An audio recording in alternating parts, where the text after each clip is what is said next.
Roar. Hey Silverware, thank you for the second month of subscription. Welcome.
Oh, okay, my mic was off again. Hello everyone, welcome. Yeah, that's just another, I don't know, rookie mistake of muting myself. How's the face? Well, thank you for mentioning it. Well, yeah, I got it stitched and I'm just putting on an ointment every day and putting on a nice band-aid on it every day. So we'll have to see how it goes, but it's looking nice so far. Just since I got it stitched by the right people, so I don't think there's gonna be anything wrong about it. So okay. So one thing is I just ordered a pizza for lunch. So that might be coming any moment. And I don't know when, but I might have to go out and get it, whatever. So yeah, if I just suddenly go muted, you know what happened, okay? Alright. Okay. I guess There's not much to talk about today. Give me oh, wait, did that not work for some reason? Oops.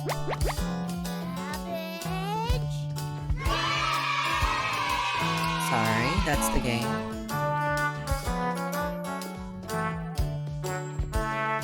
Sorry, I'll mute that for a moment. Why the hell is Tits not working again? Let me turn this back on.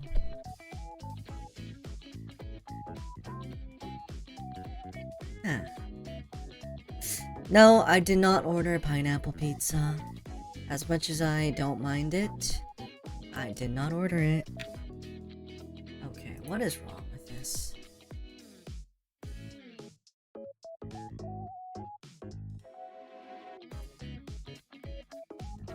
There, okay. There, now it should work. Ow. Ah. Thank you for the redeem. Okay, so just to fill you in case you did not see me play this last time.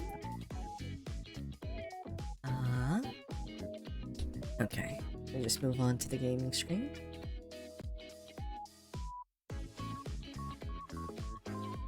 And I guess I could turn the music off. Ow. Ah. Okay, where is... There. Okay, so this is our game of the day. Okay, and it's a bit loud. Let me lower it. No stick with this game. Yeah! Okay, so to fill in people who weren't here in the last stream, okay, so what this game was about is there's these 4 people, and it looks like they came to some cabin in the woods just to... Oh shit, okay. Oh my god. Okay, yeah, just to, like, enjoy a nice cabin, camping life kind of thing. But it kinda got into a very dark turn when, I don't know, things got... I don't know what to explain. So, there was it started raining around the cabin, and it got flooded. And they ran out of food. And, you know, they were really low on food options. So, one at a time, they had to go outside for help. Which they did not return eventually. And then you suddenly have some mystery meats appear from somewhere. And, you know what? Let me just start from a bit from the back, because I kind of cut off from a really bad position last time. That was not like... Okay. Okay, yeah, let's just start from... Okay, Mariah's still here. Okay. What's going on, Gregor? Did the lightning wake you up? Okay, yeah, this Anatoly's still here. Okay, you know what? Let's just start here. Okay, this is a nice place. So, situation is they're in a cabin and it's been raining. It's been raining for days and it's flooded. So, they're stuck here. They're out of food. They don't know what to do. Trying to fall back asleep, but it's so loud. Okay, so these are the 4 people. This is Karen, Mariah, Anatoly, Gregor. So this Gregor here is like, you know, the big hulking strong guy. Anatoly's supposed to be like the smart guy. Mariah is... I don't know. She's supposed to be like, I guess the one you'd like to protect? You don't know. Karen is... I have no fucking idea. She just hates everything. She just hates everything. And, yeah. And, apparently this is supposed to be taking place in Ukraine for some reason. So, yeah. Let's just get back to sleep and talk about this morning. So, right now, they're starving. They're out of food. They don't know what to do, okay? They go back to bed. Okay. Let's see. Except for you. You can't fall back asleep. You still have goosebumps from the nightmare. Karen's snoring is louder than a sawmill. Oh, yeah, and the character, the player, is a fifth character we never see. And he's supposed to be the cook who does all the cooking, but he or she, I don't know if I think it's ambiguous, but he or she, yeah, is out of commission right now because there's nothing to cook, really. Oh, good morning, execute order, welcome. Find it very loud and very distracting. You don't sleep a week. Everyone is now up and awake in the cabin. You hear the front door open, quickly slam shut. Anatoly sounds petrified. Yeah, it's a they. I think someone in the chat last time mentioned that it's actually a guy. But we'll see, we don't know. I looked out the door and we're completely surrounded by floodwaters. Looks like sailors take warning was more appropriate for today. Okay, so this is just like the first day of the flood. Maybe it'll clear up tomorrow. You can't steal Big Guy's optimism, Karen. Why the hell not?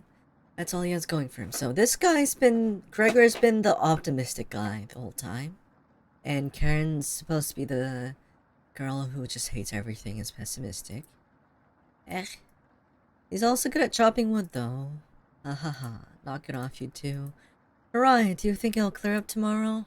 I give it a 27% chance of it clearing up tomorrow. That's a oddly specific number. Based on what? I was bored stiff, so I read a book on local precipitation levels for the last 20 years in the living room. Sounds like you're stealing Anatoly's thunder. Anatoly, you're a book nerd, right? Why didn't you read it? Couldn't make it past the cover. Is that right? Yes. That bookshelf has some great books on artists and crafting and natural sciences. Why let them sit? Why let them sit there gathering dust? How did you arrive at a 27% chance of it clearing up tomorrow? Exactly.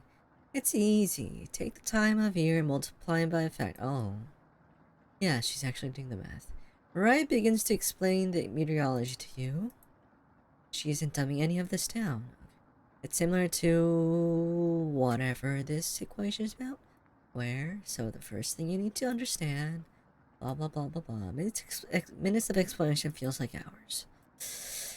You look over at Anatoly. He's listening intently to Mariah. So intently he hasn't blinked yet. You can see his eyes drying up. A tear rolls down one of his cheeks. This is brutal to watch. So Anatoly is supposed to be the smart guy. Mariah isn't. Hey, welcome, Justice. Welcome to the stream. Mariah finally wraps up her lecture. She ends up with a bow. Nobody claps. Tough crowd. But Mariah, that was awe-inspiring. You lost me a few minutes in, but it's okay. I didn't understand a word of it, haha. Anatoly turns to you. Anyway, there's no telling how long this will last. We can't leave the cabin until these floodwaters stop. I know our food situation's a little tight, but I know you'll make the right decisions. I believe in you. Me too. Oh, what is wrong with this girl? Look at her face. It looks like we have enough leftover berries for more bread and raspberry jam. I'll pass on the jam. Just give me more crusty bread. Everyone laughs, except for you. With everyone stranded in the cabin, you need to keep everyone fed and happy. You sneak out to the kitchen where everyone's still talking. So yeah, we're very low on food right now. You get some of the crusty bread and get to work making some more jam. With the kitchen to yourself, you decide to check on the Chompets. Oh yeah, the Chompets. Yeah, this is a thing. I can't explain it. There's just talking food, vegetable thingies in the kitchen jars. They're called the Chompets. I don't know why they exist, why they're a thing, but yeah. Don't worry, as leader of the Chompets, I'll make sure none of the humans know about us. Yeah. So apparently only the player knows about them. That big guy would try eating me. Oh, like an apple, so definitely don't tell them about us. Ha ha ha. Are your plans going awry? Yeah, talking vegetables. Ha ha ha. Get another corn black classic for you. Did you hear about the bread maker's bakery burning down? No? Her business is now toast. Okay. Yeah, I'd like to ban that bread. Ha. That one's been done to death. Do you know how raspberry milk were introduced? You told me. Okay, I'll pretend I did not read that. You let out an audible groan. Did cornbread teach you that one? No, waste an entire day thinking about that terrible pun. You know, I'm all in about puns, but I don't know, that was terrible.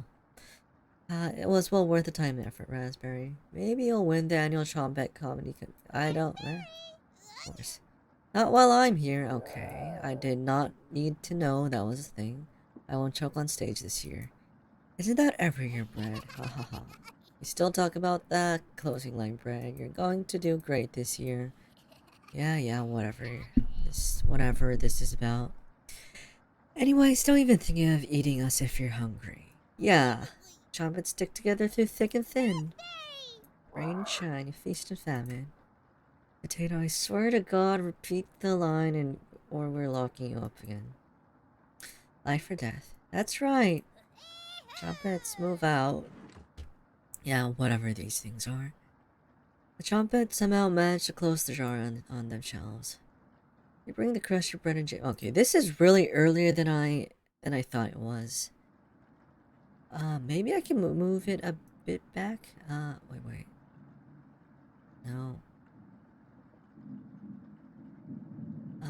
Wait. So it was here. Okay, yeah. This is where Anatoly was at. You know what? Okay, yeah. I'll take my time. I'm not in a hurry or anything. Okay. Karen interrupts you as you bring in the food. Took you long enough. Karen looks at the 2 slices of bread left in a mason jar of raspberry jam. There's mold on these last 2 slices of bread. Karen is right. What the hell is the matter with you? You grip the knife tightly in your hand. You think this is enough for 5 of us? Wait, we can't throw this bread away. It's all we have left. Gregor's right. Anatoly, well, mold spores give us food poisoning. I'm, no scientist. Sorry. Let's pick up as much mold as we can. We can't leave with floodwaters, so this will have to last us another day. Everyone grimly nods, ripping apart their piece like a pack of wolves. Gregor seems to unhinge his jaw and eat it in one bite. He looks like a duck eating bread. Thanks again. Bread and jam isn't much of a meal. Let's, No steak. No steak in this game today, okay? Okay, I guess garlic's fine. But it's more than we had when we left Ukraine. Yeah, this was a pretty weird unravel for me. Plenty of rainwater outside, so at least we won't die of dehydration. So it made me think if it's like, I don't know if anybody knows about that history bit where Ukraine had that great famine in the 1920s or something, or 30s. But yeah, but I guess, like, I don't know. Someone in the chat back then said it's probably not that. Okay. So at least we won't die of dehydration, but until this storm is over, nobody should leave the cabin. Should clear up if we just give it a chance. Honestly, where are you gathering that information from? Well, one of the books on the shelf about the climate here. You're illiterate, so that's definitely is a lie. Yeah, so this was a weird reveal too. So apparently Anatoly is illiterate, and then who the hell is illiterate in modern times? Like Irish. Yeah, maybe. Yeah, I remember that's a thing in Ireland too, where their potatoes did not do well, I guess. So that's definitely is a lie. I've seen him reading. Little guy's been studying. I'm serious. He pretends to read those books because he wants us to think that he's smart. But I can tell he's just staring at the page faking it. What do you think? And why do you ask me? Anatoly doesn't know his weather conditions from a hole in the ground. Karen is correct. Anatoly can read. I saw it with my own 2 eyes.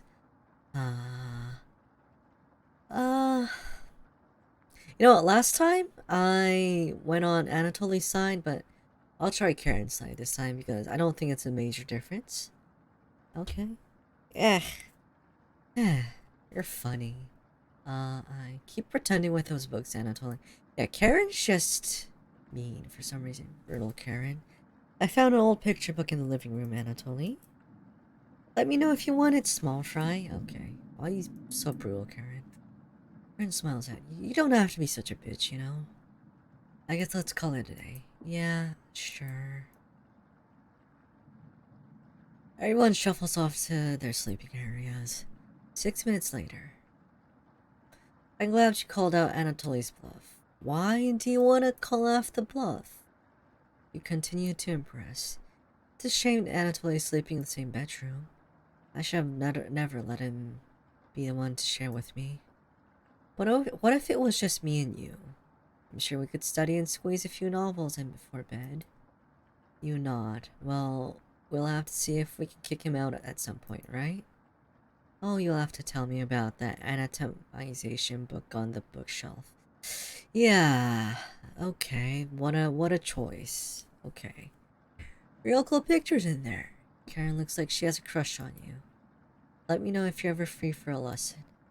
Okay, Karen, I guess you have a crush on me, okay? Karen walks away looking very happy. You are definitely sure Karen will remember that. Okay, so this was a thing that I was, like, pointing out last time. You're definitely sure. So, is this very subjective? It sounds very subjective. Your relationship is stronger. Yay. Whatever that's supposed to help you with. Okay. You get ready for bed and put a blanket on. You go to sleep very hungry. Yeah. Going to sleep hungry is really not the best. Hello, welcome to the stream. You don't dream the entire night, but you sleep through everyone waking up. Yeah, so there's this nightmare sequence for some reason. And that's how fast a deer could run if startled. Whoa, incredible. Impressive. Yawn. I wish we had a deer here. With the food getting lower, it's just... let's just skip today's meal. No. Yeah, it's only for one day. Various cultures and religions have practiced fasting through history. That doesn't make us feel any better, Anatoly. What options do we have? Our food wasn't rationed properly. Anatoly leaves, mumbling to himself. So passive-aggressive of him. So yeah, they haven't been rationing their food. Rarin Mama? Mama? You mean Karen, I guess? I mean, if that's your taste, I guess. Everyone goes to a separate area. Karen in the bedroom, Gregor in the living room, Mariah in the kitchen, and Anatoly in the bathroom. What do you want to speak? Where should we go, chat? Speak with... I don't remember who I talked with last time.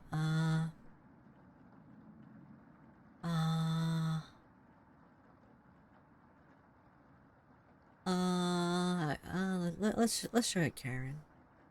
The literal Karen. Ooh, she looks like she's just slicing away at a block of wood. Hey, can I let you in on a secret? I've actually enjoyed your cooking so far. The other expect me to be rude and mean, so I have to keep that reputation up, right? Oh, okay, this is the one I choose last time. Can anyone think I'm thinking I'm soft?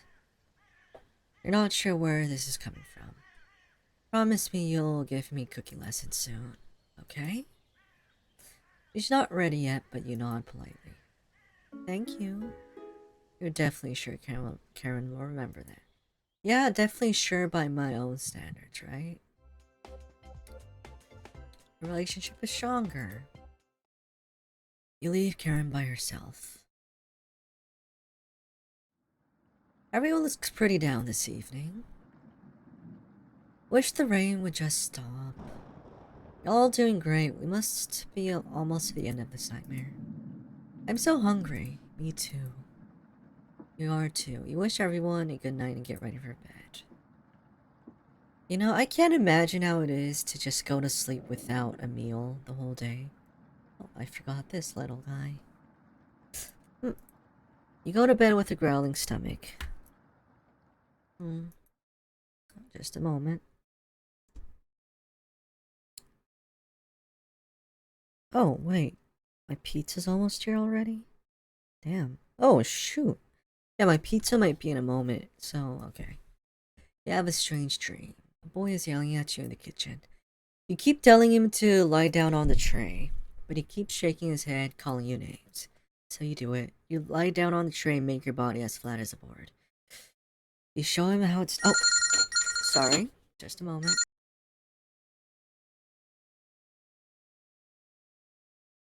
Okay, I'll go get my pizza, so just a moment.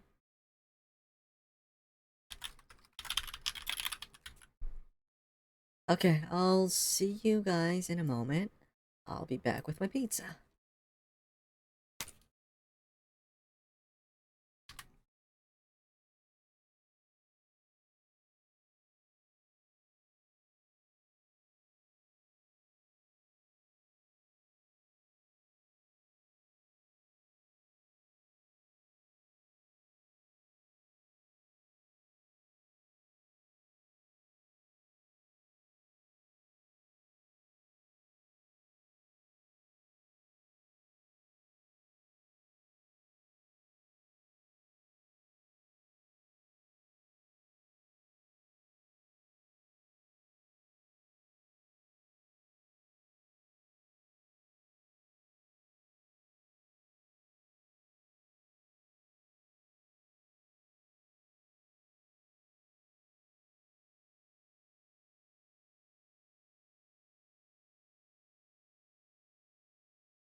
Hey guys, I'm back with my pizza. Let me just set it up a bit.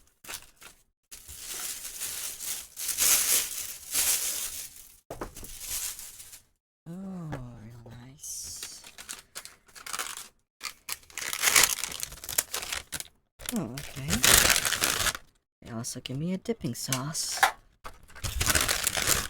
And some Parmesan cheese. So, what's this? And crushed red pepper. That's nice. It does, doesn't it?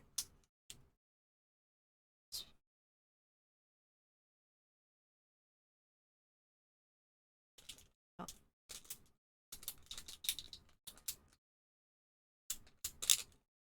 So, yeah, this is like a personal pizza, like a 10-inch one. And so it's for myself. Yeah. Yep, let me just set it up.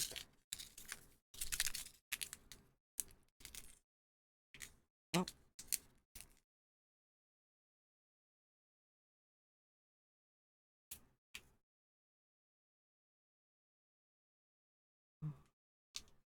Yeah, it's just a really traditional, just the run-of-the-mill pepperoni pizza. So, I guess I'll be enjoying it during the stream. Like, wait, I just remembered, I can't dub the game while I'm eating pizza. And some Coke, zero.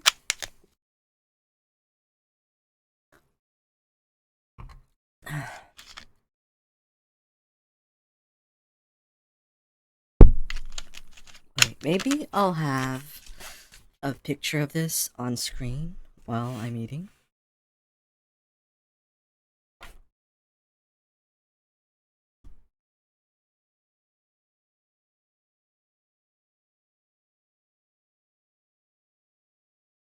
Yeah, just a moment.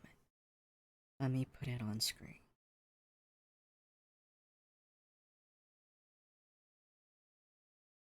Okay, just a moment.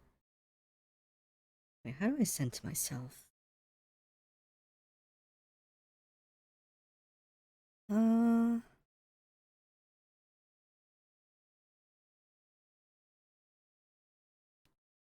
Okay, let's do it this way.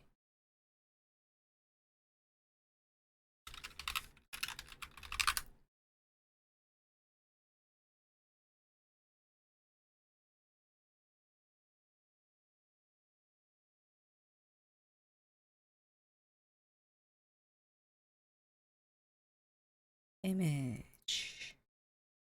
Pizza.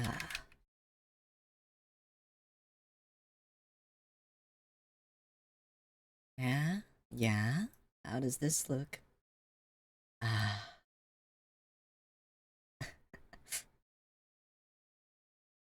Okay, you know what? I don't think I'll be able to play this game while eating pizza.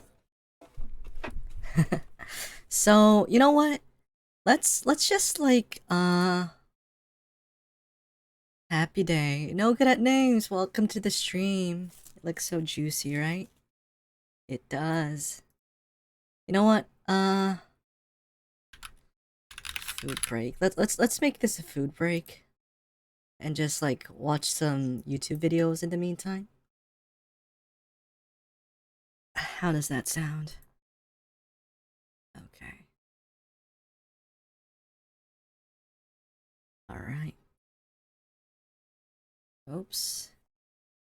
Okay. What should we watch? You know, there's a lot of interesting ones out there, but huh? Oh, yeah, pizza time. It's pizza time. Damn it. Let me get my gloves. So I really hate getting grease on my hands, so I always like have a glove when I eat something like this. Uh, what should we watch? Any recommendations, everyone? What the hell is this?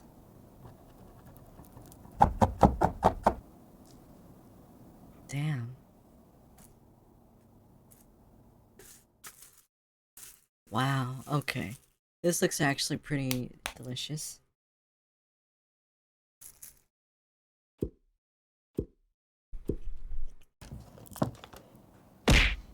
Oh. Mm. Okay, this pizza's really nice. Not gonna lie.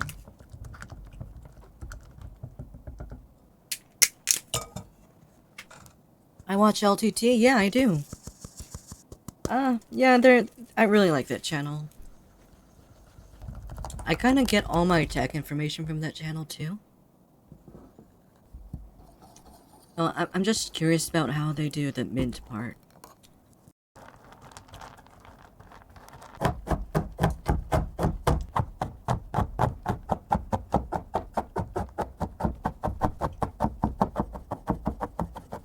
Oh yeah, mint jelly. Yeah, how do they do this part?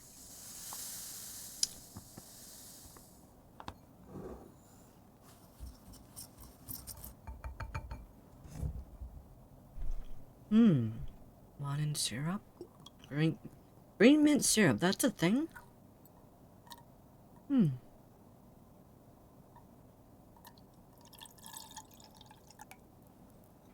Yeah, food ASMR.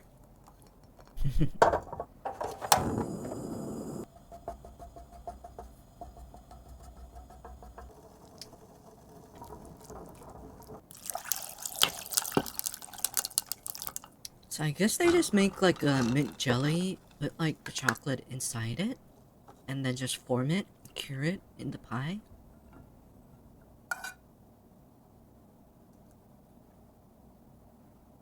Yeah, they do. Ah.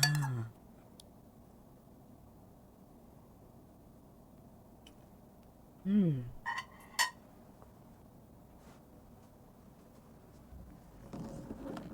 Oh. I wish I could try that. Wow. To be fair, the jelly doesn't look like the most delicious thing on the planet, but I could really try that. Considering how much of a Mint fan I am. Look at that, he's doing the salt bay thing. Oh,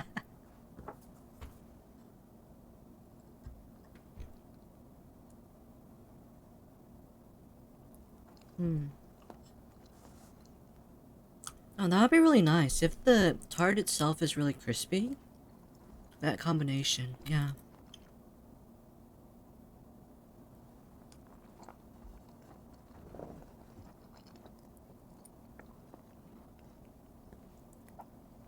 Yeah, that'd be really nice. Yeah, I'm not a big fan of jelly either, especially in a dessert like this. I'd rather have this like some mint cream or something, but this one just looks especially. Okay, that was nice. Was it any good? Armored Core, are you fucking kidding me? Armored Core is a masterpiece. I'm gonna watch you later and tear you apart, okay? Yes, I said mint. I love mint. What are you talking about? Okay. Ah. Okay, what's next?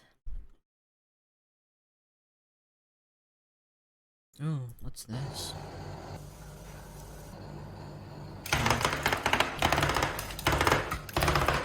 Ah.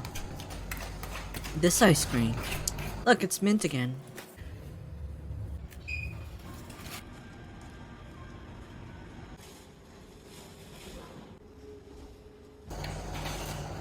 Oh, wait a moment.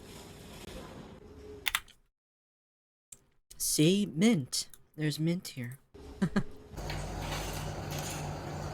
Oh yeah, Cold Stone, I forgot. This is how Cold Stone does it. I haven't been to Cold Stone in quite a while, really.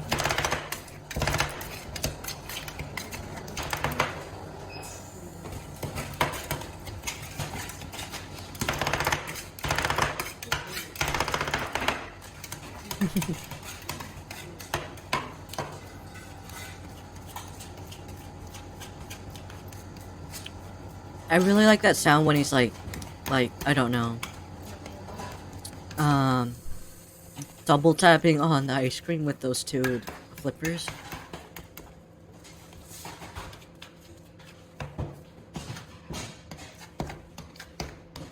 And she's intrigued. What a nice cat. Is she being a nice cat, or is she like jumping onto the monitor?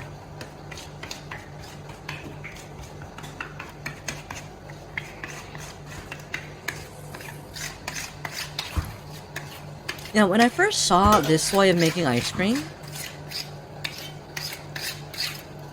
I was like, this looks like a really excessive performance just to make ice cream. But I guess it makes sense that they're just trying to like solidify it by making it like the largest area. It just makes me wonder who's the first person to like ever think about a method like this to make ice cream. Laying in my arm. Aww, that's adorable. Can we watch a new series of Armored Core before we die? Hopefully. I have faith in From. I have faith they will not abandon one of their most dearest franchises in their arsenal. Tired of scratching my back and clawing on my skull all day. Okay, that's a typical cat. That's a typical cat. Not that I lived with one ever, but actually I lived with one for a little while, but not that I have one with me, but yeah, that sounds like a typical cat.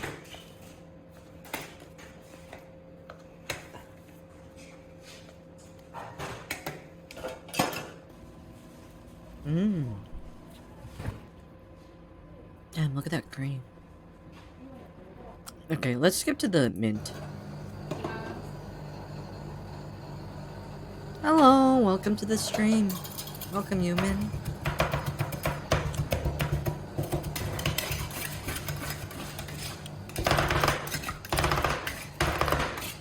I really like that sound. Oh, did he not clean it? Wait. I assume that's a new one. Maybe not. Yeah, I could see the bits of strawberry here. Eh.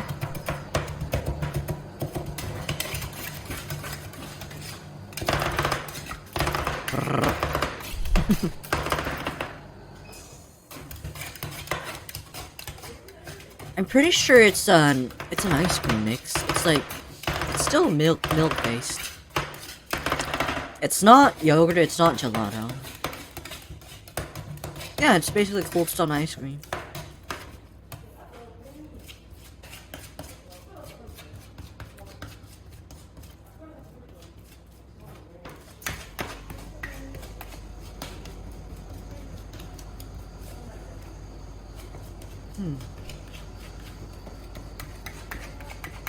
Yeah, this one looks really good.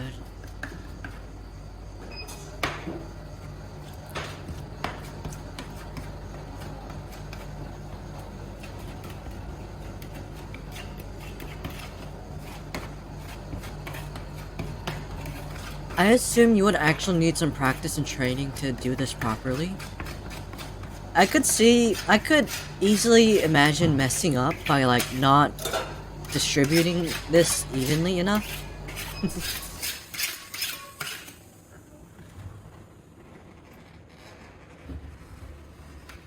Oh, okay, that roll isn't as clean as the earlier one.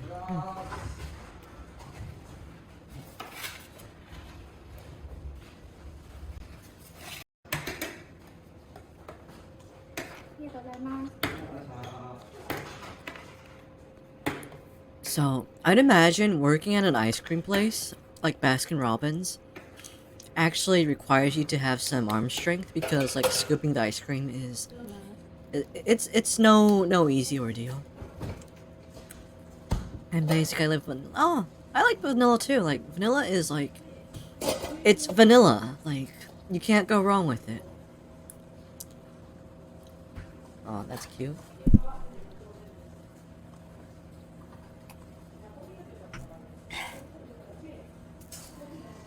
This animal cookie.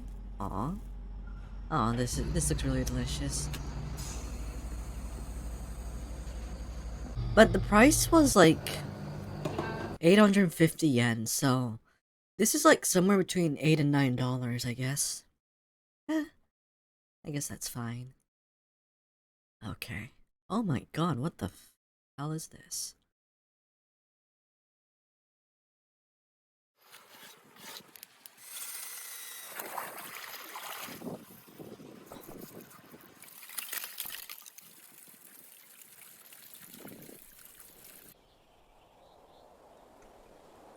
Azerbaijan.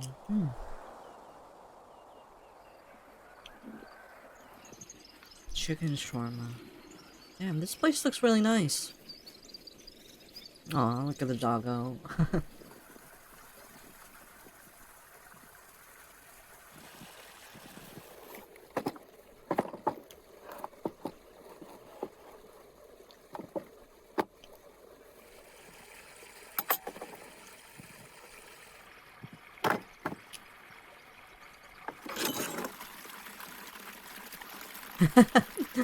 You might as well just throw stuff on. There you as well make art. I mean, there's a lot of amazing, like, craftsmen Americans too, really.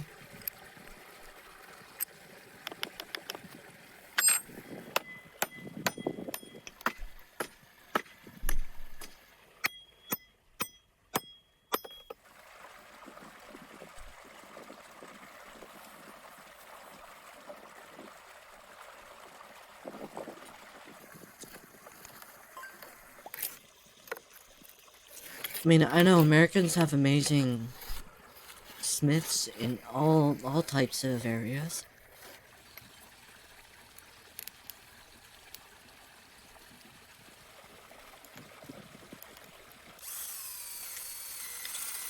Or were you talking about the ice cream from earlier?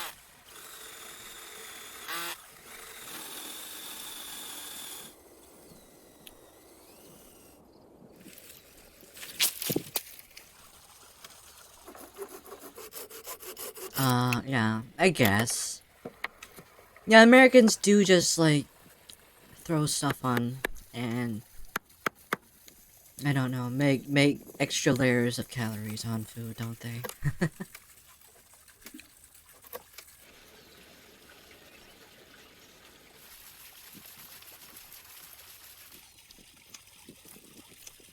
Damn, this is some actual like primitive technology. Sodas. Well, thank you for the follow. Welcome to the Tiger's territory.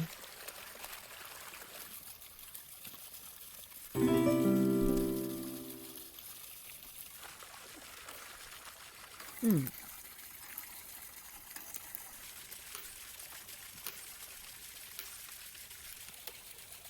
Okay, let's skip a bit and see how it goes. Oh, wait, did he actually finish the grill? Wow. Oh, look at the doggo. He's having a nice time. So, yeah, he was just taking care of the chicken already.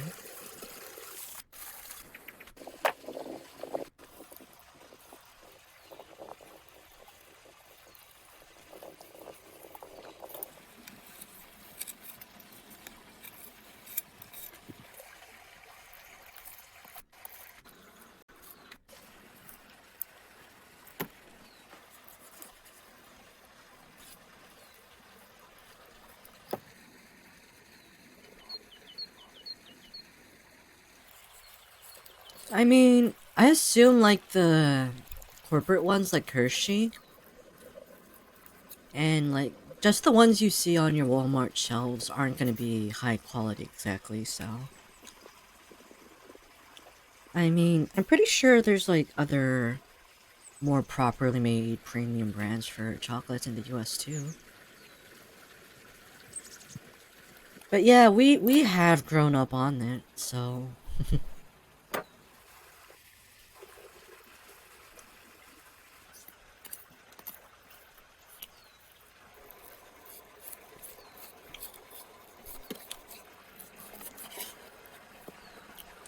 but yeah, I wouldn't be amazed if the quality tanked down a bit over the time.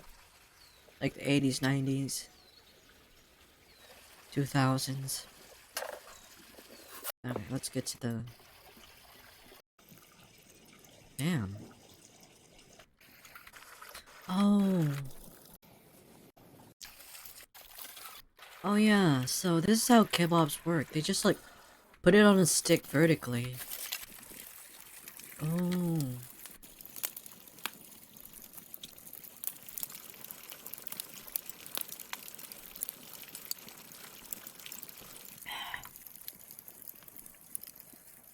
Damn, look at that. Ah, look at that. Look at that kebab. Ow.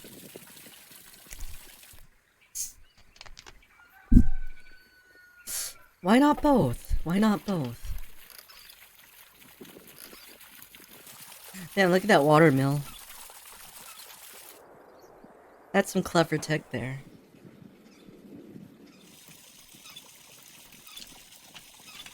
Yeah, he made that... I guess that's a kiln, technically? And then he's also making the food. All by himself.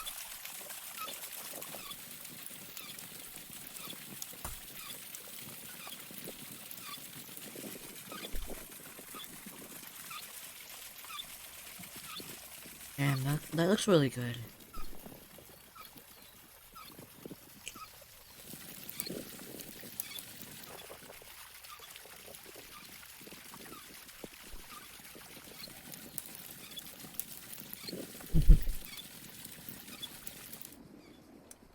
Damn, that must be a really great life. Just to live in the wild, making stuff like that, living with a doggo.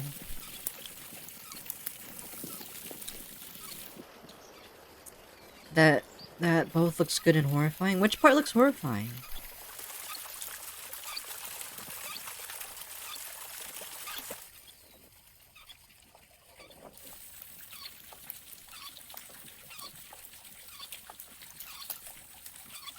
Damn, look at that. Look at that sizzling outside.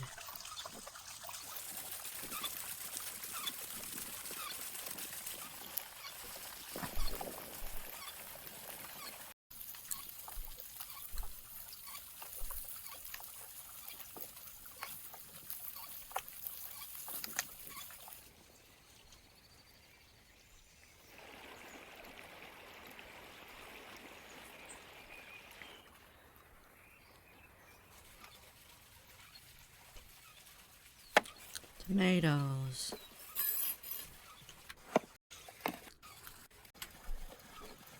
Cucumbers. Not gonna hide it, I just don't like cucumbers. Hey, what's this guy gonna make? Oh, look, look.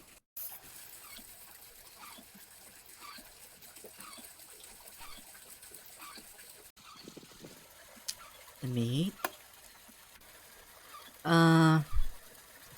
I'd rather not have the cucumbers in mine, but besides that, damn, look at that. Look at that wrap.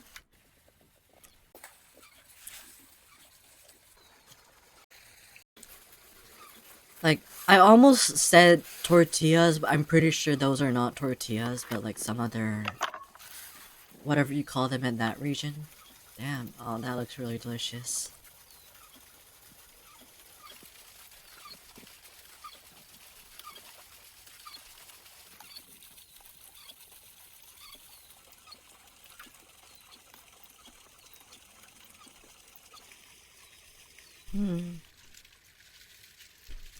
Just a bit of extra meat.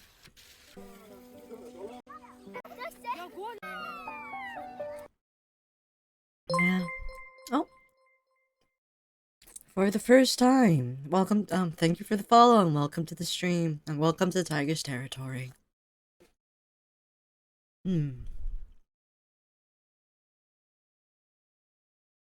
What the hell is this? Damn.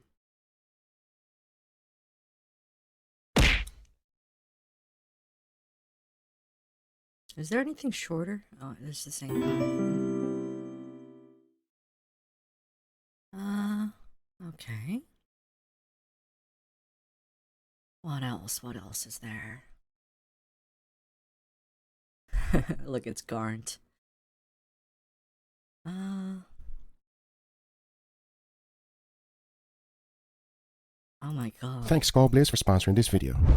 This, the cheap stuff. So I always try to use this. Now we're going to be doing something unthinkable with it. That is to dry age some steaks. Now I am super excited for this experiment and here's why. Parmesan cheese has something very special inside. And we're talking about monosodium glutamate, the king of flavor. So my hopes is that this is going to turn out as one of the best dry aging experiments I've ever done. That is to be determined real shortly. Because as you can see, I have graded a good amount of it already. Now the only thing left is to use it for dry aging. As this is the real star of today's show. It is a 3-bone choice grade rib roast. Oh my as you can God, see, it does not have a lot of marbling. Now like always, we have to have a control. And in order to do that, the first thing I gotta do is to split this in half. Once that was done, now you can really tell the intramuscular fat of this thing. Hopefully by the end, it's gonna taste even better than Wagyu. Because the only thing I have to do now is to set it on a cooling rack and throw it in my dry aging cabinet and let it sit there for a total of 45 days. That's good because now I can concentrate on I wish I had a dry ager at my added house, all of but Parmigiano I'm pretty Reggiano. sure that's The more, basically the better. not an As you can option. clearly see, this thing just kept falling off. That's not what we want. I kept trying as much as I could, but everything was not working properly. That's when I decided to go ahead and use a cheat code. So I brought out the big guns, cheesecloth. It will be perfect for this dry aging experiment. So the only thing left was to wrap everything up, keep adding more cheese as necessary, as now the only thing left to do is to put it on a cooling rack and into my dry ager cabinet. Yeah, I was obsessed with making steaks for a while when I was in the US. Once the time was up, I took it out and this is what I was left with. As you can see, not much has changed. Apparently, was I wasn't the really moisture would talented come in that through, art. But nothing really happened. So I went ahead and started removing all of the cheesecloth. And once I did, now you can really see what this is. Take a look. It looks like the Parmesan cheese really did its job. It kept everything dry, and most importantly, nothing is wet. Now the next thing I wanted to find out is what lies underneath. So I tried to remove the Parmesan cheese as much as I could. And as I started to do this, something hit me real hard. I'm talking about the smell. It's a combination of stinky cheese together with dry aging meat and stinky socks. Oh It is not pleasant. But then it got me thinking, one of the most delicious cheeses in the world smells really bad. So hopefully that's what's happening with this. Because once I was done removing as much as I could, this is what I was left with. The world's first Parmigiano Reggiano dry aging experiment. And as I hold it on my hand, man, the smell is getting worse by the minute. Not a pleasant unpleasant smell. So I went ahead and started removing the crust. First by removing the bones, then immediately cutting the edge out. And as I did, take a closer look. The oxidation is Take a strong on closer this one. look. Even though all of the pellicles were removed, you can see that the penetration went deep in there. That is something you do not see very often. Because I went ahead and continued That's what removing she as much as I said, could, haha. taking out everything that was unnecessary. And in the end, this is what I was left with.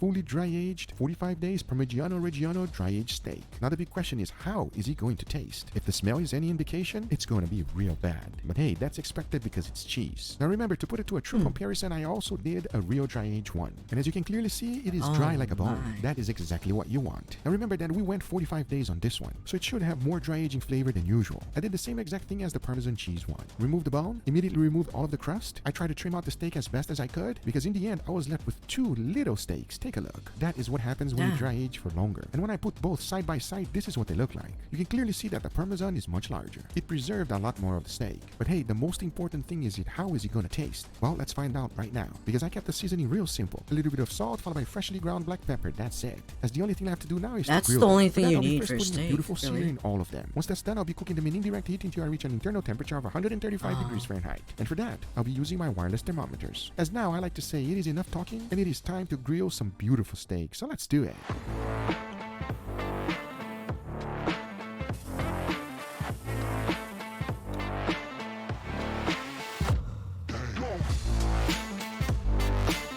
Oh my god, that looks really nice. Oh my god. That looks perfect.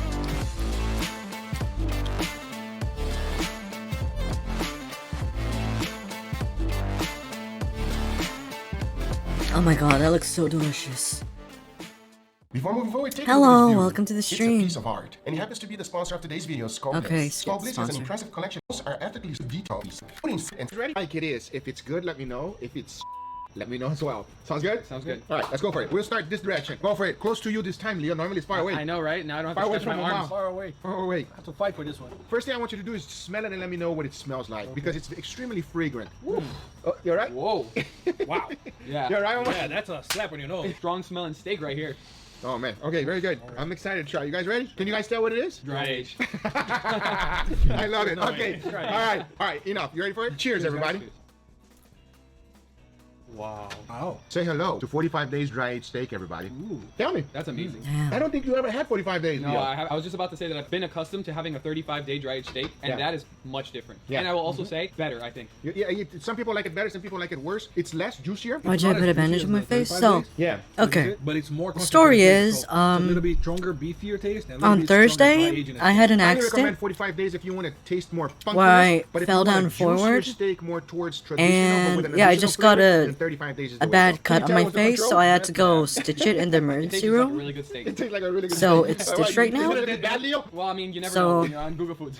Now I just have to take care of it as Oh, so yeah. I don't That's get a fine. I'll scar. have this one. You guys ready? Once I tell you But what it is, you if guys I can be do get a excited as well, so scar, be excited. I'm gonna make Immediately sure as it's a soon as I sick took one my and fork put it off on the my steak right VTuber here, I can model. tell you it's much So my softer. VTuber Yeah, model it's has a tender, 6 Right? scar on It's it. much more tender, but at the same time, give it a sniff. All three of us together. You ready? Sniff time. Let's see. It's okay Wow, now. that's different. That is much I got different than stitched the by last the right Let's give person this a try. at the right Experimental time, steak. so Cheers, everybody. Cheers, guys. I did everything right I could do with it. Whoa! Very interesting. I'll I say guess- this. okay. It tastes a lot better than it smells. Okay. Without a doubt. Yeah. That's interesting. I'm like dancing with these flavors right now. I don't know how How you I feel feel. about I was it? like, I was on the fence. I was like, do I like it? Do I I not? know. It's good. Yeah. It's better than the control one. I agree. It has a different flavor. Yeah, hard to describe. I don't know. I want to say like savory, but it's a little like it's less beefy. You hit it on the money. Yeah. It's a little bit savory. So this one here was dry aged in Parmesan cheese. Damn. So What? Yeah. So Yeah. What? That's the aftertaste.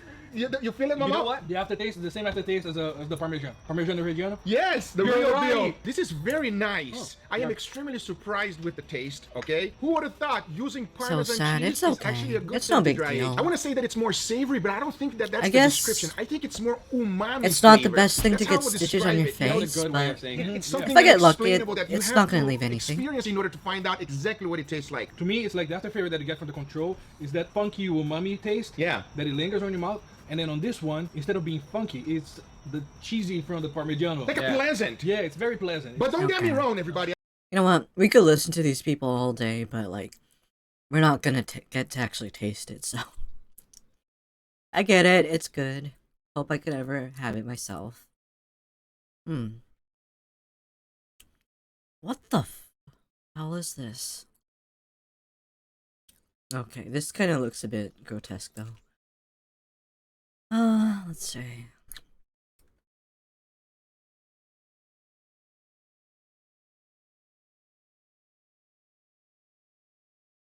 Well, Coca-Cola completely disintegrate a steak. Thanks, Okay, Manscaped, I'm for actually sponsoring this video. now I'm actually Coca-Cola. curious about this.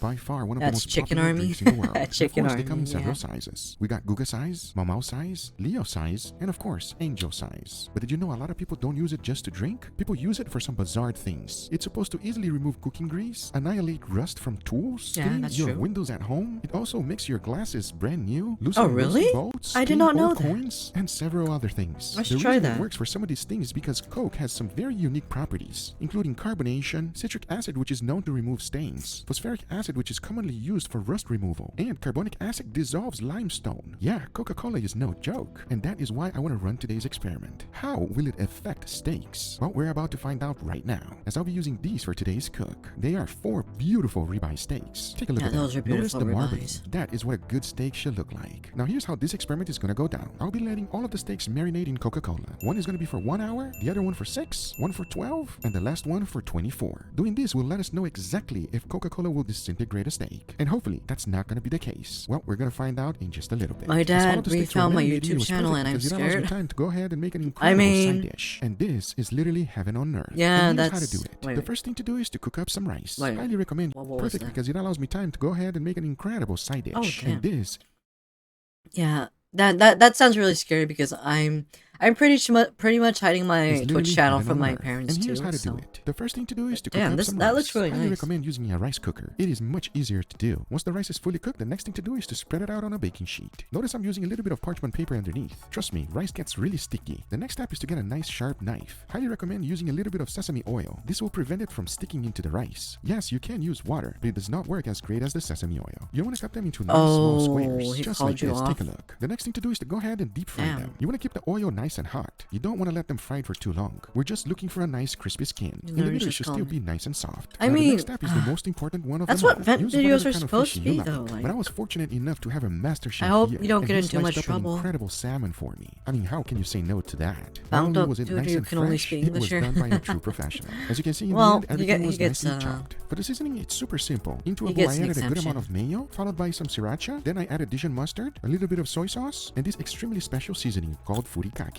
It is delicious. Even on top of plain old rice is amazing. So after mixing everything up, my topping was now ready. All there was left to do is to place it on top of the crispy rice and add a little bit more of that furikake seasoning. Oh, because okay. this Don't is my starve take too on much. spicy crispy I salmon. hope you- Now, I not hope- only I is hope you this have a great delicious, dinner. It is super easy to make and it will please anyone that loves salmon. Now how does it taste? Well, you're gonna find out Damn, this real looks short. really Because nice. remember, we still got our steaks. And talking about that, take a look. All 4 steaks. Because the first thing I gotta do is to remove all of the Coca-Cola. And even before continuing, take a look at what it looks like Wow. inside. This is the one that was done for 24 hours. It's already disintegrating. But after removing all of the Coke, Oh this my is what I God. was left with. Take a look at the It's steak falling for 1 hour. apart. As I hold it on my hand, it feels quite tender. You can also clearly see that the cap is already coming apart. Moving on to the next, we got the 6-hour steak. And surprisingly, this one feels different. It's also very tender, but the oxidation is much more pronounced. This is not looking good. Let's jump into the 12-hour one. The fat feels like it's already cooked. You can also clearly see that the fibers are completely coming apart. And this thing is so tender and floppy, it's barely holding itself together. Okay. But now let's jump into the 24 hours one. Oh man, I don't even know how Very to trouble describe here. it. I mean, you Yeah, can that clearly looks- see what's happening here. It It's has falling zero apart. resistance. Not only is it mushy, it's completely falling apart on my hand. If I wanted to, I could just rip it apart like paper. I knew something was gonna happen, but this was not what I was expecting. And most importantly, are they gonna be any good? Well, we're gonna find out right now. As I wanted guess to the cook, 1 this is hour one would extremely be simple. A little bit of salt, followed by fine. freshly It ground could- black pepper, it and could be garlic powder. fine. That's it, nothing else. Notice that I season every single edge of the steak, because now the only thing left to do is to go ahead and cook it. I'll first be putting a nice beautiful sear. I will be using a little bit of butter on top. As once that's done, I'll be cooking them in indirect heat until I reach an internal temperature of 135 degrees Fahrenheit. Because now I say, it is enough talking, and it is time to grill some Coca-Cola Okay, yeah. steak. So let's do it. Oh, charcoal.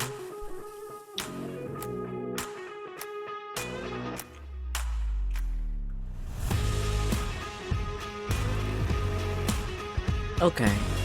Okay. This guy obviously knows how to grill his steaks, really. And that looks really good.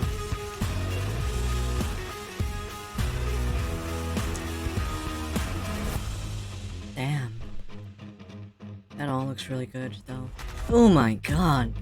That perfect medium rare pinkness. Does Damn. that look good or what? And before moving forward, I want to thank today's sponsor, Manscaped. National Okay. Now. Once somebody's going to good. Beautiful steaks. Look at them. They look good, They look real good, everybody. but there is 4 of them. Uh-oh, that means something. That always means Huh? And then I got a little beautiful side dish right here for us to give it a try. We can say it's a little surf and turf because these are salmon over here. And just favorite fish. 1,000 knives? As you can tell. I want to know how does it taste first of all, and I also want to know if it's tender, if it's good, if it's bad, and if it's ugly. Sounds like a plan? All right. All right, let's go for it. Let's dig in right in because we got a lot to try. All of these steaks smell so good. I don't even care what crazy stuff you did to this. I am just excited to try. All right, let's give this a try. Cheers, everybody. Cheers. Okay, 1 hour, one. That's very tender. Oh man, Google. It's falling apart tender. Wow. I'm a fan. There you go, everybody. It's a success. I know why you're a fan. How about you? This is like a classic Google steak right here. Really? It tastes amazing. I love the char I on tempo it. had one of my Super tender, favorite it's videos, juicy. so he I love wouldn't it. see Doesn't have everything. any off flavors to you guys? Off. Okay. Nice. That's what I was looking for. Oh god. I can see the gears in Google's head turning. I'm like, oh man. This has like an unnatural tenderness though. yeah. Unnatural You tenderness. could tell, yeah. That was a lot This better looks than like I a really- expected, I'll be honest, because it Oh, tasted man. great. That's No, not a Google These later. all look like really, Wait, really nice, You already gave your review. I ate the fat. reliable sweet. chefs. Why? Because fat is sweet. You know what I mean? When you taste a little bit of the fat, it's always a little sweet. Okay. Did you just wink? No, I didn't. All right, are you ready? Let's go for the next one, yeah? Let me know compared with the first one. Sounds good? All right, let's go for it. Just grabbing it with your fork and slicing it, it's, I feel, noticeably more tender than the previous one. All right, let's find out right now. Second one. Cheers, everybody. Cheers. Coke marinated 6 hours. Okay, hold on. I was about to say that's good, and then the juices of the steak started hitting me, and there's something strange going on here. No, it's deliciously. I like the steak because when you first take a bite, you still get that char, the juice, the beefiness, but those juices come in, it definitely leaves an aftertaste that I'm not sure I quite enjoy. Is it more tender? That's what I want to know. It definitely, I think, is more tender. It was good, but it had similar flavors to the first one. And now I'm confused. The more time that passes, I'm just here sitting here with this aftertaste, I'm like, what is that? Let's try to find out what this is. It's juicy. It's juicy, but it tastes a little bit weird. All right, I say that's enough because they're going to find out what it is. Let's go ahead and dig in for the next one. Look. No, Leo, let's go. No, I know that Angel's not a fan of this side dish. Oh, but you want to try? Okay, you know I what? want to try the surf to the turf. Cheers, everybody. Cheers. I gotta respect the sauce This a one? little bit. That, I just don't like that, the that sauce. side dish On the looks complete really opposite nice side as Angel, too. the fish is my favorite part. Yeah. I love how layered and how complex this is. You That's bite like into it and on top you get that literally sauce, you get that fried soft, rice, chewy not- salmon, not- and you get a hard crunch. Not I the don't even fried know what rice in that crunch is in from. that Right, that like, sense, but it's specific rice fried and white with fried. fat. So layered, so complex, beautiful. You guys gotta Okay. try it. Oh, That wow. just Take a tastes look at this one, Yeah, everybody. this thing This is one a looks- lot more tender than the last few. And it looks juicier too. All right, let's find out right now how good or bad it is. Cheers, everybody. Cheers. It's getting sweeter. Yeah, this one's sweet. You can't even Okay. taste the charcoal on this one at all. As No. soon as you bite into the steak, it's just an absolute waterfall of juices that come out of it. And I will agree with Angel, like, it's very Yeah, sweet. fried But rice it's still doable in regards to the sweetness. It Yeah. still tastes like No, a no, no, steak. don't not get me wrong. overpoweringly It's still sweet. very good. It's tasty. Yeah. All right, the finale. You ready for it? Very last one. Tell me how it feels when you cut it. Because I'm not going to cut, everybody. I want to show you this. I hope you can see This it. is a little bit ridiculous. You saw that? This one is crazy. All right, let's give it a try. Cheers, everybody. Last one. Cheers. Oh, wow. This is insane. Wow. It's like a filet mignon, Yeah. but sweet. You don't like it, Leo? It's not that I don't like it, it's just not steak. Like, this is so unorthodox. I could eat this whole steak too. I know you can eat it because this boy loves Coca-Cola. Now I feel like I know what you did. That's right. I put him in Marinated Coke. Coke? That's right. So this one here, we got 1 hour, 6 hours, 12 hours, and 24 hours. You know what? I'm gonna put that back. But to answer that question, if a steak will be disintegrated with Coca-Cola, not really. Now here's a question for you Okay. guys. Would It you like to won't see be. a steak completely disintegrated? If you do, That's I'll what give I it a week came and we'll for see what happens. initially, 'Cause I think and you did not deliver that. But that was interesting. Maybe I could try that one day, like a Coke steak. I guess the 1 hour marinated one was fine. Okay. Okay, I'm done with my pizza too, by the way. So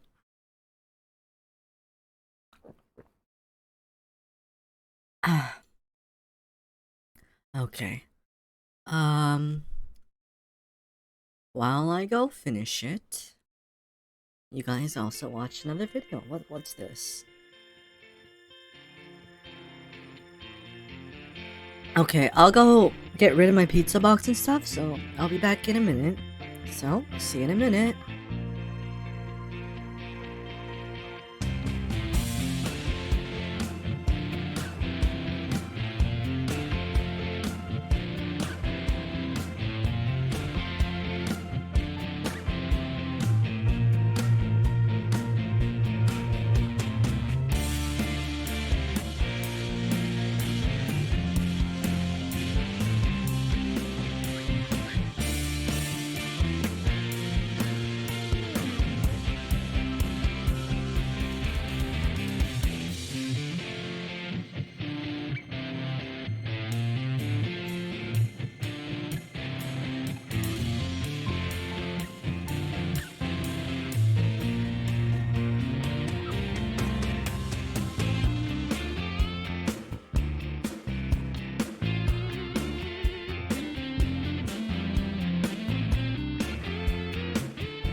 Alright, I'm back. Ah.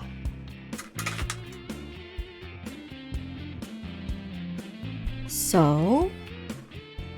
Oh, just a moment.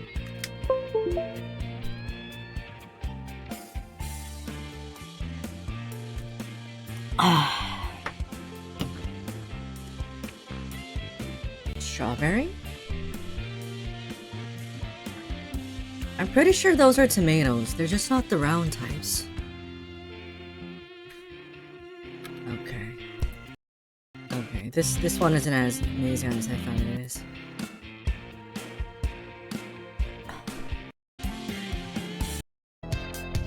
Okay. So, since we watched all these videos about food, let's go back to the game about no food, I guess. Also, remind me to, I don't know, like, this is just up to me, but, like, it'd be nice if anybody could remind me to take my meds in 30 minutes, I guess, because I need to take my meds for the scar I have right now. Well, it's not a scar yet, but you know what I mean, okay? Just, if anybody remembers in 3 minutes, if I don't remember it, yeah.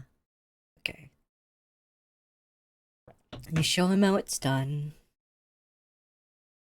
Coke champions, yeah. His anger turns to courage, and he pushes you into the oven. As the stench of burning air fills your lungs, you see him staring back at you. Okay. You know what?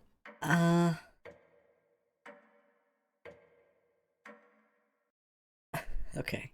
So, just in case you just came in, Cooking Companions is a game where 4 friends came to this wood cabin and they're planning to have, like, I don't know, a natural life?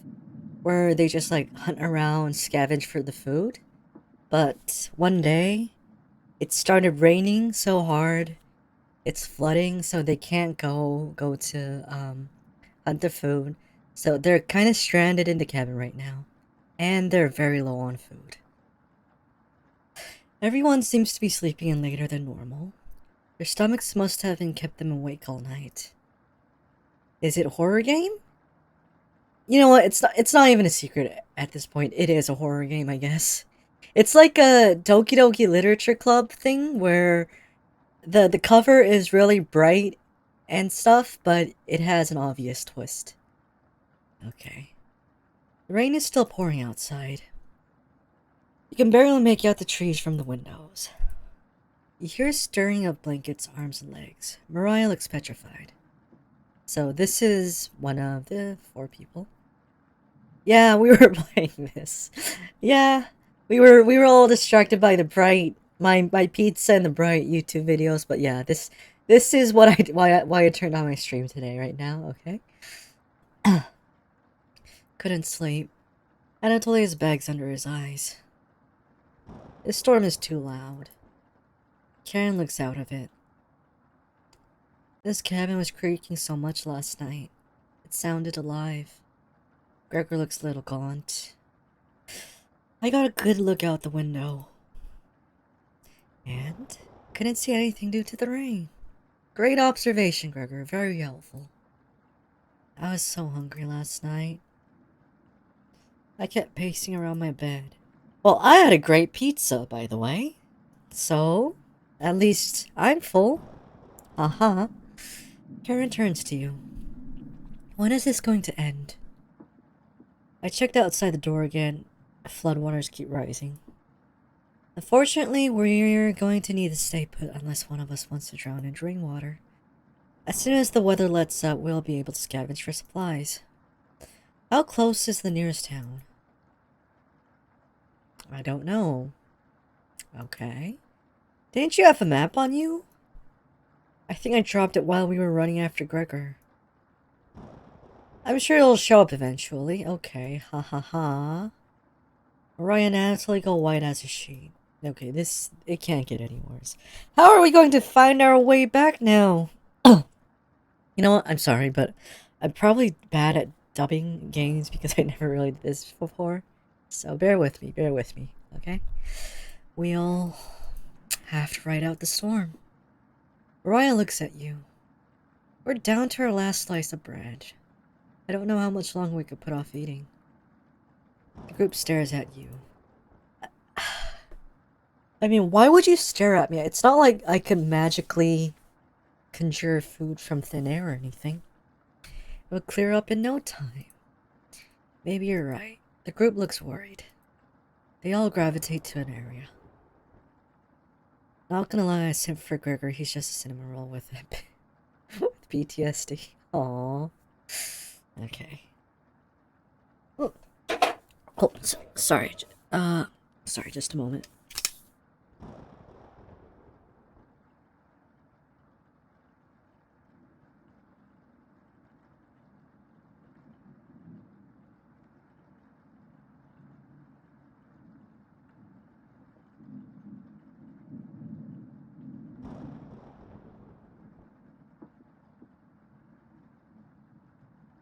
Sorry about that. I was drinking Coke and just spilled some on my shirt. Okay. Anyways, you can tell Gregor's putting on a fake optimism and Mariah is having trouble. Which one do you want to speak with today? Let's try Gregor. Gregor. Oh, wait, there was a painting donation? Wait a moment. Why did I not see that? I'm sorry about that. Let me, Huh.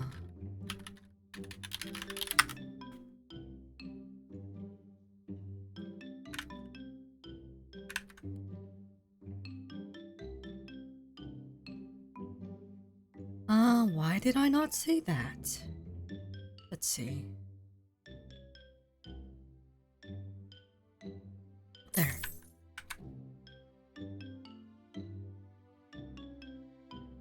Oh my god. Okay, I think that was back in the... when we were in the cabin. That's not creepy at all, I guess. I know you already searched the kitchen, but I had to double check. Fool's errand. I wish everyone was in better spirits. It can't rain forever, right? Rainfall in this area can last days to weeks. You tell Gregor to stay strong. You know what? Thank you. The group is really thankful for your kindness. Oh, hey! HOY, Hosha. Hey, Pete, welcome, and thank you for the resub. Welcome. Welcome to the stream. Gregor blushes a little bit. We were playing Cooking Companions today, which is like... it's kind of like Doki Doki Literature Club in nature, I guess. That's the best thing I could talk about it. I always wanted to be the one that kept everyone in good spirits. But with cooking, kinda. But more about starving, I guess, because this is their third day in this cabin, and they're already running out of food, and they're stuck in it because there's a flood outside. But it's obvious you do that much better. Gregor is looking at you fondly. You're sure Gregor will remember that. Is this like that, Walking Dead thing where somebody will remember this? The relationship is stronger. Yay. The rain is pounding hard against the wooden cabin. But at least none of it is getting inside. You tell Gregor to keep his spirits up and join the others. You call everyone together. They all look grim. You could cut the tension in the room with a knife. Everyone is staring at you. You're expecting the last piece of bread for dinner. You bring it out. Everyone cannot take their eyes off it. You instruct everyone to take a pinch. And slowly all 5 of you tear it apart like a wishbone. Everyone studies their piece of bread carefully. Yeah, they have 1 piece of bread left. And some jam, I guess. Wondering how long it will last. Obviously not long. Kara is the first to eat hers. She chews each bite a few hundred times before swallowing. Anatoly chews it cautiously, opening his mouth once he finishes each bite. Mariah nibbles on it silently, eyes wide, moving from person to person. and Grigor. Grigor just pops it in his mouth like a cherry. It was gone. It was gone in an instant. Yeah, that tension. The group thanks you awkwardly. It's not much. But you've run out of options. Wish everyone good night and get to bed. You go to bed starving. Okay, it's day 5. Day 6, okay?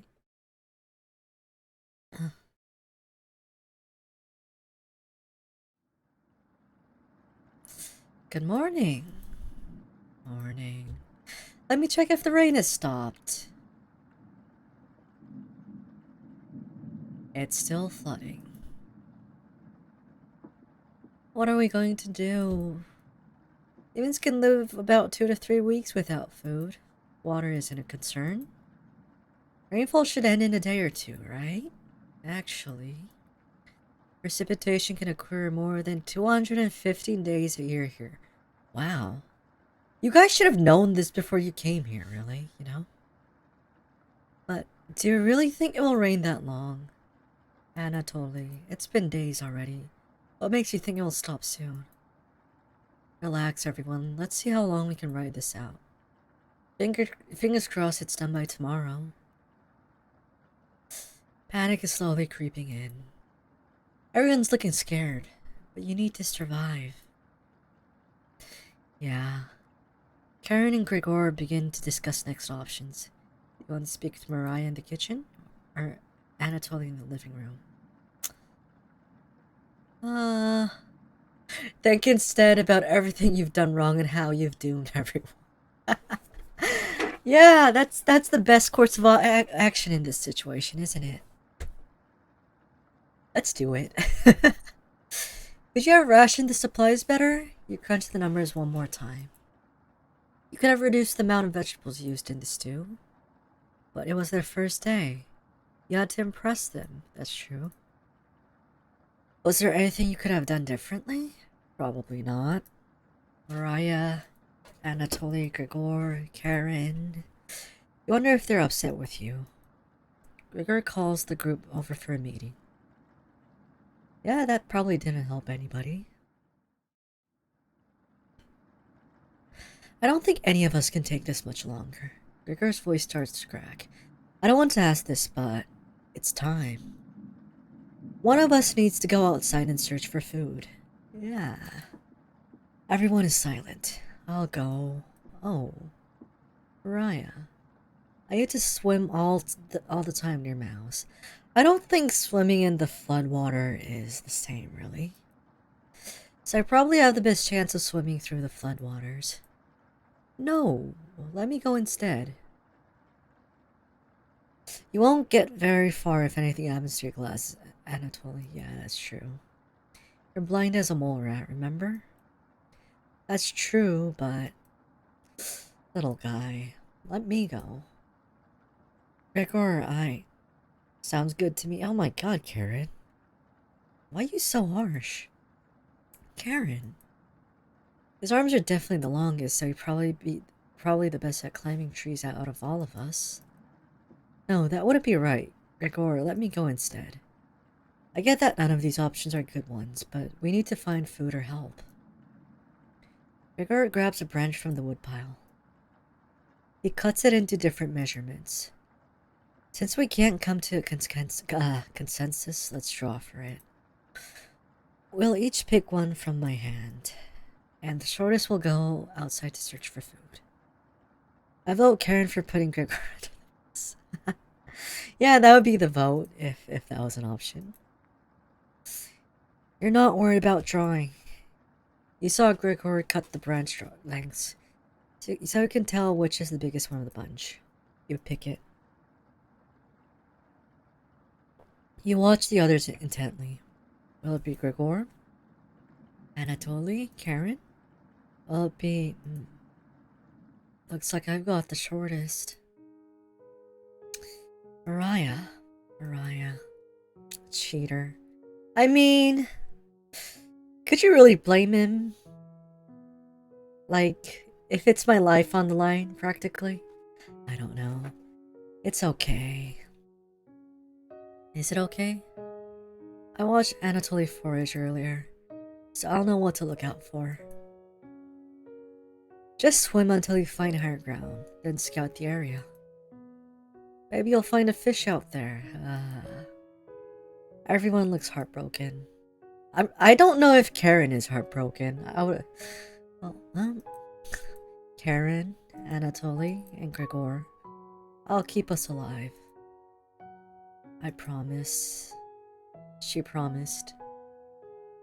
Everyone watches as Mariah leaves the cabin. The silence is deafening. Goodbye. Oh well.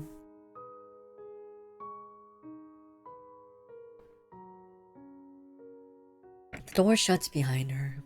You can faintly hear her yell about how cold the water is. Oh my god. And then silence. Mariah has left the cabin! In big fat letters, right? Karen. I'm sure we'll see her again. The rest of the group nods. Everyone stays up, waiting and waiting. The sun has completely set. One by one, each person quietly shuffles off to bed. You get ready for bed and easily pass out. You have a strange dream. The two women in front of you could be twins. One of them you recognize, the other is a guest. You ask the guest to sit on a shovel, and then you try pushing it into the oven. Her legs are so strong you can't get her into the oven. You curse at her repeatedly. Like this, you hiss. You stretch out your legs until your toes are almost sticking in the coals. You feel 4 hands on your shoulders, and both of them push you. What is it with trying to push people in the oven, and you try to demonstrate it, and some people push you in instead? What's with this pattern? The familiar smell of smoke and burning hair cause you to throw up in the embers. You can't let it end like this. You rip the metal door off the oven, tearing through the wood logs of the cabin. Screaming, you chase the two through the woods. Your burns chill with the wind. The guest looks behind her, and her eyes widen when she sees you. She's terrified. Your furry rips trees out by the roots. Soil from the ground, rocks from their pits. You've never been this angry in your entire life. Your stamina can't last forever. You're gaining on them. As you trample through the field of wheat, the guest throws a piece of cloth behind her. You catch the glint of it in the sun, golden. As if by magic, the earth splits in front of you, creating the chasm fire below. You fall into the pit, screaming as your eyes begin to sizzle from the heat. Hellfire fills your lungs. You're unable to scream anymore. You wake in a cold sweat. Whoa. That flash of an image.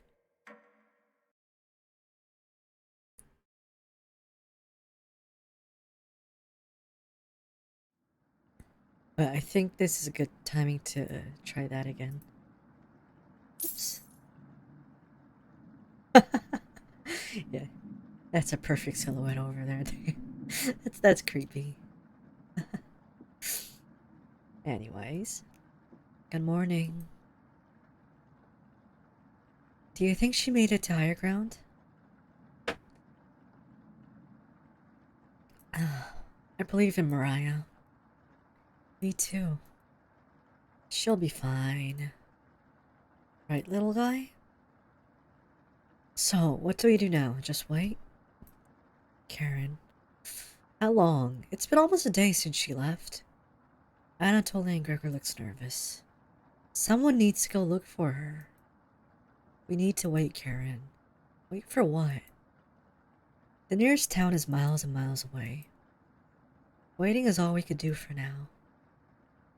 So it could be days before she gets back? Oh, I see everyone's like, no, ay puente.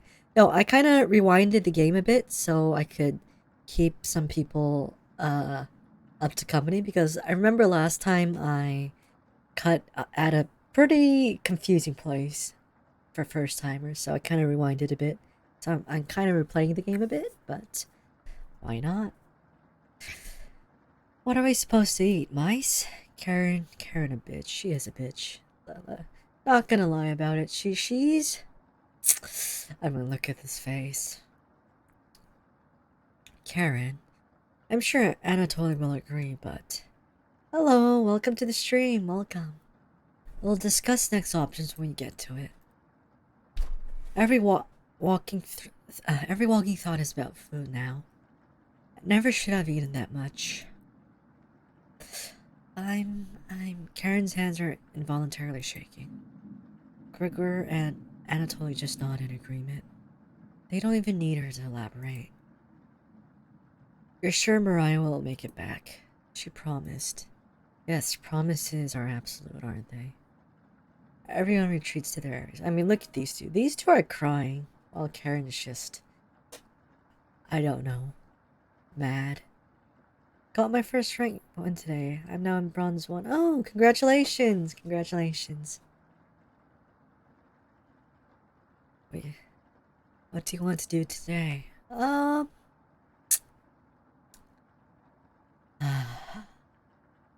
Let's cheer up Anatoly a bit. Hey, the kitchen definitely doesn't feel the same without Mariah. Her laugh, her smile. I never got to tell her how I felt about her.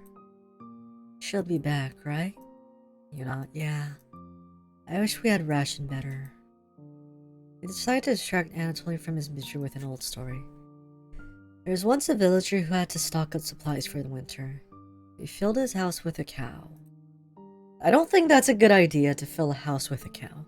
A sack of grains from the field, and 92 buckets of water, mostly for the cow. He quickly ran out of room as the house wasn't very big. One day the villager grew sick.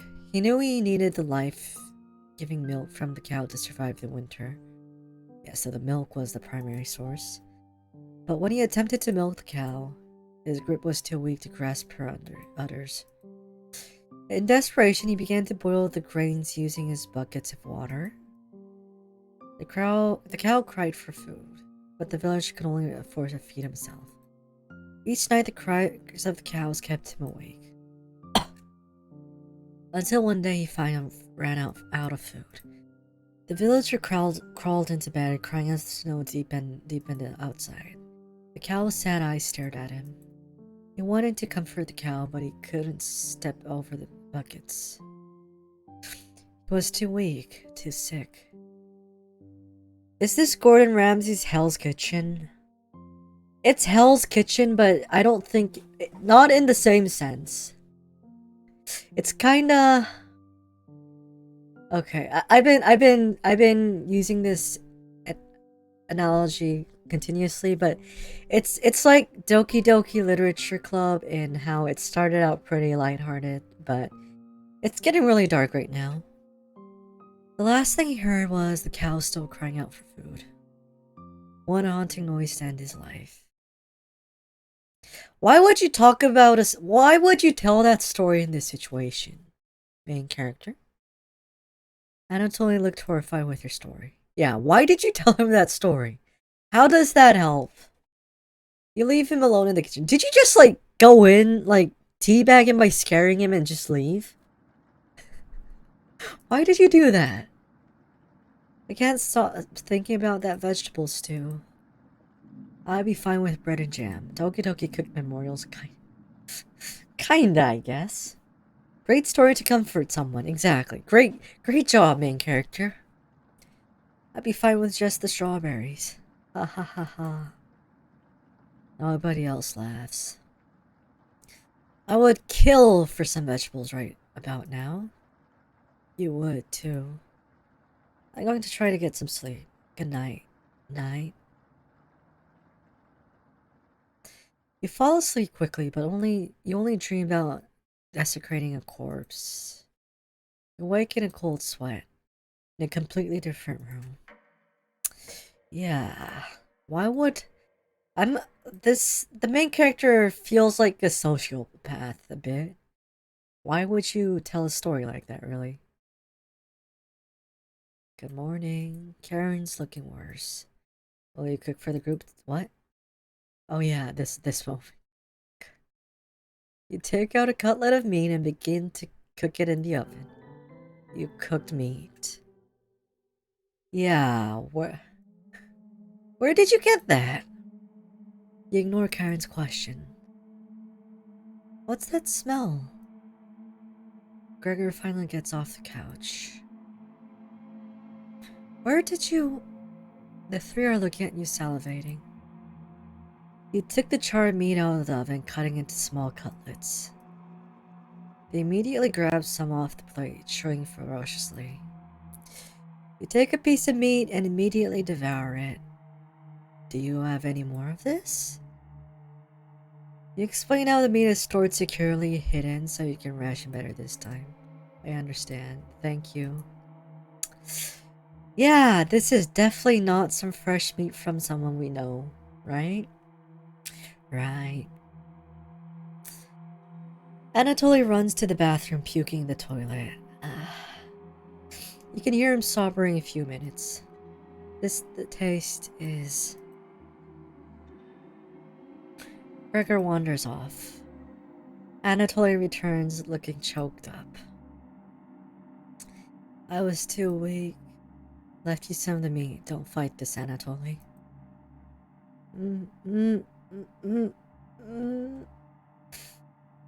Master Anakin, what do we do? I don't. That was a terrible joke. Okay. Anatoly takes a cutlet from the plate, turning his back to the group as he devours it. You can hear him crying. Finally, my focus is coming back. I had to read some of those books.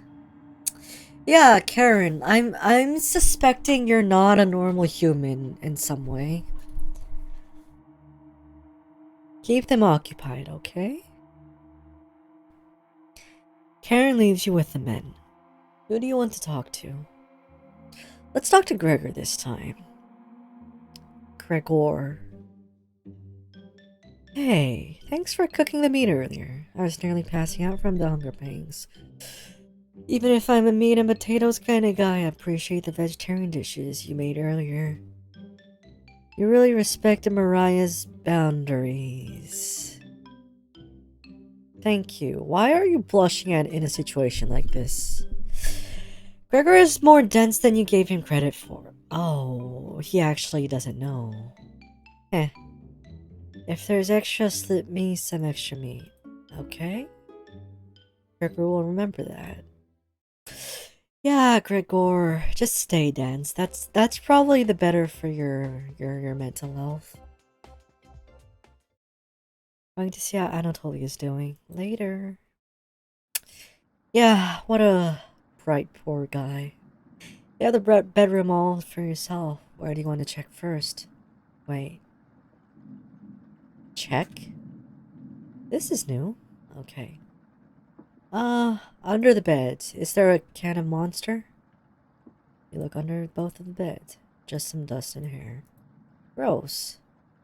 Under the floorboard. You notice a bone sticking out? Is it a human bone? No, chicken bone. Where the hell did they get a chicken bone? Gross. Inside the nightstand. Oh! Onion! Don't be a crybaby, it's just me.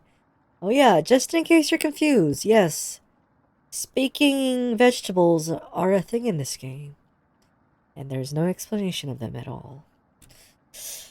Don't be a crybaby, it's just me. Onion. I was just playing with some of the toys in the drawer. You're far too old to be playing with any of them. You're never too old for toys. Anyways, attention to secret chump pit meeting. Smell you later. Onion bounces out of the bedroom. The jar has various children's toys in it.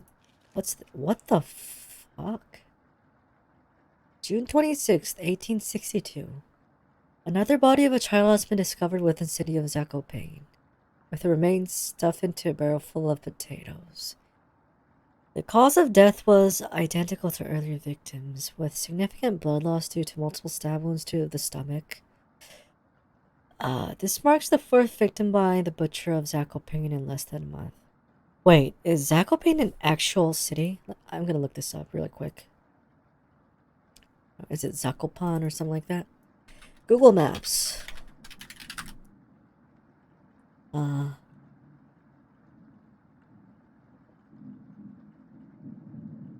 Zakopan. So it is. Where is this? It's near Slovakia. Huh. It's in Poland. It's pretty near to Ukraine, huh? I mean, they did say they ran from Ukraine, so okay. Of the month. Oh, sorry. You take the bloody newspaper with you. Taking notes 1 out of 5, huh? That's the first note. Okay. Hours passed. The meal gave everyone's the perseverance to keep going. Okay. By the way, let me put this in full screen. There. Okay. Eating will just make them hungrier. They're fine now, but soon they'll be begging for more. We've waited long enough. What's for dinner? Calmly explain that you want to ration the meat. Better this time, and there will be no dinner. Fine. I understand. I guess I'd rather eat tomorrow than more today. No arguments? Perfect. Everyone decides to call it an early night. You fall asleep instantly tonight. You have a strange dream. You're having dinner with a blacksmith, but he's not touching his food. The only light in the room comes from the oven. He clears his throat, stroking his beard. I can forge anything, he says. Your eyes has been giving you issues lately, so you reply, forge me a new eye, then. You laugh, but then the robes come down. He ties you to your chair with a long rope to prevent you from struggling. Hey, Lemnet, welcome to the stream. You rip the rope apart without even trying, so the blacksmith uses a thicker rope. No turning back now. He takes a hot poker out of the coals. Holding it in front of the face, you can see his beard and eyes watching you. He slowly brings back the poker, aiming carefully for your eye. Before plunging it through your skull with a sickening crunch, the force of the blow throws you backwards a few feet. You're unable to break the ropes. You vomit all over your chest. The smell of your decimated eyes floods your nostrils. The blacksmith stands over you, spitting on your body. You awaken a cold. Oh my god. Yeah. Okay, that was scary for a moment. Yeah, I'm glad I'm playing this in like an early afternoon. Because playing this in 5 in the morning was not a pleasant experience for me. You wake up to see Gregor looking into the window. He turns to you, not smiling. Take a look out the window. Do you notice anything?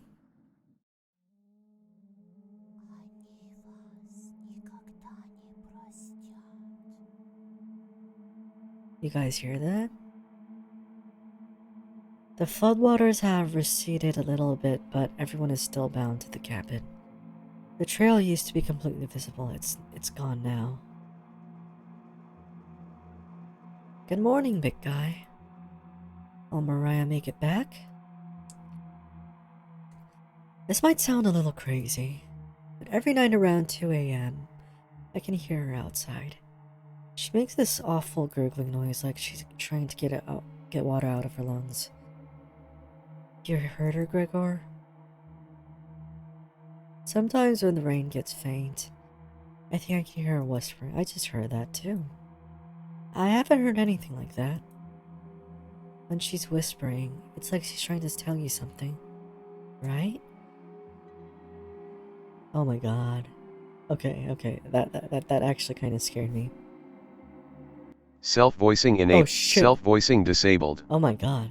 Wait, Self-voicing enabled. is this a function? Gregor, yes. Karen. Karen, I sometimes hear her crying through the radio. I did not know this is a function. Karen, but that's just a broadcast. Karen, right? Okay. Self-voicing disabled. Okay. I'll just I think we should have another piece of meat for breakfast. Oh my. One step closer to Mariah. It's what she would have wanted. What's gotten into you, Anatoly? Anatoly's eyes look at you, begging. Bring us another slab. Please. Clearly doesn't have the stomach for it. I can't get the taste out of my mouth. Please help me. Oh my god. Anatoly. Gregor looks pained at Anatoly's words. I think he's right. Please bring us more of that meat. You grab some of the meat from your secret hiding place. Cut it into squares, adding it to the boiling cauldron water. It will taste bland without any seasoning, but you need to serve it up right away. Karen, what's taking so long? Boil it faster. It looks almost done. Patience. It's finally finished. You serve the meat in bowls. And it's already empty, is it? Gregor drinks the broth before swallowing the chunks whole. Like a duck does when eating bread. Anatoly creates ripples in the broth using the spoon. He isn't eating. I'm sorry about earlier, everyone. I don't know what overtook me. Mariah. Anatoly begins to weep. I don't know what he's talking about. It's just me. Why is he calling Mariah? We're definitely not consuming, you know. You look over at Karen. You didn't notice her even start to eat. There's just an empty bowl now.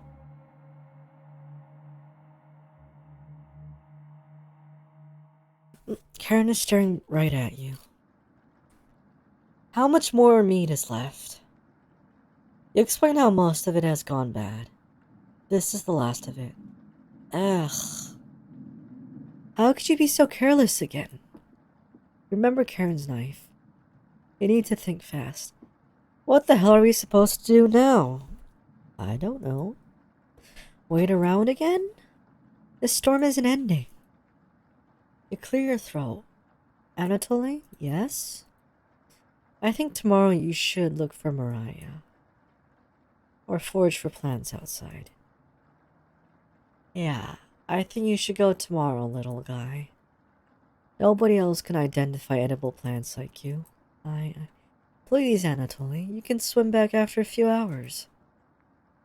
Gregor is right, Anatoly. Maybe you'll find Mariah out there.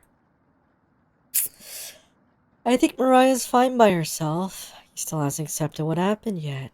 She doesn't need anyone's help. But we need your help, Anatoly. That's right, Anatoly. Please help us. Let me sleep on it, okay? No problem, little guy. Humph. Yeah.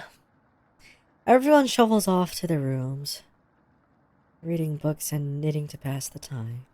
You go to bed, ravenous. Right.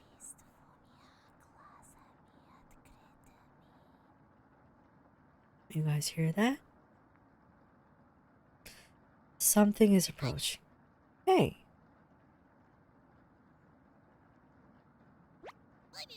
Don't be a crybaby. It's just me. Yay! It's a talking onion. Yay! Onion. Not going to be very sweet today. I'm worried about Anatoly. He's going to cave to peer pressure. Can you stop him from leaving the cabin? You don't answer, Onion. Please? Don't you trust me? You shake your head.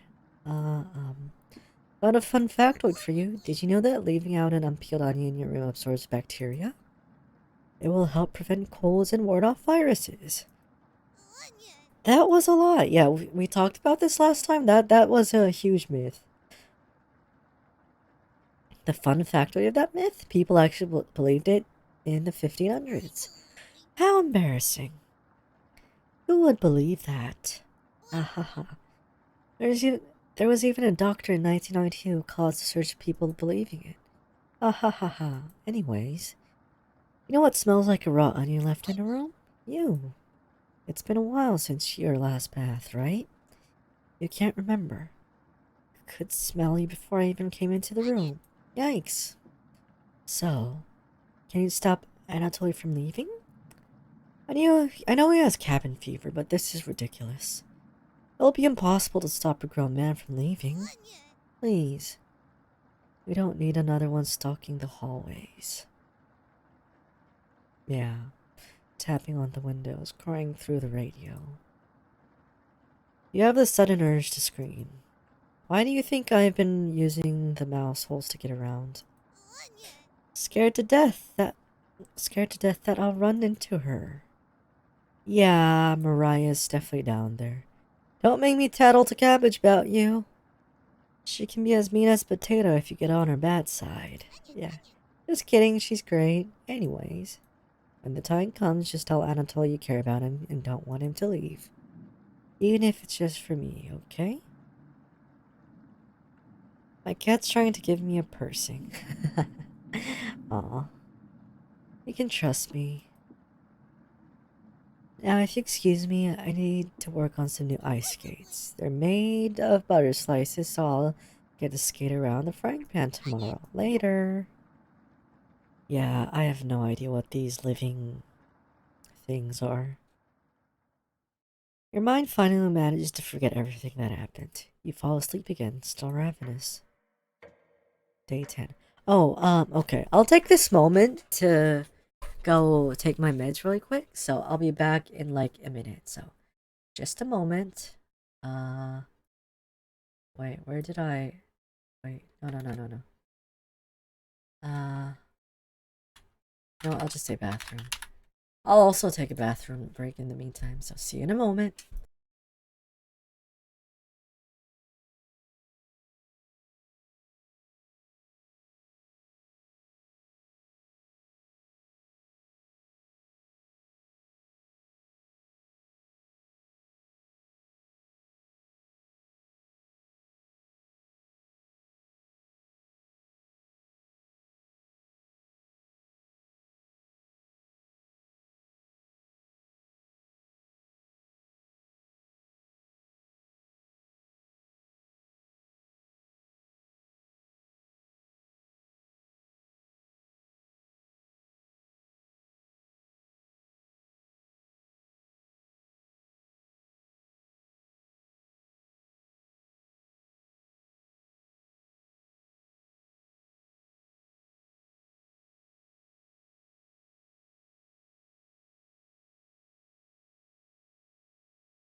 Alright. Back I am.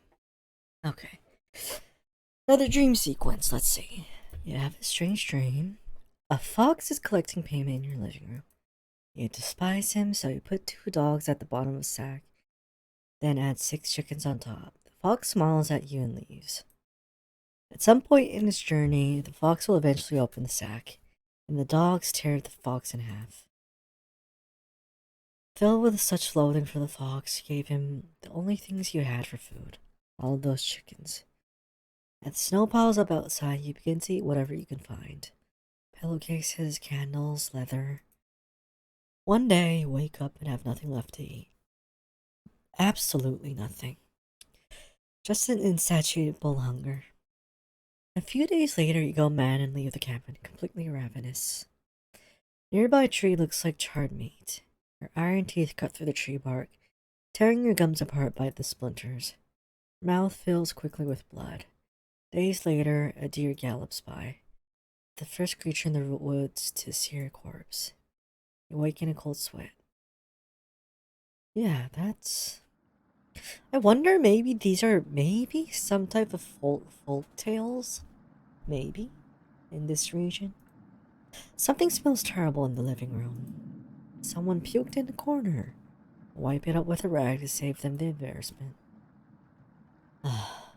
Poor Anatoly. Good morning. Good morning, little guy. Well, Anatoly, what's your decision? I barely slept last night. Her whispers came through one of the holes in the floor. She kept telling me to come outside. Ern, we don't want to rush you. One of us puked last night. So that's what the smell was? Anatoly, my patience is wearing thin. You have 1 hour to make a decision. Why? Why so quickly? Because I'm not waiting any longer. Karen, if you're in a hurry, why don't you go outside, you bitch? I don't know. I mean, you're the one who's in a hurry, right? You could see the glint of Karen's knife under her dress. Best to watch out for that knife. The group disperses. Tensions seem to be rising. You have 1 hour to kill. What do you want to do?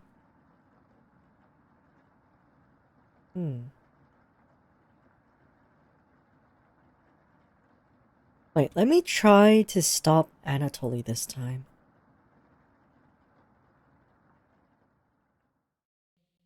Anatoly looks pale. Thanks for coming over. He seems comforted by your presence. The relationship is stronger. Eric told me he's heard Mariah. I'm sure Karen isn't being honest with me. Have you checked out the basement door closely? Every so often, I can see her peeking out me through the holes. I really don't want to drown outside. At least I won't have to have her tormenting me anymore. You know what's in the basement, don't you? Okay, last time I said no, and he said that, so you're really lying to yourself or something like that. I'm gonna try yes this time. Of course you do. How else would you keep us... Anatoly looks like he's going to puke. Please get away from me. Okay, it didn't make a big difference, I guess. Anatoly leaves your vicinity. Looks like Anatoly will remember that. You call everyone together for a meeting. Yeah.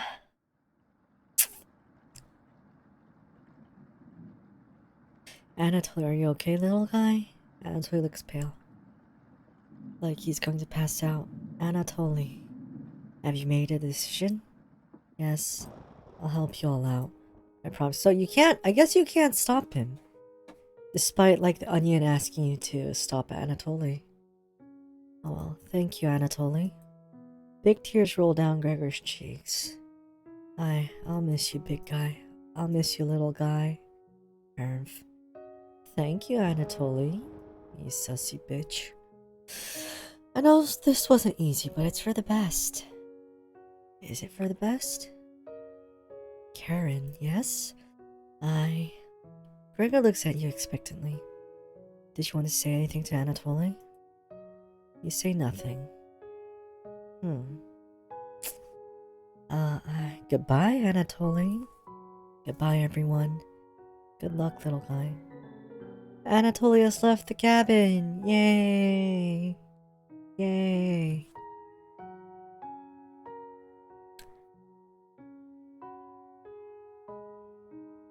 See you soon, little guy. I guess all we could do is wait. Good night. Karen goes to the bedroom to sleep. I didn't tell him the truth.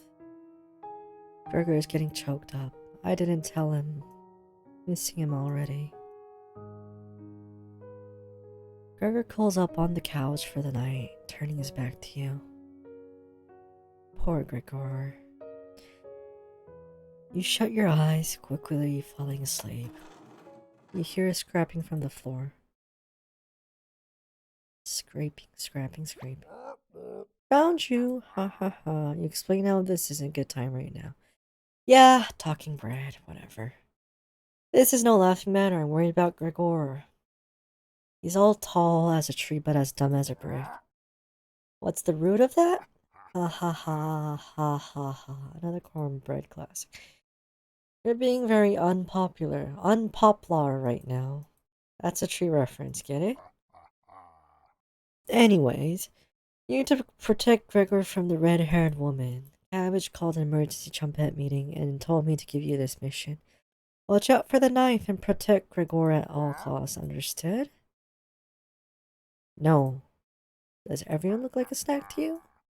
Wait, what? Everyone look like a snack to you? I guess. I'm not giving you a choice on this. Let's try that again. Protect Gregor at all costs. No. Let's try that again. No. No.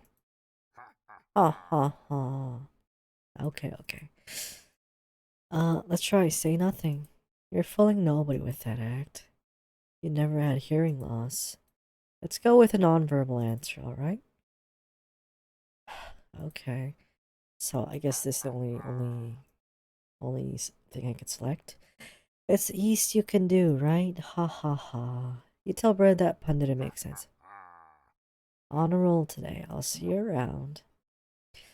Brad hops away, squeezing himself through the mouse with a small pop.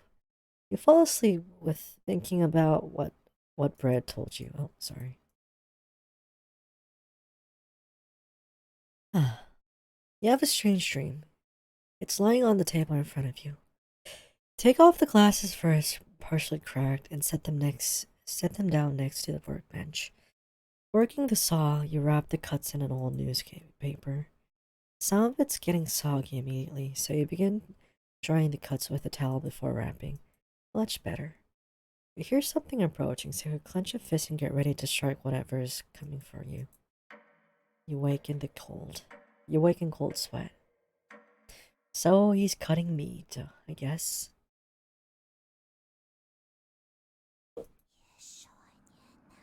Gosh. I'm assuming that's some kind of Slavic language. You wake in a completely different place. Did you sleepwalk or you found some meat?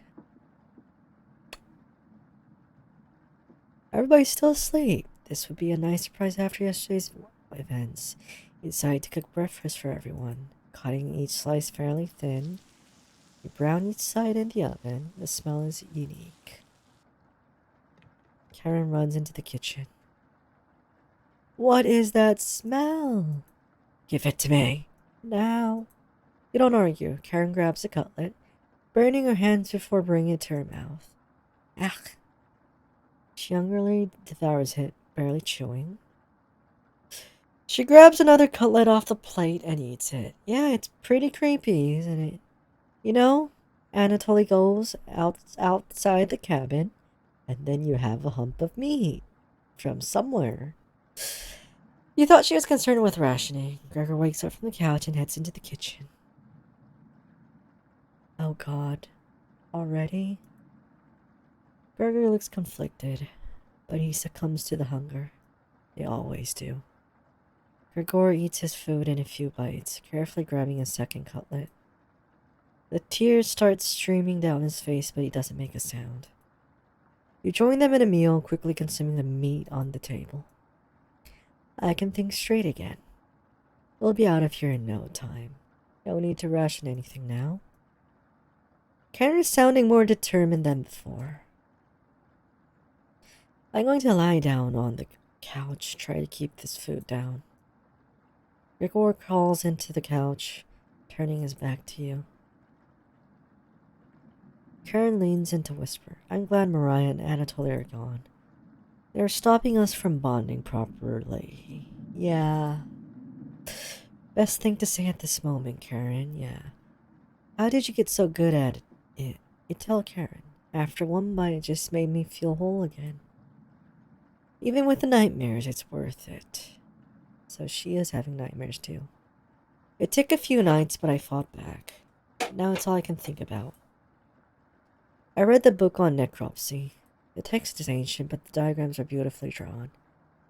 Very descriptive. How many years did it take you to perfect the craft? I didn't realize this line before, so the player is also perfect at necropsy. You tell her. Yeah, right. I used to tell Mariah that you weren't funny, but that's not true. Sorry about that. You've grown on me. Karen pauses, deep in thought. You know Gregor can't swim, right? He'd be the next... Oh, sorry. He'd be the next to leave, but he doesn't stand a chance outside. They always seem to come back, right? In one way or another. Why wait for him to come back? Karen hands you a vial of liquid. I think you know what needs to be done. This is a strong anesthetic. Don't ask me how I found it. How the fuck did you find this, bitch? I want you to slip this into Gregor's mug tonight. This is for the best. You won't feel any pain until he wakes up. All you have to do is stand back and let me work on him. This request is beyond extreme. Will you do this for me? Why don't you do it, bitch? Oh, I did this last time. Wait first, I want it. Let me try no. Fine. Save that for a rainy day. I have everything set up by the couch. You don't have to watch. The restraints should be easy to apply myself. Gregor's strength is farce. Gregor, hi. Hey, Karen. Yeah, it's pretty yabai right now. What are you doing? Untie me. Well, what the fuck? She's doing it right now. Oh my god. This will be over soon, Gregor. Ah. Stop. Gregor has turned silent. You leave her alone, going into the bedroom, crawling into the bed Anatoly slept in. You fall asleep almost instantly. Oh my god. Okay. Wake up, sleepyhead.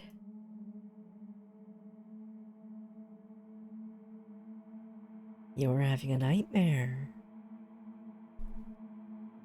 You know, I noticed this last time too. But look at this.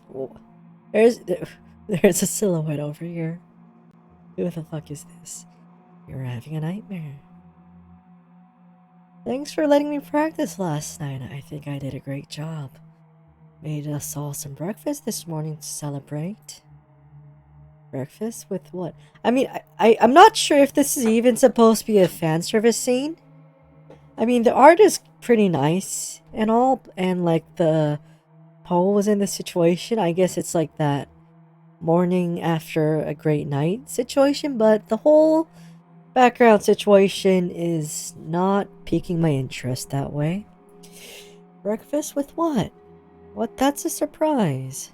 Gregor already finished his. Took a few hours, but he caved. Come on, let me show you. You get out of bed and head to the living room. Yeah. This is where we stopped last time. Why? He's a little weak from the blood loss, but don't worry. Bandaged him like a field medic. What is it, Gregor? Where are my... God, you're stupid. Maybe if you spent as much time reading books as chopping wood, would have noticed the pages I was bookmarking in the necropsy book. Yeah, what are you talking about? Do I have to spell it out for you? You can't swim. How are you supposed to help us out when you'd immediately drown? You'd sink like a log. What? I put some of your lips away for safekeeping. The leg was pretty tasty, huh? Gregor goes pale. How's that for a big breakfast? Ha ha ha. And don't try to crawl away. If you leave this couch, I'll end you. I don't want any of it to go bad, so we'll have to eat that fresh arm when everything else is gone. Speaking of which, going to start cooking another chunk. I'll leave you two alone to chat. This has gone too far. Hey. All I wanted to do was keep everyone alive and together. But I failed at that. Oh, poor Gregor. Oh. Are you disappointed in me? No, Gregor.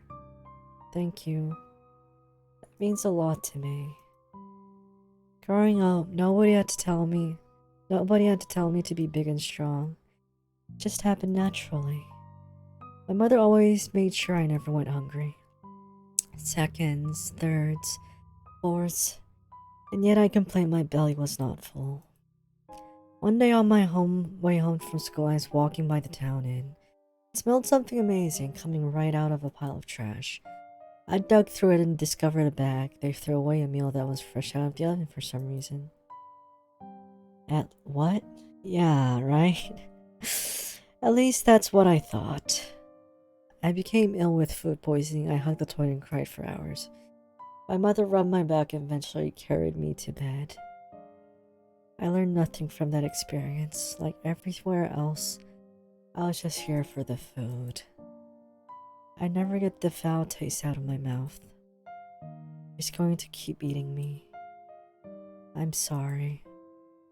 Getting too lightheaded to hold a conversation, uh-huh. She's going to torture me again. You know that, right? You nod. Gregor grows a little more pale. Can you cover me with a blanket? I've never been this cold. This cabin, it chills me to the bones. Or what's left of them. Please, consider it my dying wish. Okay. I want to do no in the sense that's I didn't do it last time, but no. This poor guy. Thank you. Much warmer now.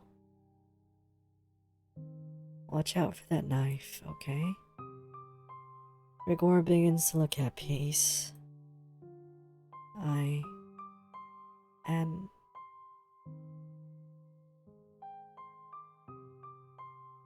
You watch the last of Gregor's air escape his lungs. What the hell do you think you're doing? You tell Karen that Gregor gave up. We could have kept him alive for another week. What's wrong with you? No matter, plenty of food left now. You damn bitch. Okay. Karen leaves you alone. You head to the kitchen to try to find the other remains.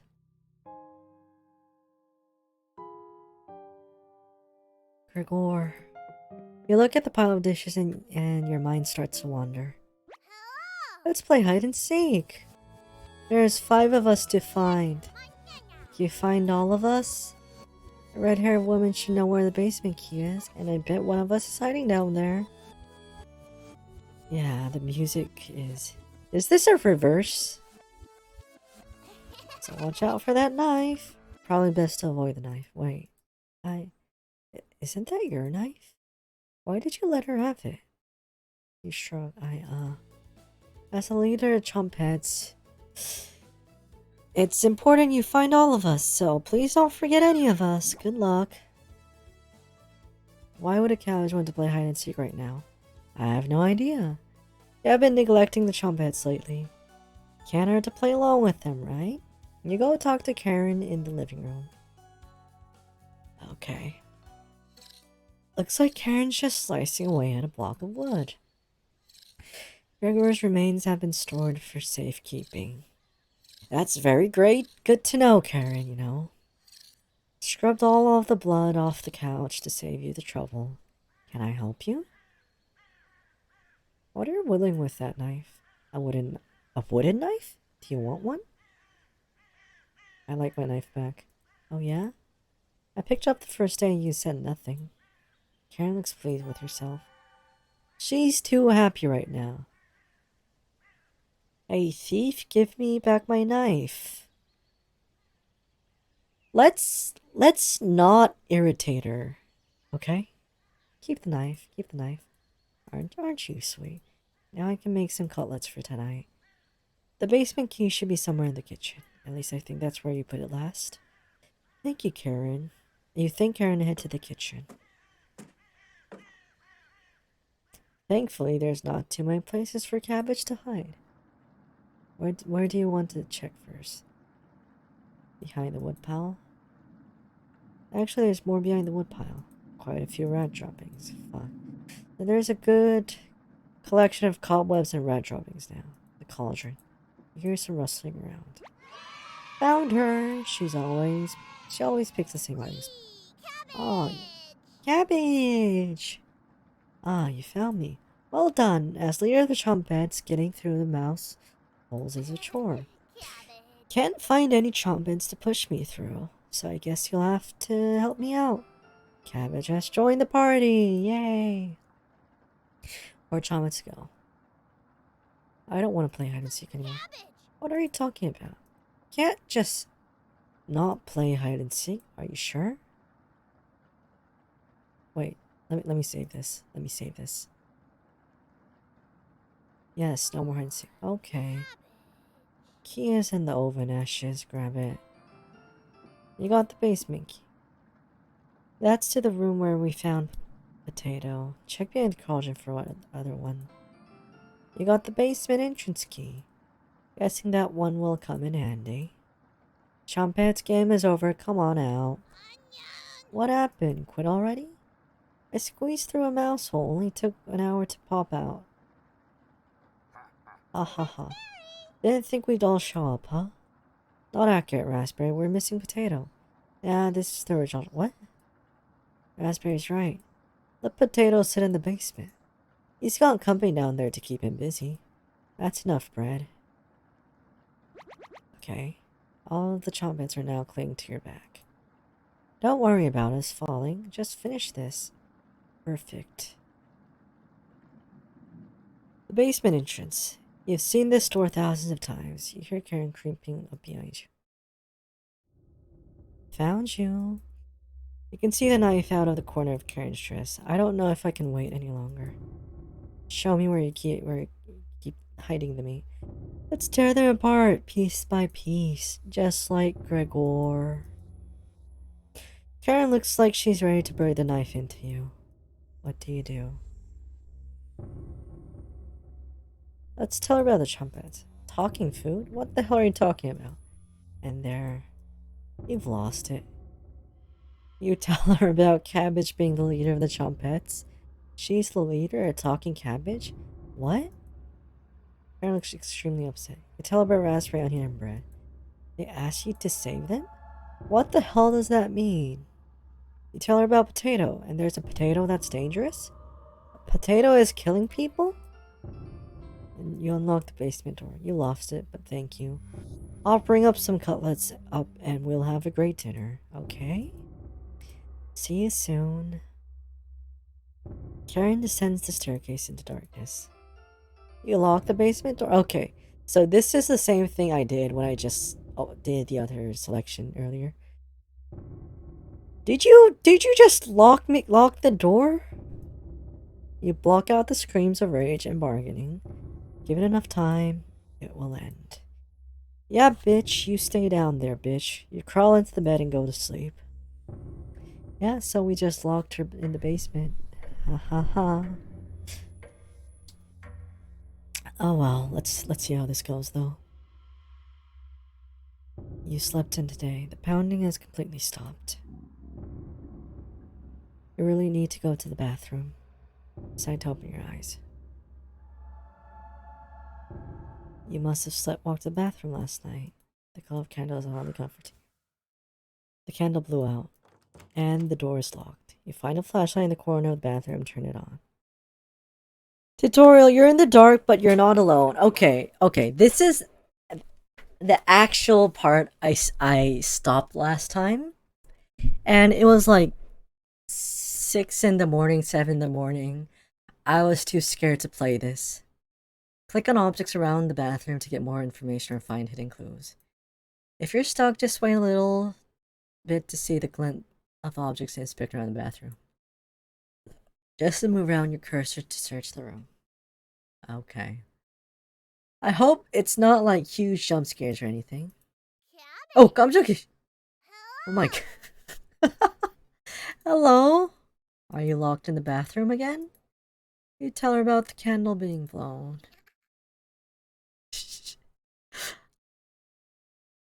Oh, okay. Okay, ha ha ha. Maybe you just need to try wiggling it a little bit. You unlock the bathroom door. Sometimes the simplest method is the best one. Now, if you excuse me, you need to conduct the next Circuit Chomp Bed meeting. Later, you quickly make your escape. Okay, what is happening? Well, getting locked in the bathroom is enough excitement for one day.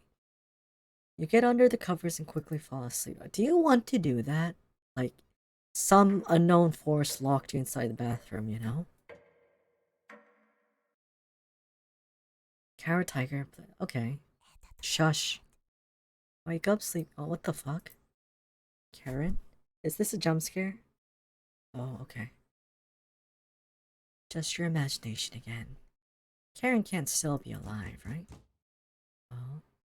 Somebody's at the door. You grip the doorknob tightly. Oh my god! That can't be the real Gregor. You determine the haunt has officially begun. The haunt? Some spirits move on immediately, others linger. And some stop at nothing to give you a heart attack. Yeah, or get you to fall down a flight of stairs. Or cause you to wander into an early demise. No way of knowing which one the group will choose. The rain has stopped outside, you decide to go look at the window.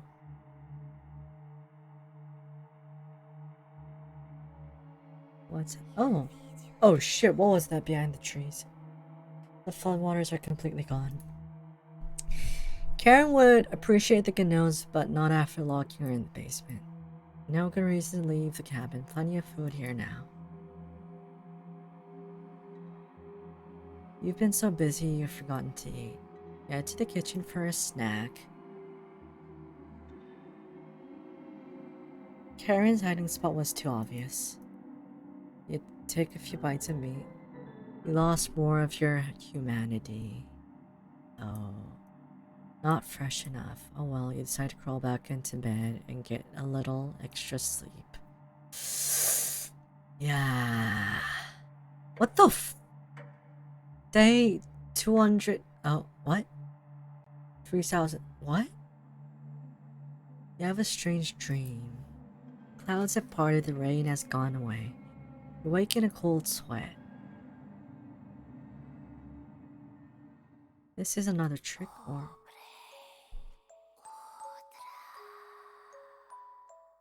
Good morning? She's still sticking around. You head to the kitchen to get breakfast. Your food is gone. That noise was coming from the living room. Anatoly? Nobody's here. Deep scratches are dug into the wood by the couch. Something's approaching. What's making that noise?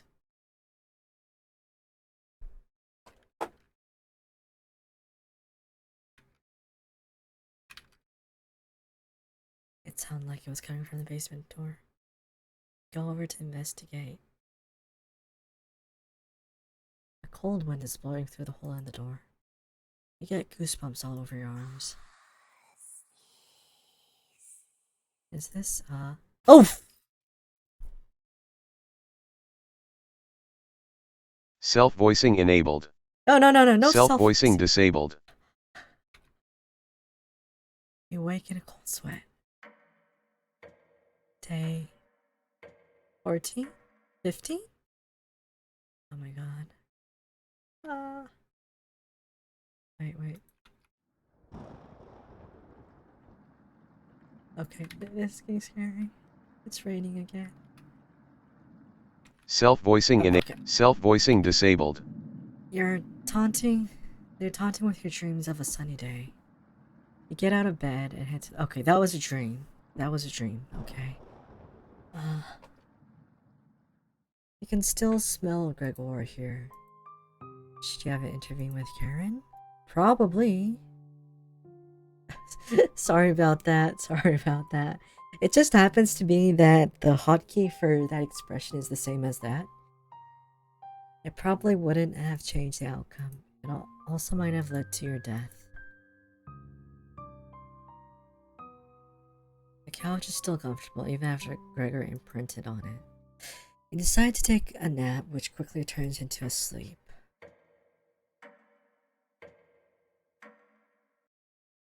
Okay. It is a horror game. If it wasn't obvious at this point, yes, it's a horror game. You must have woken up too early today. The cabin living room is pitch black. You pick up a flashlight nearby to explore the darkness. Oh shit! Hey there, Anatoly? Oh my god. Oh my god. Oh my god. What's this? The first note you ever received. Thinking about... It's kind of the... Oh, okay, yeah, it's not the in-game voice. It's like a helper. Thinking about the messenger puts a smile on your face. What messenger?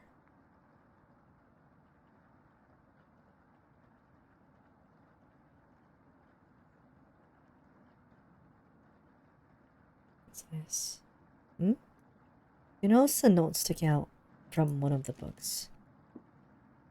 I know you've been ignoring my other letters, so I'm begging you. Please bring back my daughter safely, or I will need to get others involved. I have left payments out to the door, and will pay any price. Please let her go. We don't have to involve anyone else. Okay. You take the mother note with you. You decided to lay back down on the couch to get the rest of your sleep. Okay.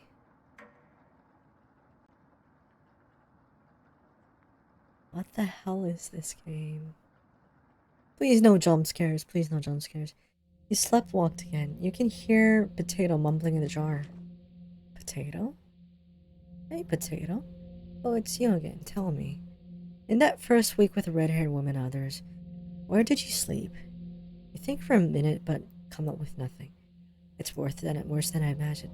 If I can be honest, it was truly horrific to witness. Still nothing? You would routinely collapse in the middle of the hallway, sleepwalking into walls or worse, going down into the basement. I can't believe you haven't broken your neck on those stairs yet. You seem to survive almost anything. Do I have that right? Yeah, I'm slowly losing my mind too. Yeah, this cute potato, but...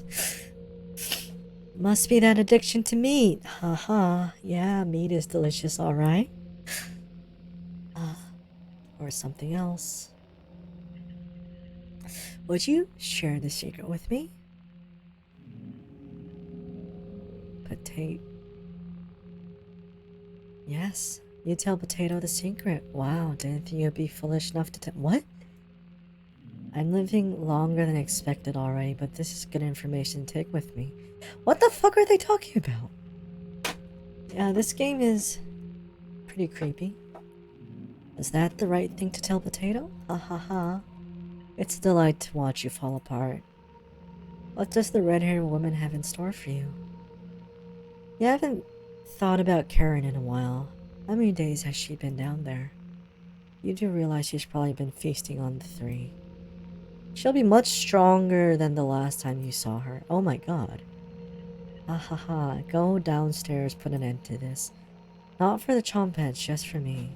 You head for the basement door. You quickly do the math in your head and determine Karen will be dead in the basement. It's been enough days, right? You open the door and prepare for the worst. Is this a jump scare? Please no jump scares. It's just a staircase. Nothing to be scared of. You begin your descent. I'm closing my eyes. Okay. Something is approaching. What is it? It's a jump scare. This is definitely a jump scare. Please no jump scares. Can you hear me? I've been down here the entire time. It's so good to see you again. Mariah? Oh!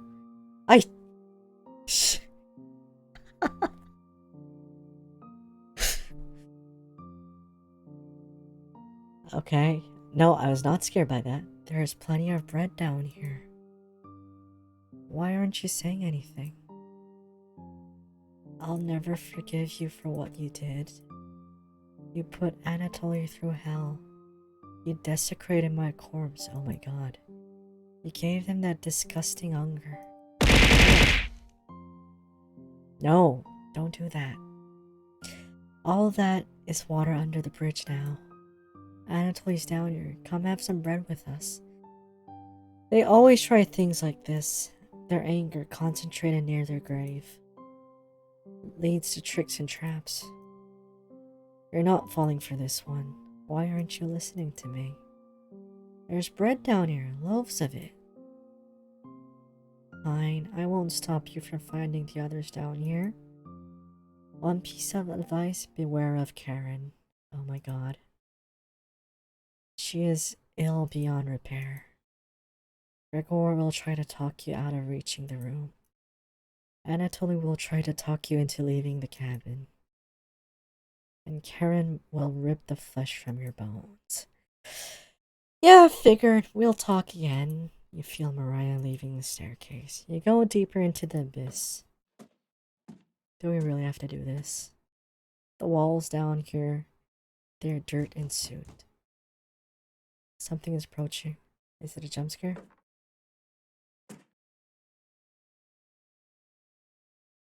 It has to be a jump scare. Oh, it's Gregor. I'm glad I found you. The rain outside has stopped. Did you hear that knocking? Another trap.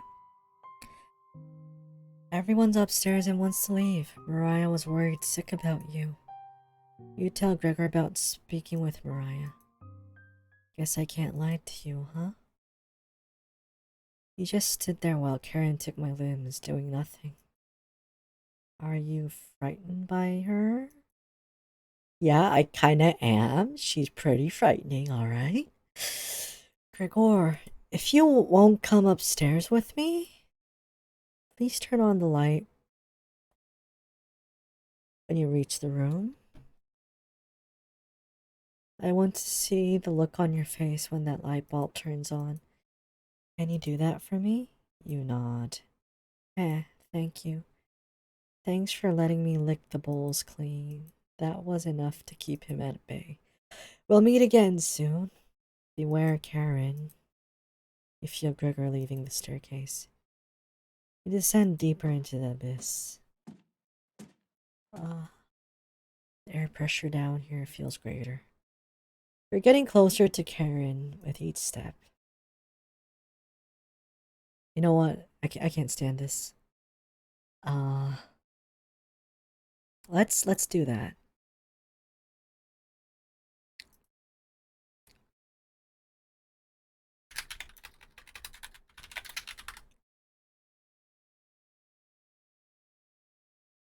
Much better.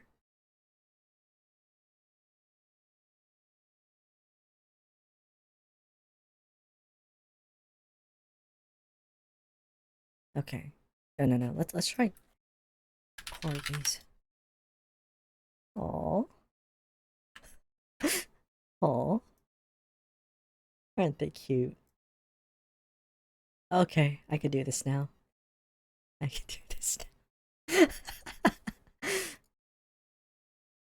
Something is approaching. Okay. I'm strong now. I'm strong now. Ah. It's not a jump scare this time, obviously. It's Anatoly. Oh. Thought you'd still be fending off that glutton Gregor right now. You told Anatoly about meeting with Gregor. Oh. I was going to try to see if you wanted to pick onions with me. You shake your head. Guess there's no fooling you, huh? You survived this long and now you'll need to fend off Karen. I can't tell if I'd rather have you or her sticking around down here. You ask Anatoly where Karen is. Oh. Oh, go take your shit. Wah. Don't do that. 깜짝이야. She's just below us. Waiting to devour you. Wait. Let me lower the volume on that. Where do I do that?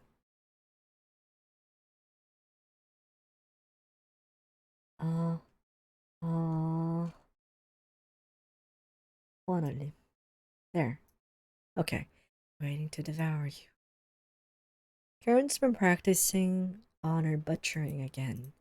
Maybe she'll start with your arms. Ha ha ha. Down here, the whispers have told me about you. I can't even believe some of the things you've done. Worse than any war crime. Yeah, so the main character is obviously some mass murderer cannibal living in the woods. So many whispers about those sorts of things. So many whispers down here. It ends at the bottom. 깜짝이야. Okay, you know I could still watch that in my screen though, right? Okay. Karen might be alive down here, but you won't be. See you again soon.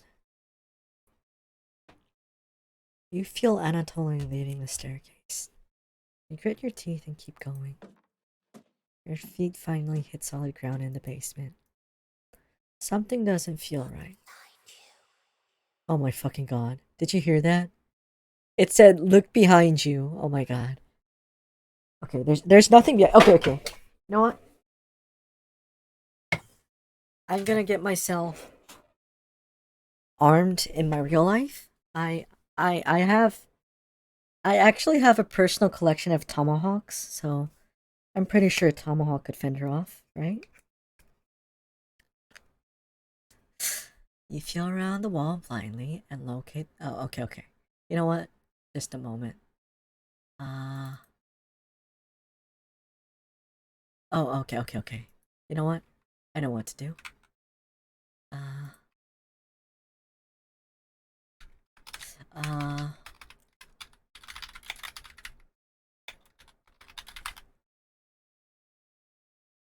There, this one should work.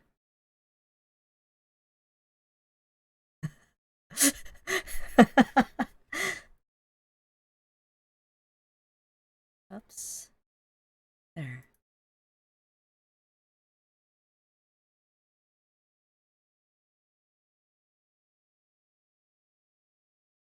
There.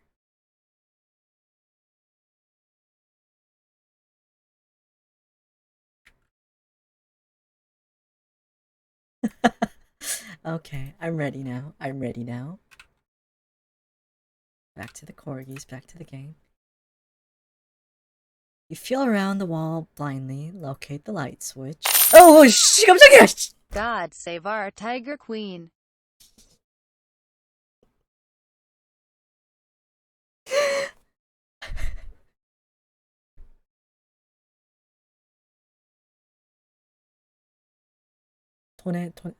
I'm going to pause.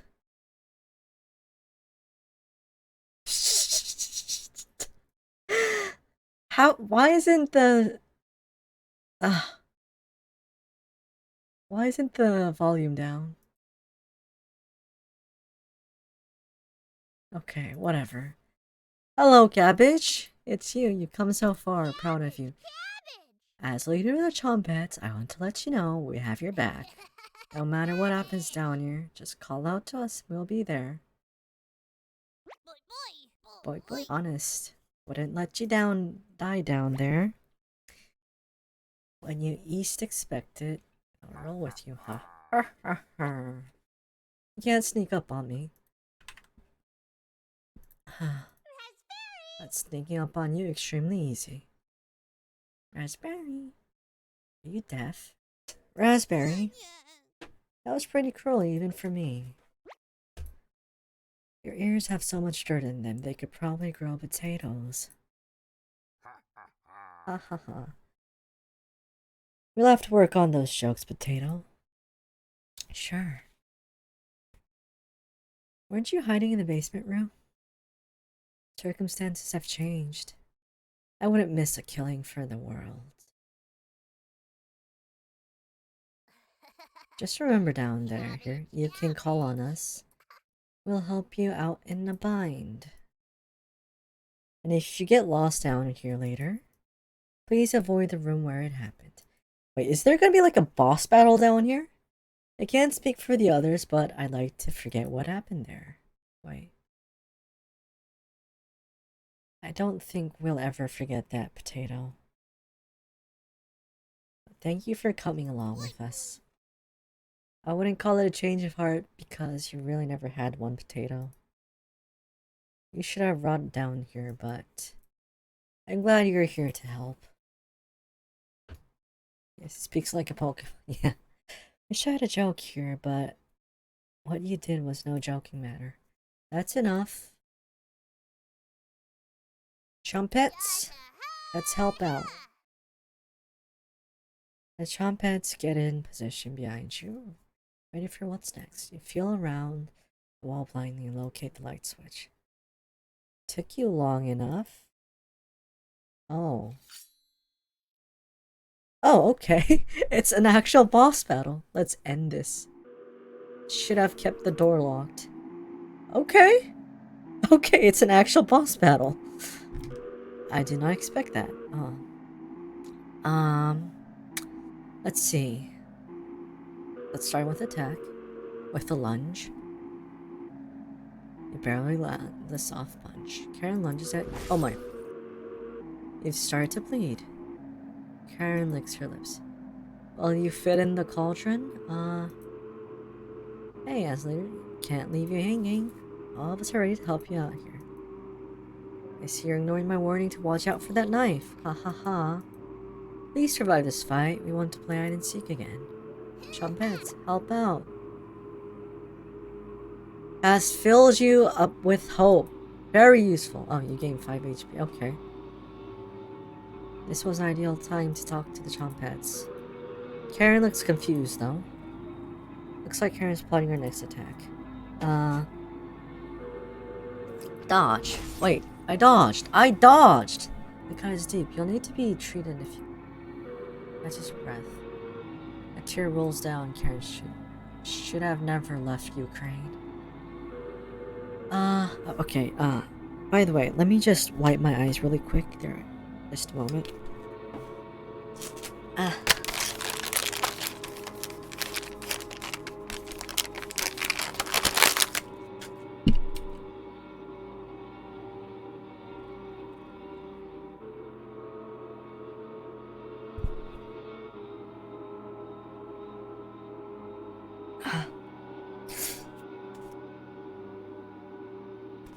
Sorry about that, my eyes were kind of salty for some reason.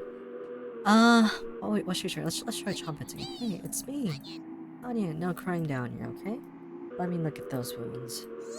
Blood, gross. Your eyes begin to water. What did I tell you about crying? You got this, champ.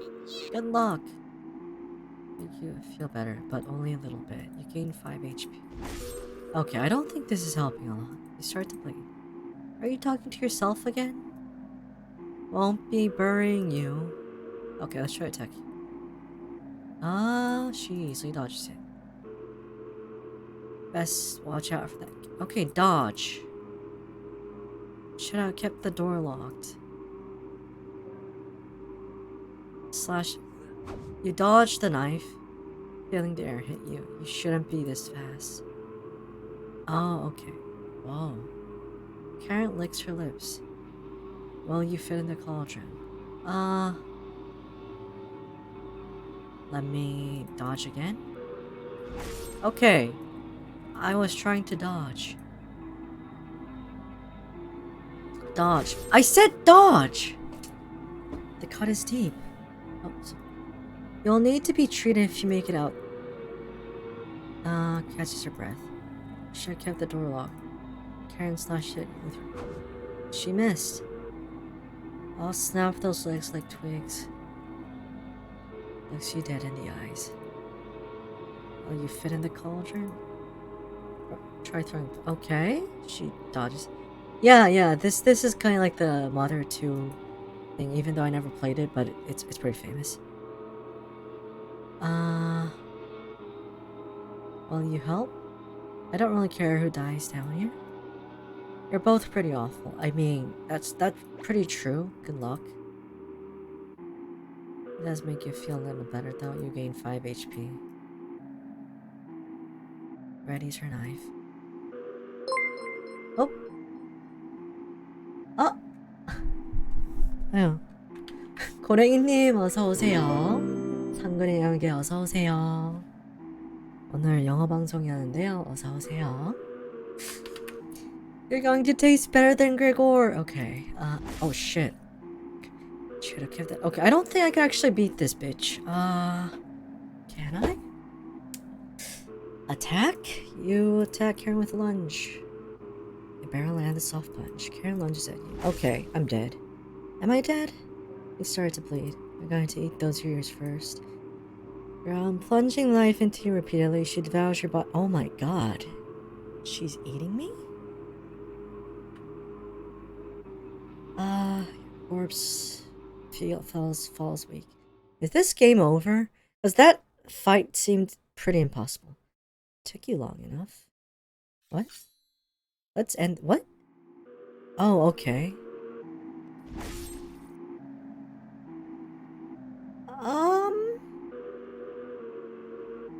It's certainly everyone's favorite trumpet, but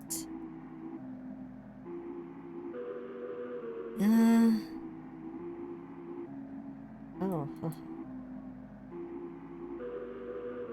Is Anya my sibling? We shake her head. Oh, huh. Good luck. What the hell is this? Okay.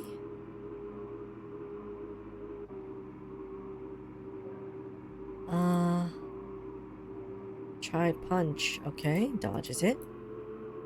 Let me attack you first. Oh. Barely land the soft punch. Ow. Okay, let me try talking to all the trumpets first.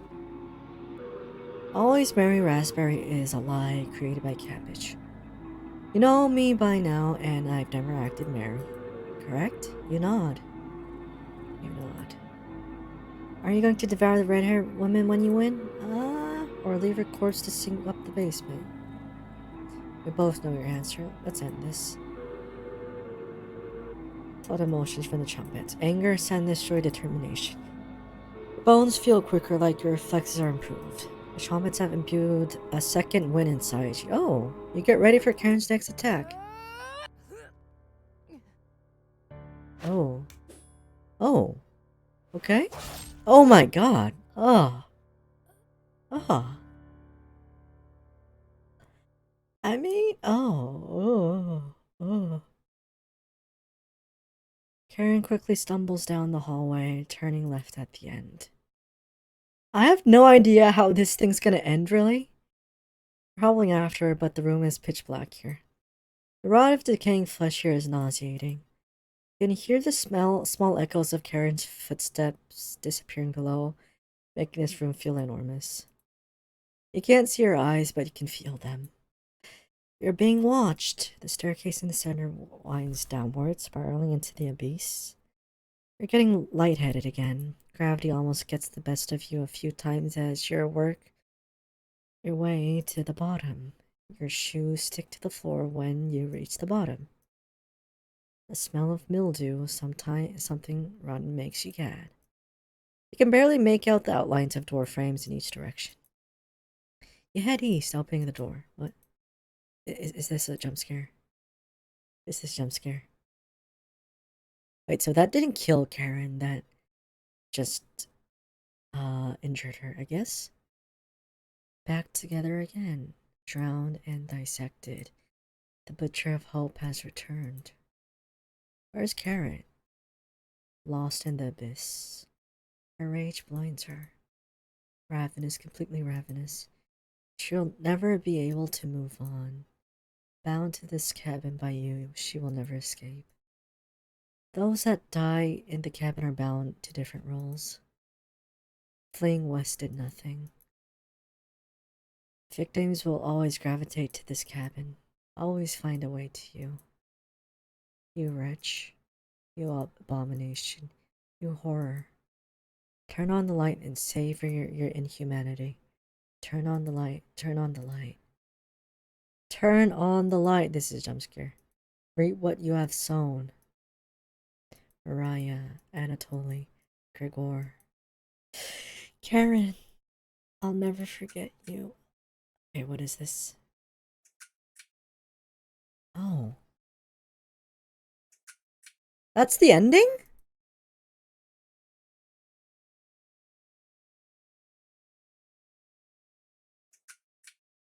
That's the ending?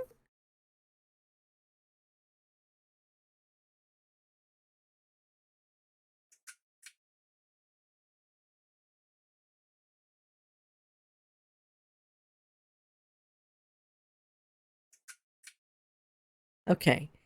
This can't be the real ending. Like, there has to be like a true ending or something.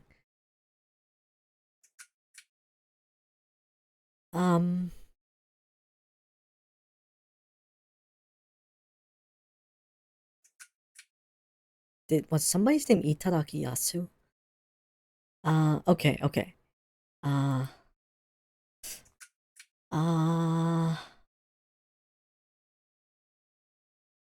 Okay.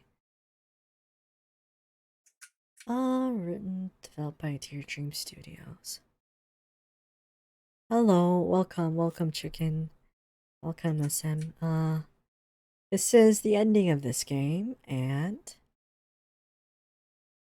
it was a bit underwhelming, to be honest, but wait.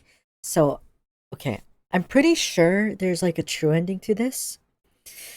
But what this game has been implying so far is that the main character is like some cannibalistic murderer who lives in the cabins, and he's been killing and eating people for like, I don't know, centuries at this point. And these four friends are just his newest victims. But I thought they were friends. How did they not know him? Alain Paksuk. These are Kickstarter backers, but yeah. And he has all those dead bodies in the basement. And then like the every Twitch and YouTube streamer. Well, you're welcome. Yeah, and you. Yeah, this is like I hope we get more lore because yeah, it says not done yet. Did you see that? It said not done yet. There's more. That was just the first ending. Okay. You hear talking upstairs. Thieves, you grab your flaying knife and silently go up their stairs. You'll eat well tonight. What? The four look completely shocked at the sight of you. Wait. She doesn't look like she has the courage to speak. We've been lost for a few days. Your cabin is the only hut we've seen out here. Can we stay here for a few nights? You clear your throat and ask the questions you've asked thousands of times. Did you come on your free will or were you sent? We were technically sent. Anatoly, we came on our own free will. The woman looks confident in her answer. They answered incorrectly. You clear your throat again, coughing profusely. You may stay in the cabin until you're ready to leave.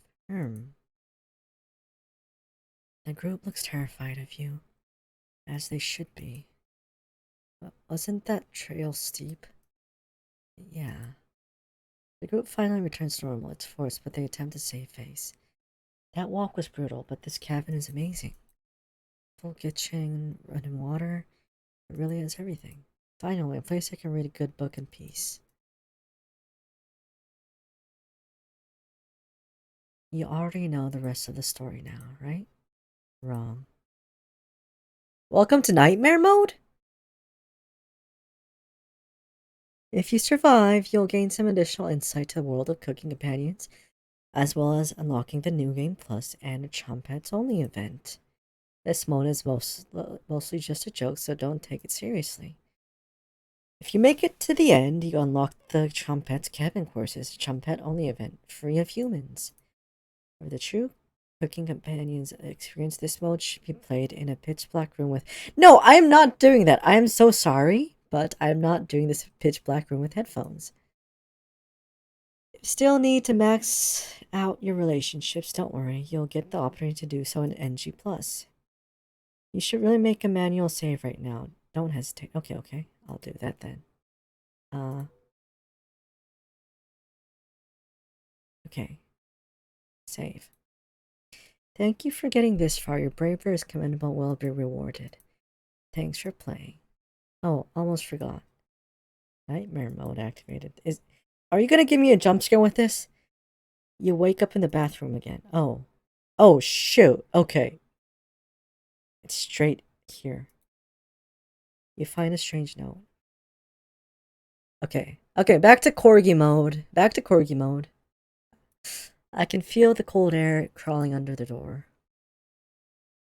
You got the strange presence note. What is all the blood here?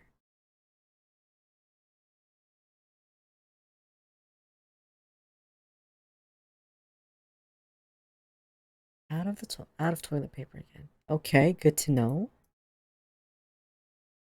Oh This is my room. Do you see how dark it is? It's cold, but I can look at you.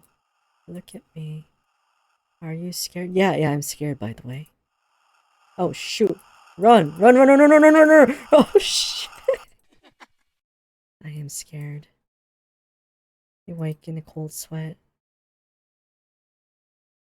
Oh, look, it's Mariah again. Your surroundings feel completely different. Mariah's presence is in range. She's beckoning you to follow her. You get up and leave the bedroom.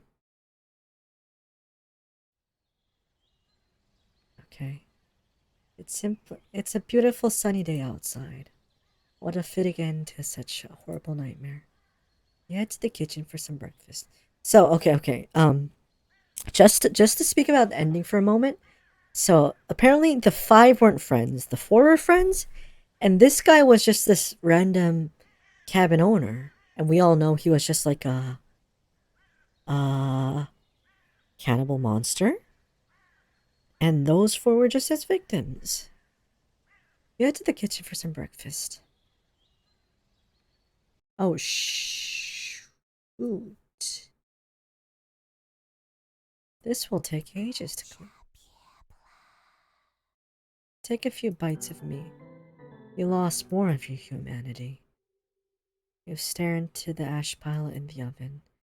Are they still upset? You head back to the bedroom to take a nap. Which one of them is causing this? Mariah? Anatoly? Grigor? Okay, you crawl into bed and fall asleep. 616?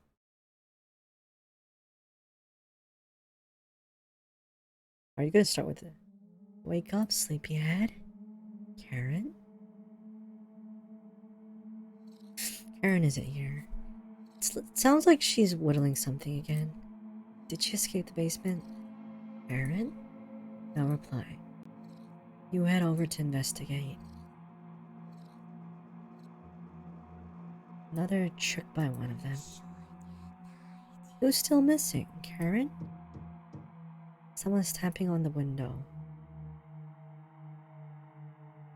Oh, I can't get the taste out of my mouth. Are you done, Anatoly?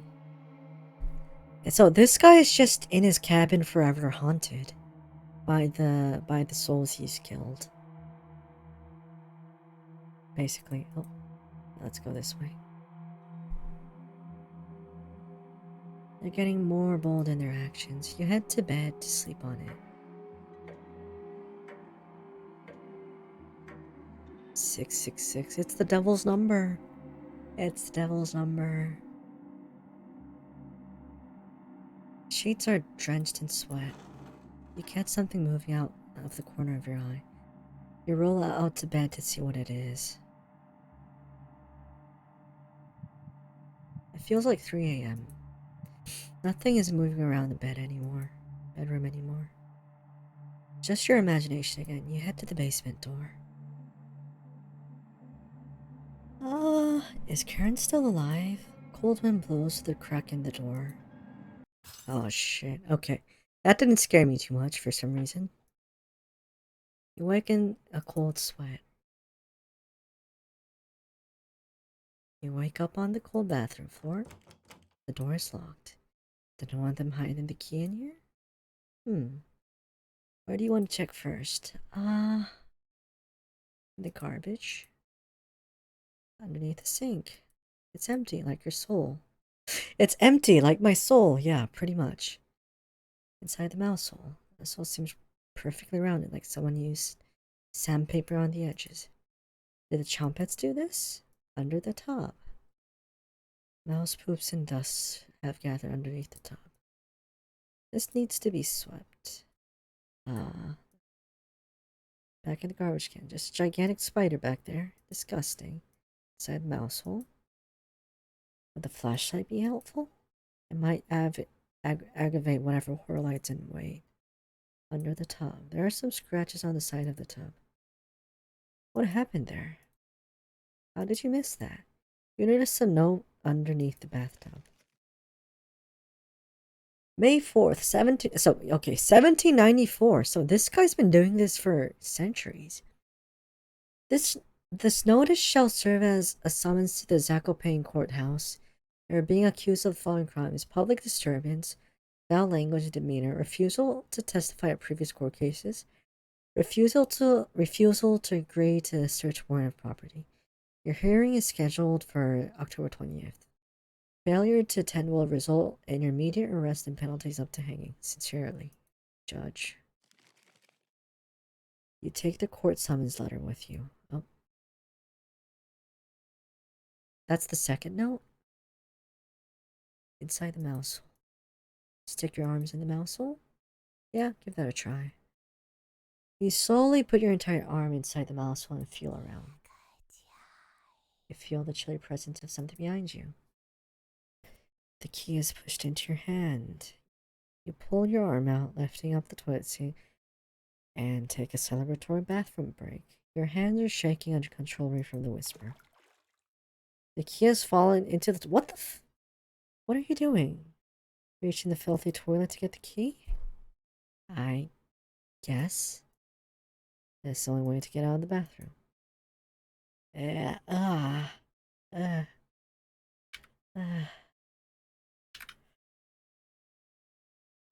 You must have gone down the pipe. Oh wow, you really put your hand into filthy backed up toilet, huh? It seems to be a new low for you, haha. Are you finally going to wash your hands now? The sink isn't working? Oh wow. Will the bacteria be the thing that does you in? Such a pathetic end for such a terrible life. Ha ha ha ha. That key wasn't even for the bathroom door. That was the key to the Chompet's treasure box. You really stepped in it this time, haha. Cabbage told me I had to rescue you from this. I wanted to let you starve to death in here, but she insisted. Here you go. This is the last favor you'll get from me. Goodbye, wretch. So the Chompets hate this guy too?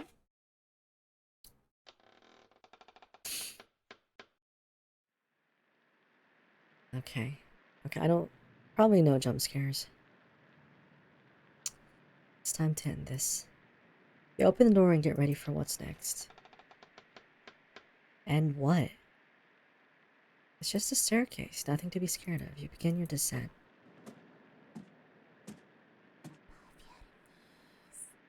The spirits aren't active right now. You continue downward. What was that laugh? Okay, I was wrong.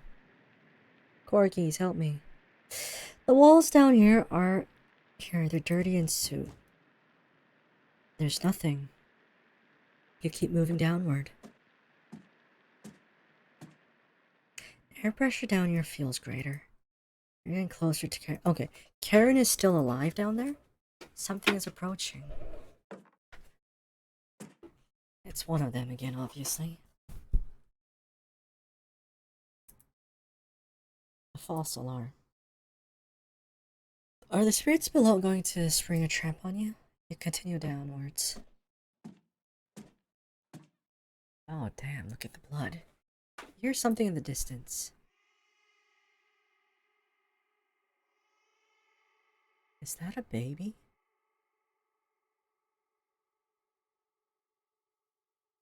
That's the sound of a baby. So this guy obviously killed babies too before.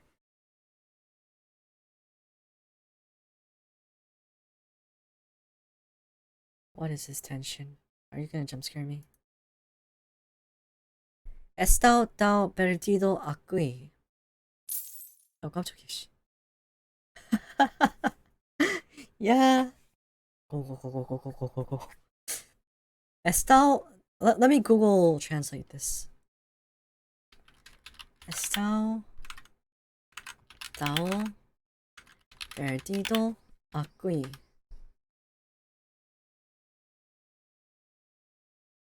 It's Portuguese, okay?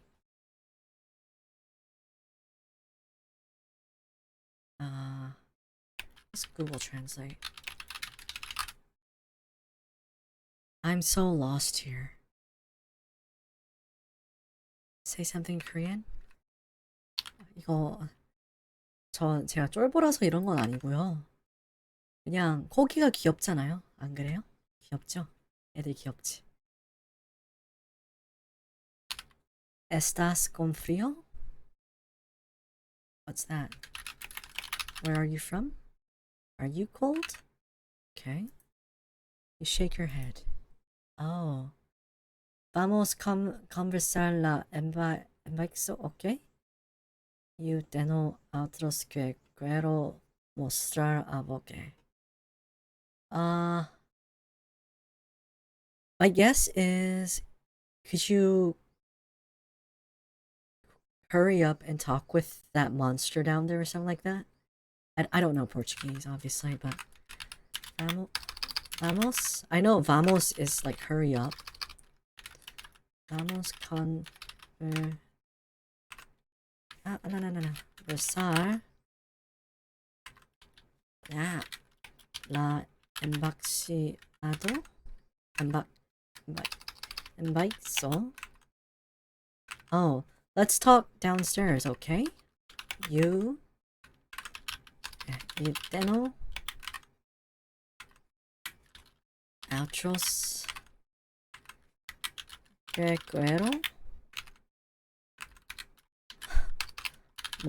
mostrar. Okay. I have others that I want to show you. Oh my god. Okay. Okay, I'm not gonna translate anymore. This is kind of interfering with the game right now. Okay. So it's another spirit haunting him to come in, telling him to come down and talk with him or something. You hold your breath and continue downward. Something is approaching. Is it a jump scare? Is it a jump scare? Is it a jump scare? It was. Thank you, corgis! It wasn't that bad. This game is purely fictitious. It cannot harm you in any way, shape, or form. 이 게임은 수정이 가상입니다. When you regain consciousness, you're further down the staircase. You wake with a note next to your head. It's difficult to read, but you can make out a sentence. Don't get up before what? Wait. Don't get up before Saturday? You take the Saturday note with you. Taking notes. The sound of the rain has completely stopped down here. Your eyes are strained down here. Pressure is intense. You feel like you're trapped under miles of ocean.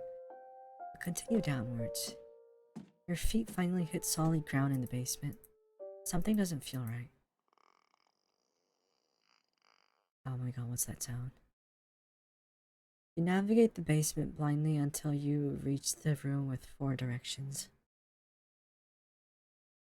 You can barely make out the outlines of door frames in each direction. Which way should you go? East? I don't know, I like east. Hands run across a large door. Maybe now isn't time for this. You walk back to the basement steps trying to remember why you came this far. Found you! Oh my god, it's Karen. Oh! You know... Let's end this. Oh! You're no match for me. Yatch. Stab. Oh my god! Oh shit! Oh my god! Oh my god! Karen escapes down the hallway, leaving a trail of blood behind her. Hello, Ikimus. Welcome to the stream. You follow her to the room in the east. How is that bitch still... Oh, okay, how is that girl still alive? Turn on the light. Read what you have sown. Okay, apparently that ending was not really the ending. It's just the beginning. Mariah, Anatoly. Oh, Kamsagish. Why is this... I know. Karen, I'll never forget you. The nightmare is over?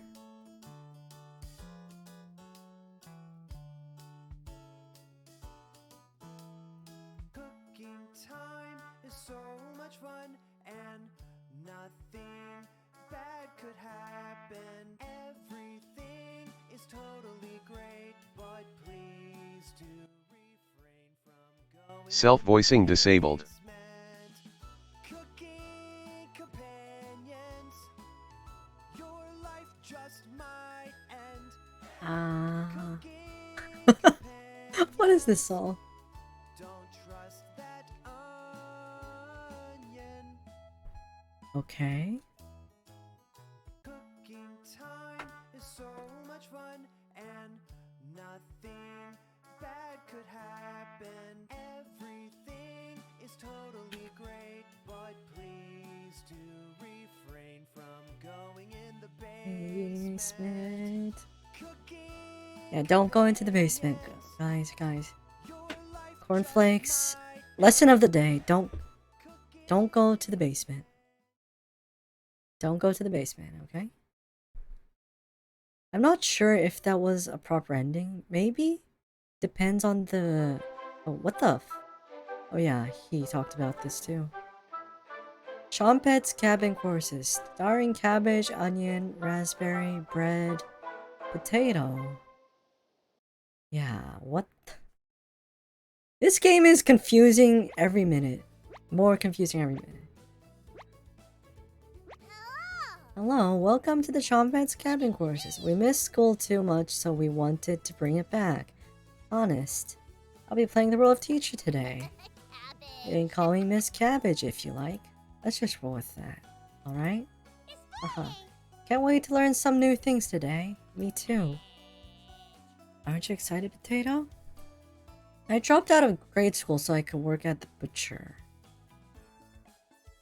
That's extremely depressing. Explains everything so far. So, is he quiet because he doesn't want to sound held back? You three are terrible at whispering. They never learn their inside voices, Potato. Ha. Cabbage looks you right in the eyes. There's no dumb questions or wrong answers today. The Chompet's Cabin Courses are designed to let you passively learn. Your brain is porridge, right now, right? These courses will be perfect for that. That's correct, Onion. The best part? No cell humans to interrupt anything. You ask about dead humans. Ghosts aren't real, silly. You ask about... That's enough. No questions about ghosts today. Save it for practicing mediums, Stinky. What's a ghost's favorite food? Boober. Okay, let's kill that bread. Need to get Brett a joke book. These puns are pathetic. Let the learning begin. You decide to listen to the Chompets, although you have the feeling something else is at play. For the first lesson, let's talk about that nasty oven. One of us was baked into a crust. You threw half of it away without hesitation. Human life is completely disposable to you. That's enough. I seem to have lost my pace in this teaching curriculum. Let's talk about the cauldron instead. The first cauldron discovered dates back in the Bronze Age, which took places. Well, nice to know. You can see a cauldron in the famous artwork, The Garden of Earthly Delights, where Birdman, is wearing one like a crown as he eats, poops, and peoples down into a hellhole below. Yikes! Wouldn't want to fall into a hellhole. Most of us were placed in this cauldron, stewing for a day straight. The smell was so foul, hung to all linens in the cabin. It's absolutely revolting. Raspberry? Need to speak with you for a moment, in a minute, in private. So I guess these are the spirits of the dead people the main character devoured? I don't know. The two awkwardly leave for the bedroom, slamming the door behind them. You can hear Cabbage chewing at Raspberry. What is another name for Brussels sprouts? Cabbage Patch Kids. Bread, that wasn't even a pun. Or a joke. It's more like a stalling. Oh, they're back. Cabbage and Raspberry joined the group again. Raspberry, is there something you'd like to say? There is Cabbage. You've committed crimes against humanity. You're a scourge on the earth, sent to punish us. Cabbage may forgive you, but I never will. Okay. Wow, look at the time. This concludes the Chompet's cabin courses. Did you learn anything this time? Or did you just loaf around? Ahaha. Are you remembering it yet? Just join me in the boiling water sometimes. Really loosens the meat off those old bones. Right in that nasty oven. There's nothing but a big pile of ashes in the oven. Have you seen that knife? Yikes, big enough to cleave cabbage in two. Still leftovers in here. Dig in. The rules are different for people that die in the cabin. Everyone that does will know the kitchen well. The lucky ones are dead when cooked. The others have told us what you did to them. How many generations died brutally at your hand before you gave up? Was it your arthritis that stopped you, or did you eventually feel remorse? So he stopped at one point? Wait, what is arthritis? I'm sorry for my vocabulary.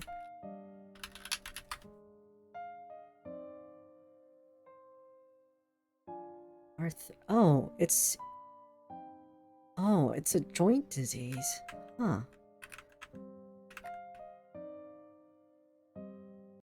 That's enough. Thanks for playing along today. It was fun to revisit some old topics. Let's sleep on some of this, shall we? You made your bread. Sweet dreams. Yeah. Okay. So, it's either that this guy is going crazy and seeing signs of his remorse in the form of the Chompets, or I don't know. It's the actual spirits of the dead haunting him.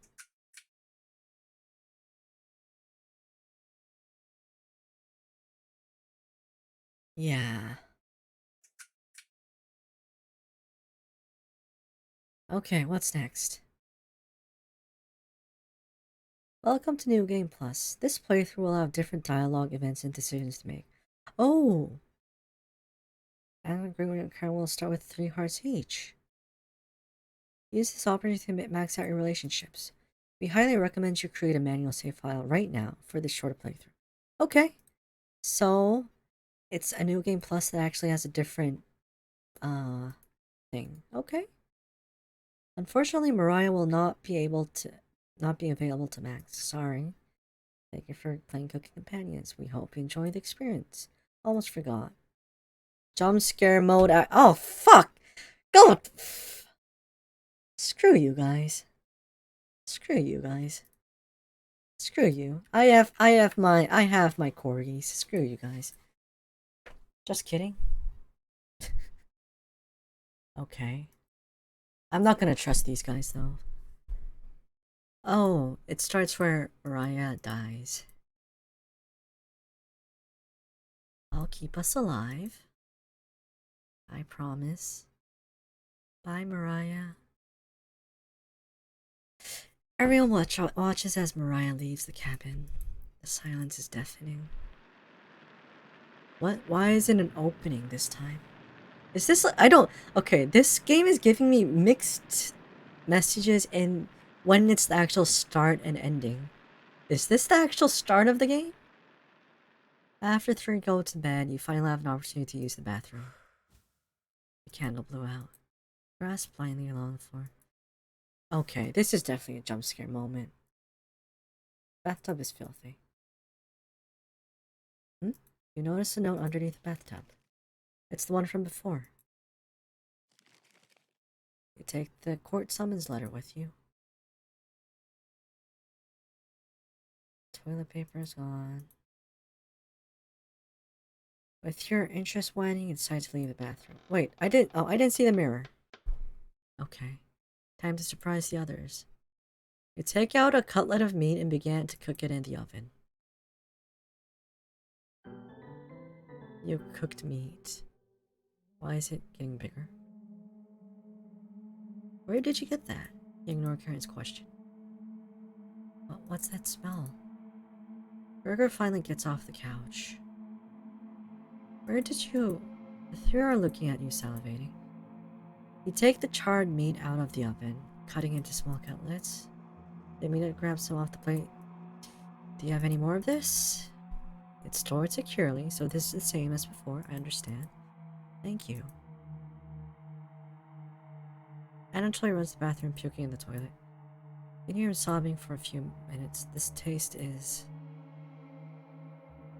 Gregor wanders off. Anatoly returns looking choked up. I left you some of the meat. Don't fight this, Anatoly. Takes a cutlet from the plate. Yeah? It's Mariah's meat! Get over it! You can hear him crying. Finally, my focus is coming back. Going to read some of those books. Keep them occupied, okay? Why are you so calm about this, Karen? Okay, let's go to full screen. Who do you want to talk to?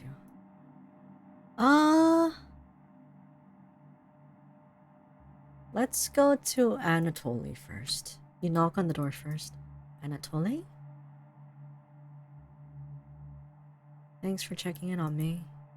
You ask if you feel sick. Not anymore. I think it was a mental thing. Please don't tell me where the meat came from. It's Mariah's meat! Get over it, dude! The less known it, the better. Thank you. You're sure Anatoly will remember that. Your relationship is stronger. Yay! You leave Anatoly and go tidy up some parts in the kitchen. Hours passed, the meal gave everyone the perseverance to keep going. Hunger is now permanent within them. They're fine now, but they're begging for more. We've waited long enough. What's for dinner? That you want to ration the meat better. Okay, fine, I understand. I guess. Argument perfect. Okay, I guess I could get rid of the cross now. Like, it doesn't make sense because I'm the one who's doing all this stuff right now. Erin decides to call it an early night. Oh, wait, do I like have a knife?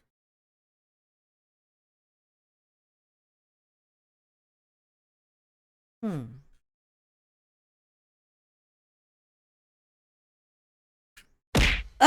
check.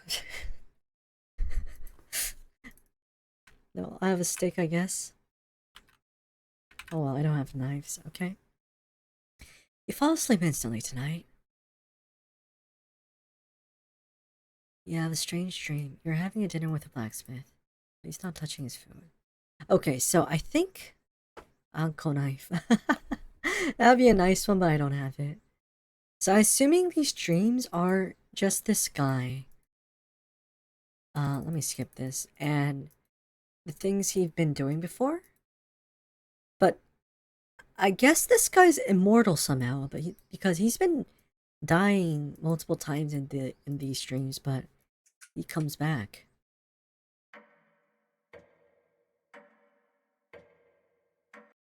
Day 9.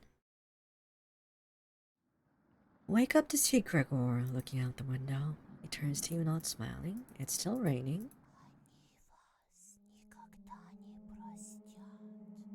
And Mariah's whisper. Oh shit. Good morning, big guy. I think we should have another piece of meat before breakfast. It's what she would have wanted. Oh my god. I think he's right. Please bring us more of that meat. Grab some of the meat from your secret hiding place. You cut into squares. Boiling cauldron. It'll taste bland.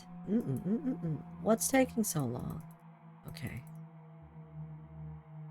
Let's skip a bit. We know what happened. I'm sorry about earlier, everyone. I don't know what overtook me. Mariah begins to weep. Look over at Karen. You didn't notice her even starting. There's just an empty bowl now.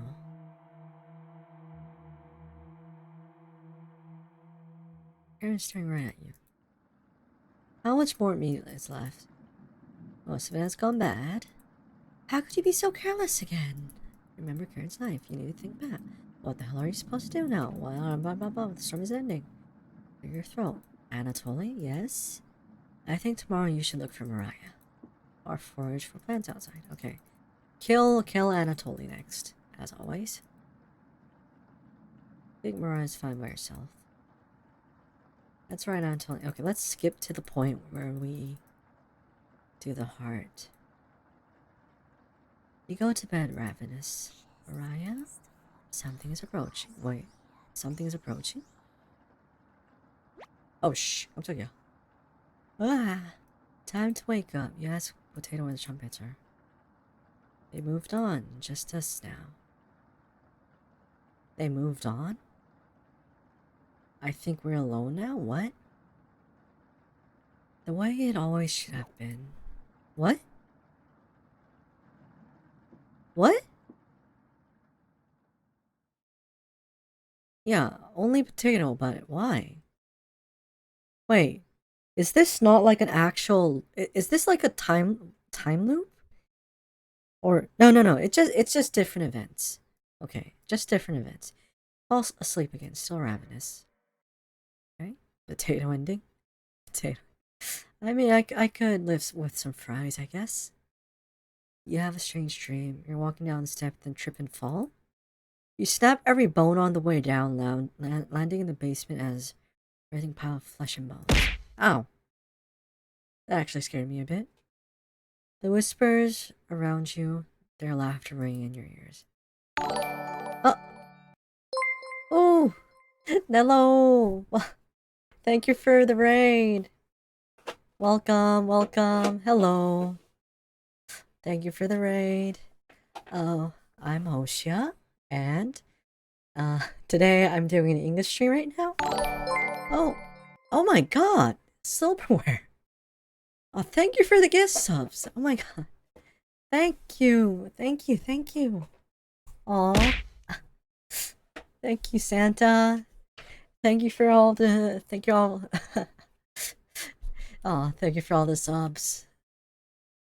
Oh, thank you. So today we were playing Cooking Companions. It's... Gotta give the new peeps some subs. Aw, thank you, Silverware. So today we're playing Cooking Companions. I'll skip to the catch. You know what? Okay. I'll go in Korean mode for a sec.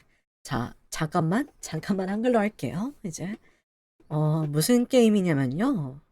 비주얼 노벨인데 지금 지금 좀 혼란스러운데 엔딩을 본 것 같은데 지금 뉴게임 플러스거든요. 근데 첫 번째 엔딩에서 나온 게 주인공은 수백 년 동안 여기 외딴 오두막에 살고 있는 사람인데 수백 년 동안 사람들 꿰어가지고 잡아서 식인을 하는 존재고, 지금 여기 친구 4명이 왔는데 얘네가 요 새로운 희생자들인 그런 상황인 것 같네요.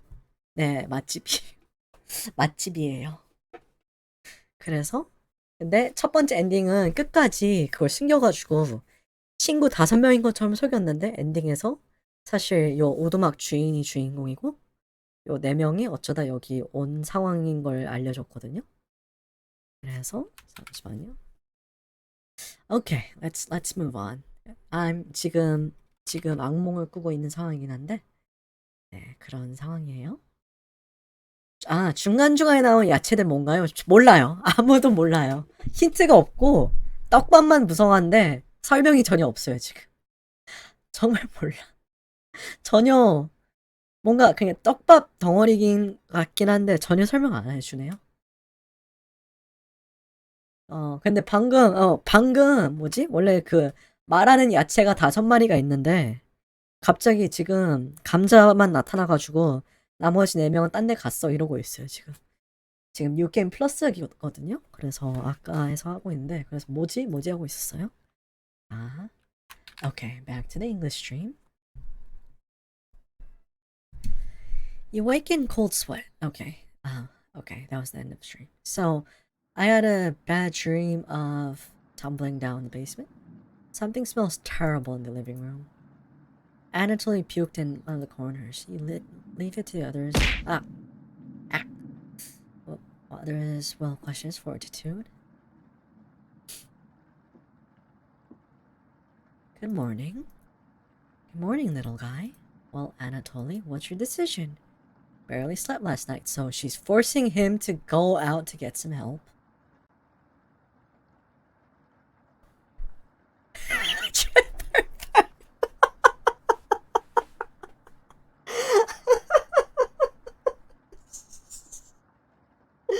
Oh my god. Okay, so there. Okay, now I see that.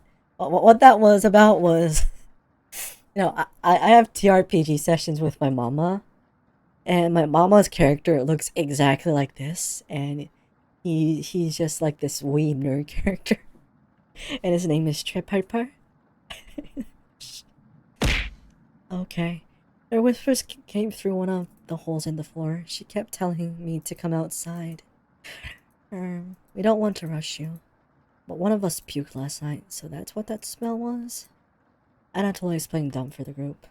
Anatoly, my patience is wearing. You have 1 hour to make a decision. Why so quickly? Oh shit, I'm not waiting any longer. You can see the glint of Karen's knife under her dress.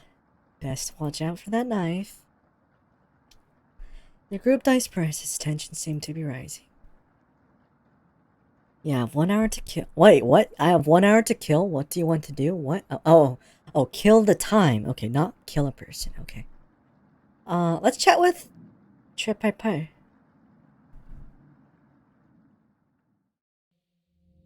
Anatoly looks pale.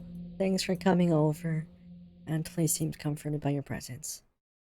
Yay! 5 heart relationship.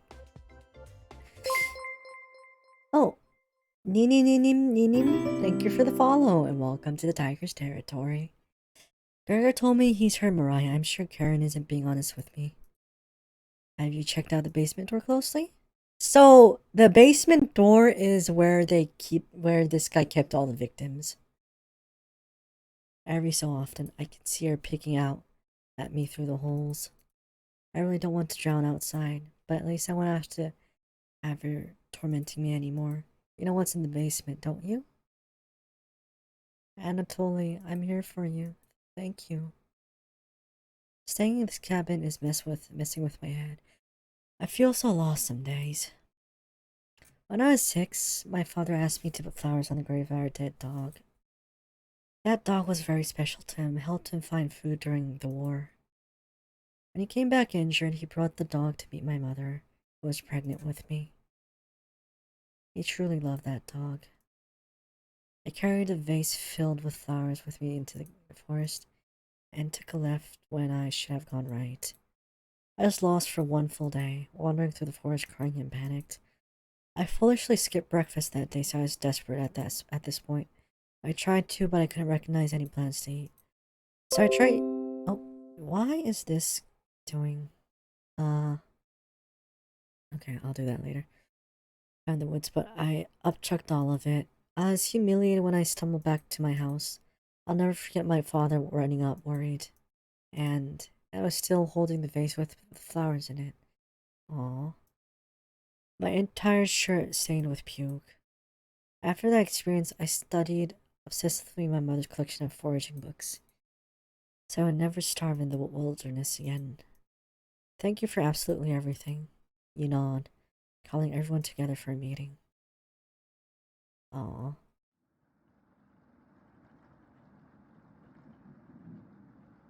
Anatoly, you okay, little guy?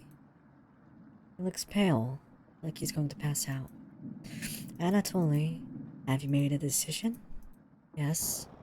I'll help you all out. I promise. Thank you, Anatoly. I'll miss you, big guy. I'll miss you, little guy. Thank you, Anatoly. I know this wasn't easy, but it's for the best. Goodbye, Chipper Pie.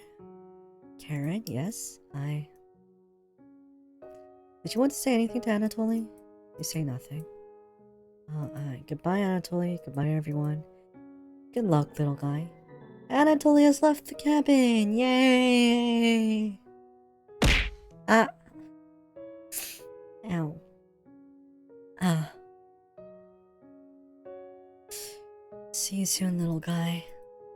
I guess all we could do now is wait. Good night.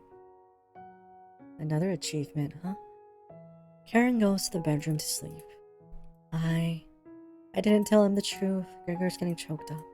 I didn't tell him, missing him already. Okay. Back to you. You shut your eyes, fall asleep. You're scraping from the floor. Oh. Oh, whoa. The red-haired woman won't let him live, will she? Too ravenous at this point. The more she consumes, the stronger she gets. At what cost? Sometimes staying silent works better. Just walk away and pretend you're innocent later. What a terrible perspective Potato has provided. Chompets never should have listened to this crap. You fall asleep, thinking that Potato... What?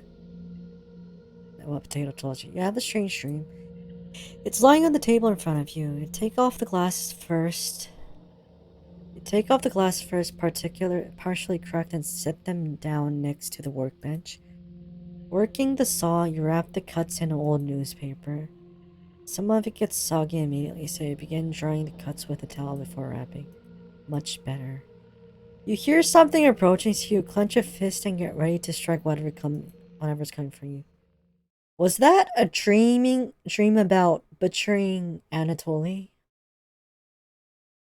Okay. Day 10.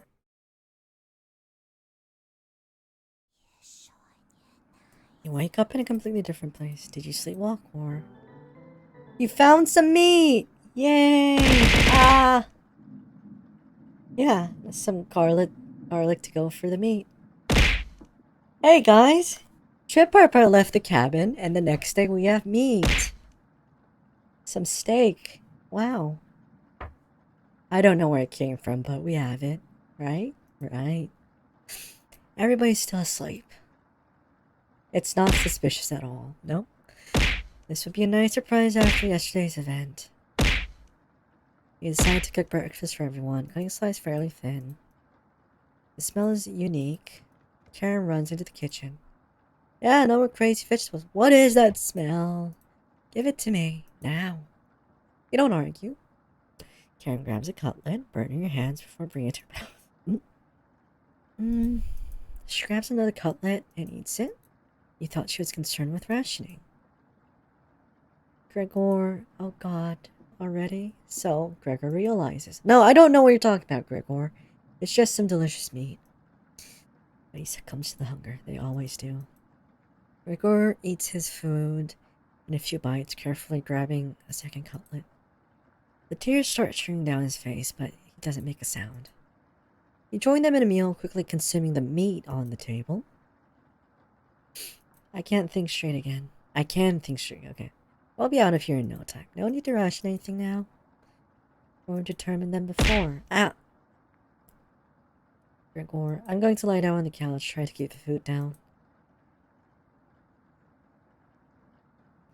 Was that a bug, or was that like the game trying to look creepy? I don't know. Karen leans into a whisper. I'm glad Mariah and Anatoly are gone. They're stopping us from bonding properly. How did you get so good at it? You tell Karen. After one bite, it just made me feel whole again. Even with the nightmares, it's worth it. Took a few nights, but I fought back, and now it's all I can think about. Necropsy, very descriptive. How many years did it take you to craft perfect craft? You tell her. Yeah, right. But that's not true. Sorry about that. You've grown on me. Ah! Deep in thought. No, Gregor can't swim. Okay. Let's skip this part. Yeah, where the hell did you get the anesthetic? Where? Stand back and let me work on it.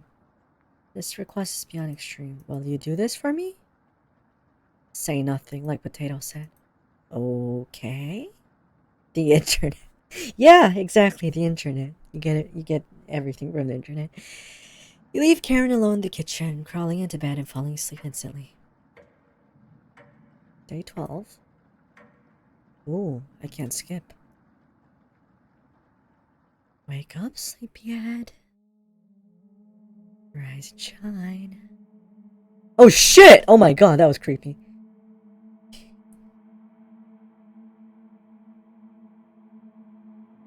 Okay. Time for the corgis. Where are my corgis?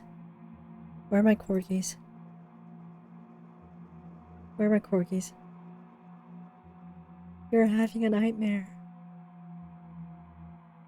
Yeah, I think I'm still having a nightmare. Gregor is waiting for you.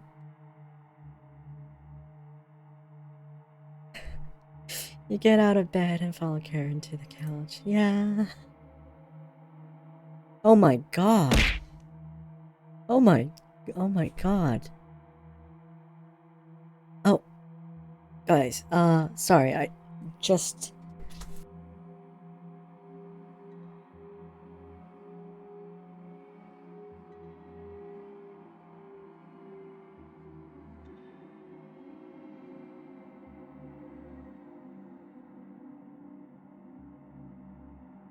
Okay, sorry to leave you guys hanging on that moment, but yeah. Gregor, oh my god. Oh my, what the f... Okay, corgis. Oh my god. Okay, Self-voicing, Oh, no. self-voicing disabled. Okay, Karen, you look a bit different. I think he's trying to speak. What is it, Gregor? You tell Karen that Gregor has died. He hasn't spoiled yet. Let me show you the rest of him. Karen shuffles over to the basement, opening the lock with the knife. Why wait until she's in the basement? Take back the knife and end her life. Explain how difficult it is to get blood out of wood. Your laziness is unbelievable. The minute those 4 entered the cabin, you should have killed all of them.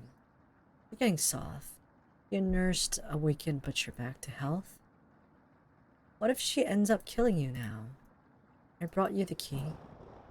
When she goes downstairs, I lock the door behind her with a deadbolt. Then let her rot. Karen, Potato, might have made great allies in another life.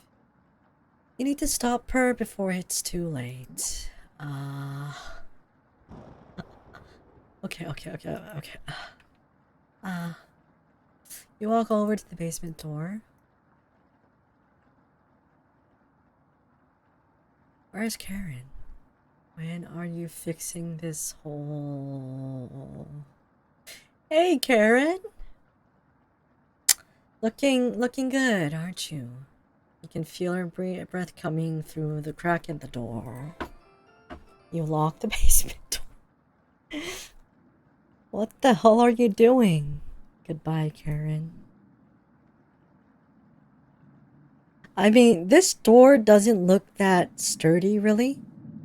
I'm pretty sure if you could just, like, tackle it a few times, it will fall apart. She slips into the darkness. You climb on the couch to rest, waiting for the basement noise to become silent.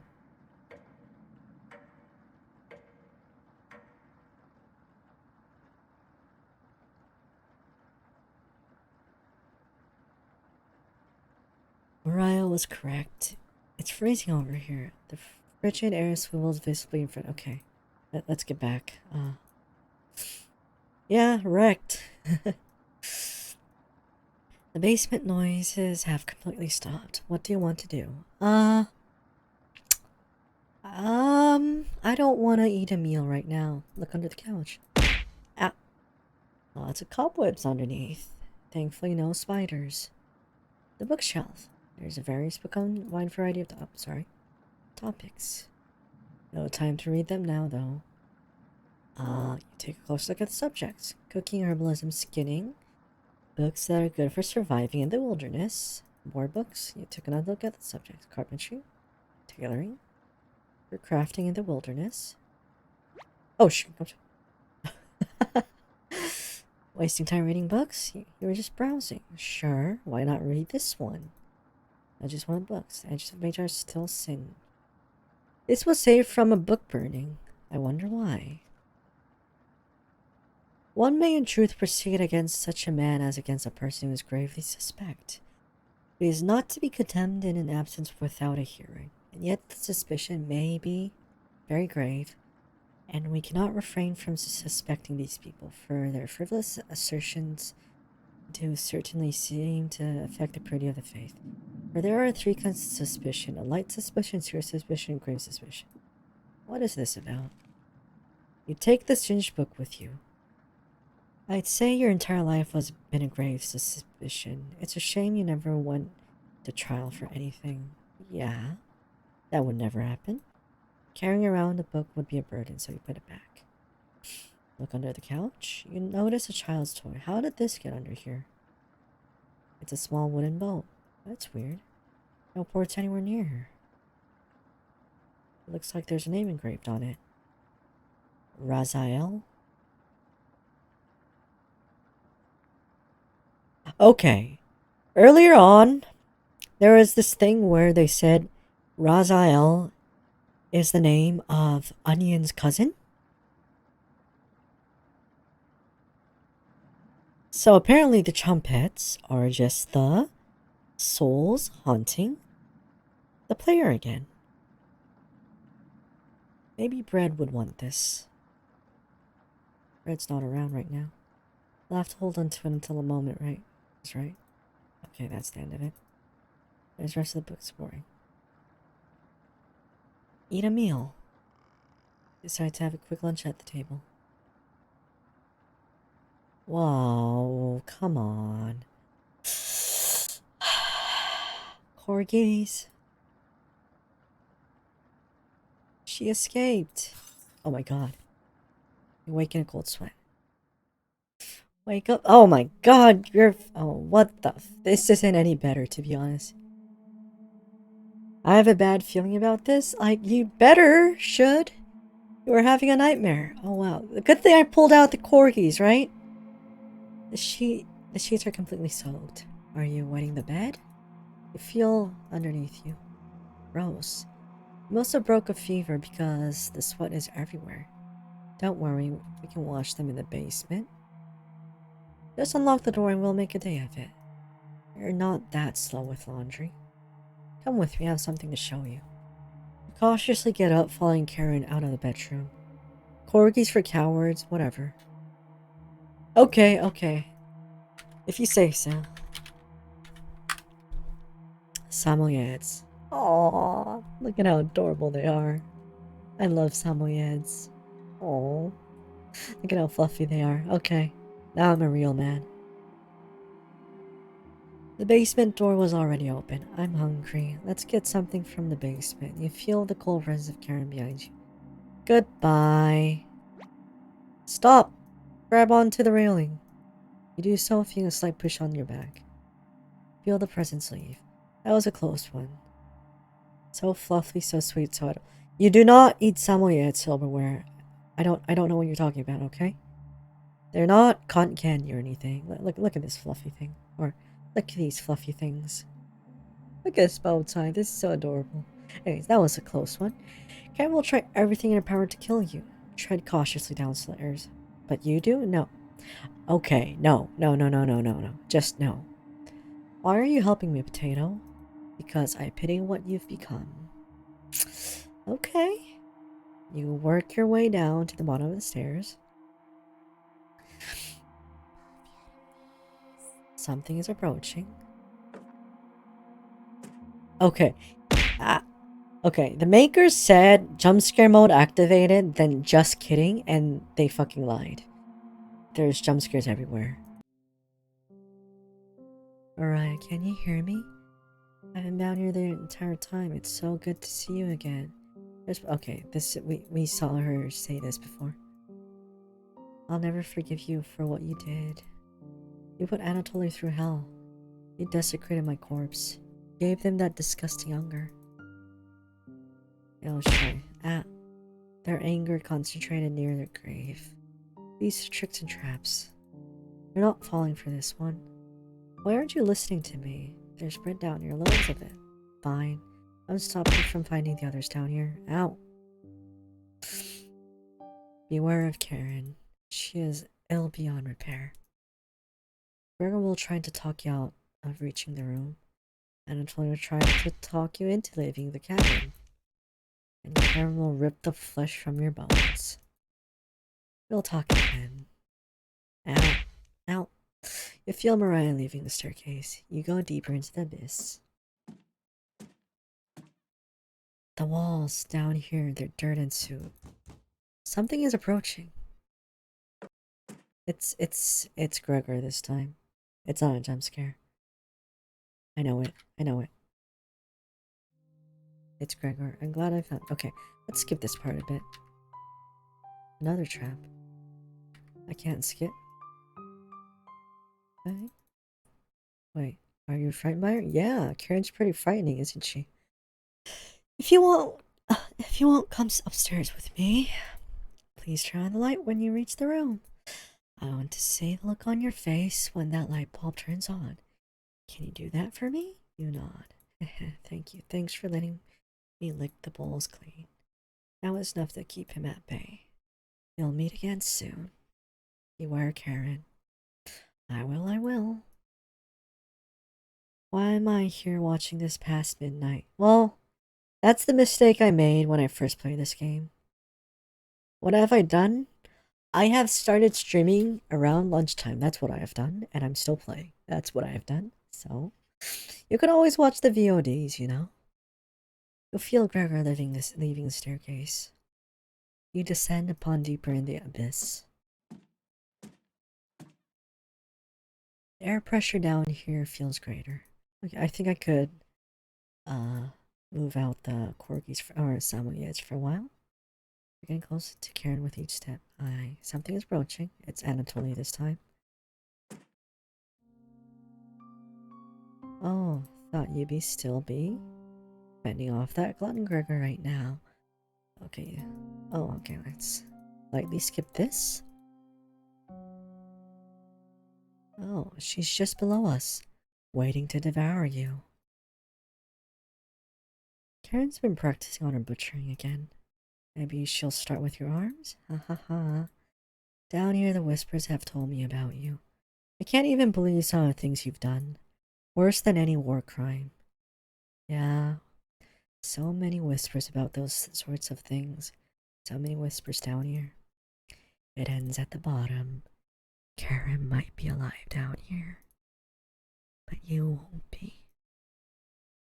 Why were you nice to me? Did you want to prey on the weak? Or was I just another meal ticket? The whispers told me the truth.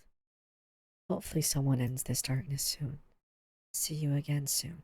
You know, in the grand scheme of things, if anything, I mean, Karen was a real bitch in promoting like Anatoly to go kill himself and just killing Gregor, but she could have been the potential hero of ending this whole cannibalism spree of this guy.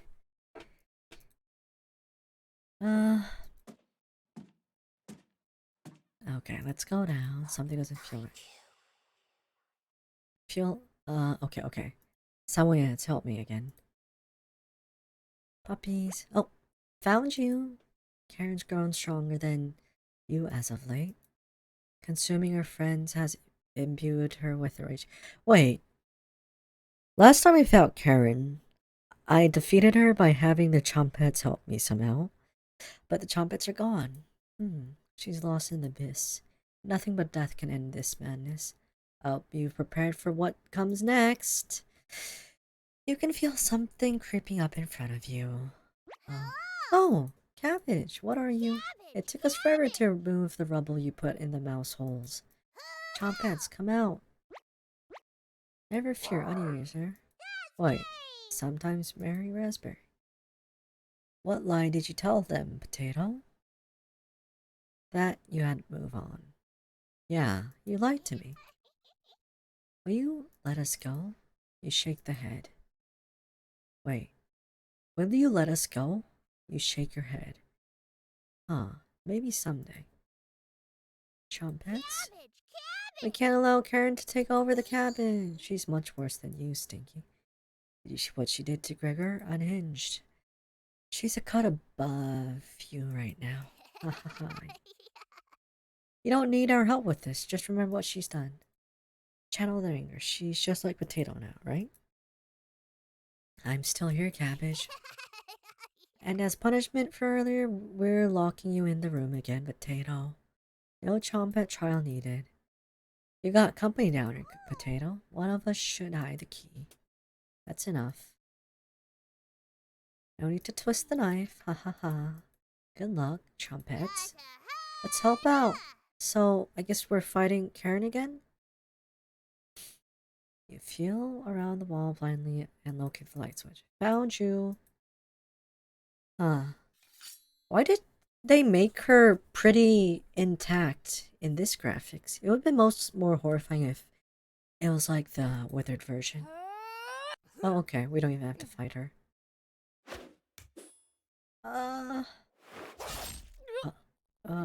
Okay. I forgot to make this streaming an adult streaming, I guess. I guess I should have done that. Oh. Wait, she's properly dead this time?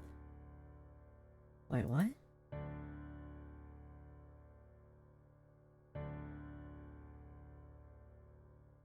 Hey, welcome, Mick. Welcome. Welcome. Wait, what? Look, he's trying to speak. Don't be shy, try again. Might take a few more days. Welcome to the Chompets, Turnip. Wait, what? What? Okay. This makes no sense at all. Wait.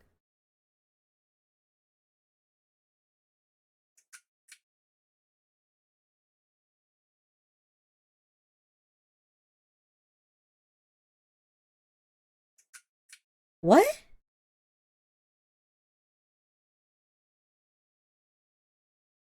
Like, yeah. Karen became a turnip? Wait, is that actually what happened? Oh, did you not do that?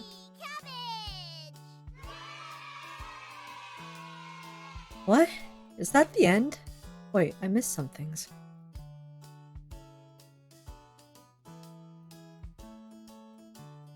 Okay. Oh, what's this? Okay, this is actually pretty cute. Oh yeah.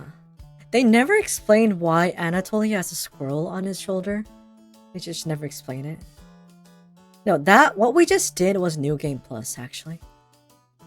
Oh my god. Oh my god.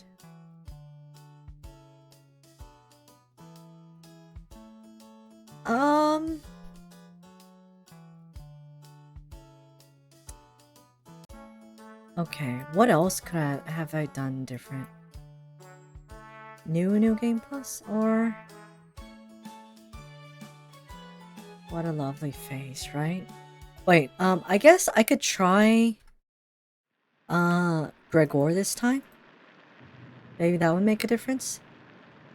Cause no, wait. Okay, I'll try Gregor, then Karen. Oh, hey there, face.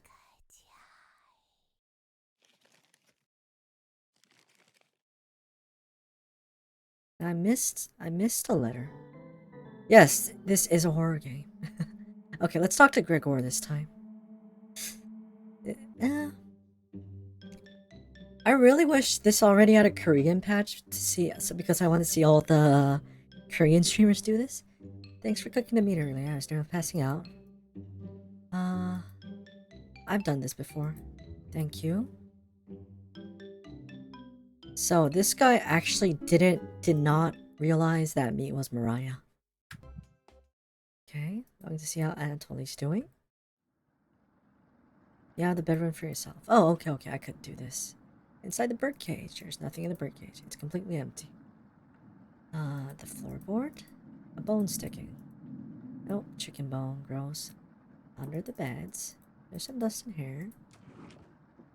What's this? Oh, yeah, this note. I saw this one before. Bloody newspaper. Okay, let's skip this.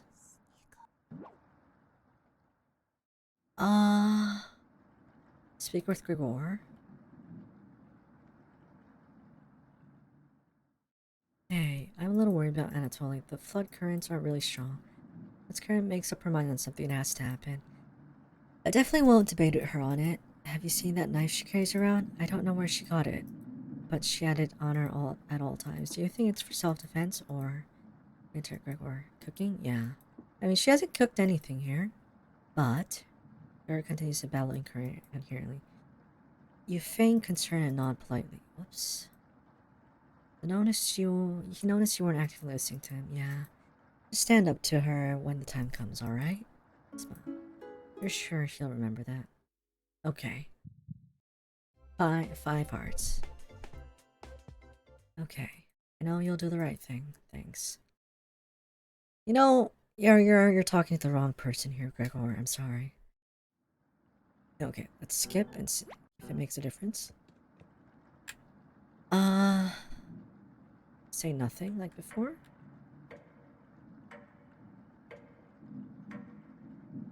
Oh, I think this is different. Wake up, sleepyhead. Okay. Huh. Oh, Gregor's still alive. You're the only person that didn't laugh at me for being afraid of Marmot. When I was 9, a friend and I were playing in the woods. We were far from home, about an hour away. My friend found some baby Mario, was probably only a few weeks old.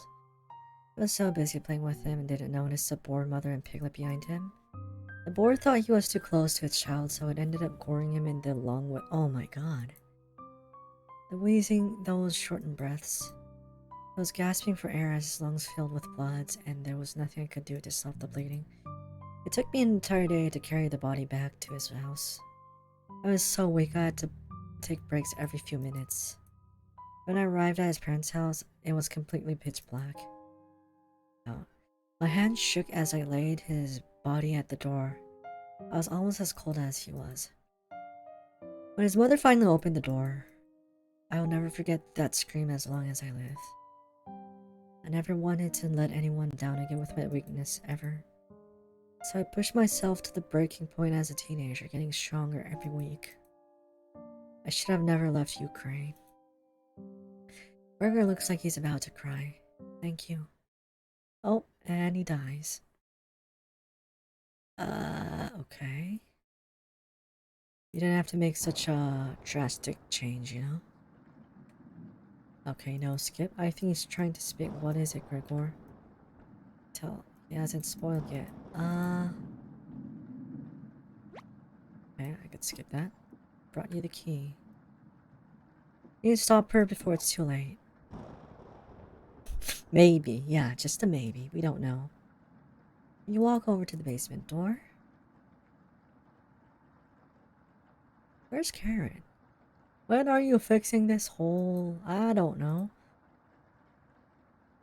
When you get your damn rent when you fix this damn door.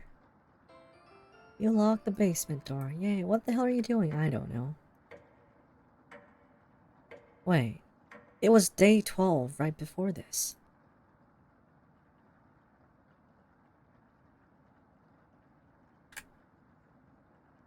Wait.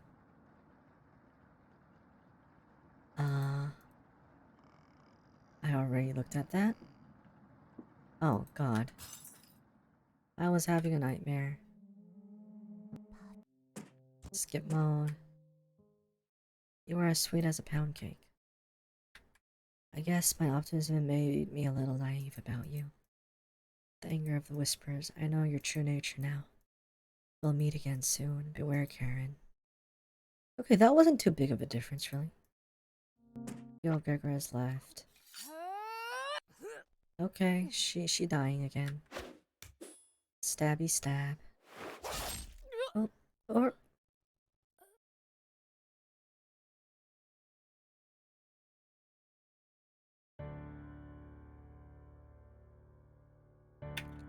I mean, this is the same ending though, right?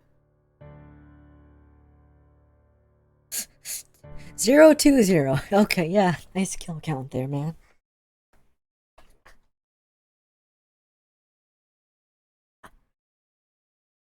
So, I'm pretty sure... Oh, yeah, just another turnip. Okay, okay, now, let's try the same thing, but... go for Karen this time. I hope this one has a major change, because Karen's a completely different... Appetizer mode? What the hell is that? I never heard of that. Is that like the family-friendly mode or something?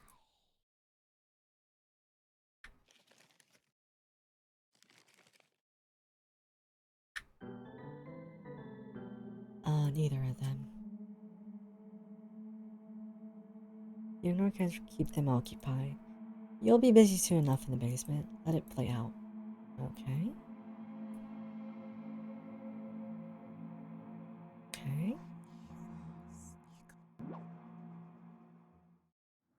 Converse to Karen. Hi. Keep this between us. I'm not giving Anatoly a choice today. Yeah, I figured. He's going outside. Do I make myself clear? Anatoly is an adult who can make his own decisions. You can't push him around. Yeah, yes. Good. Thank you for understanding. Karen cracked a smile. It looks like Karen will remember that. The relationship is stronger. Oops. Now get everyone together for a meeting and let him leave. Let's get him leave.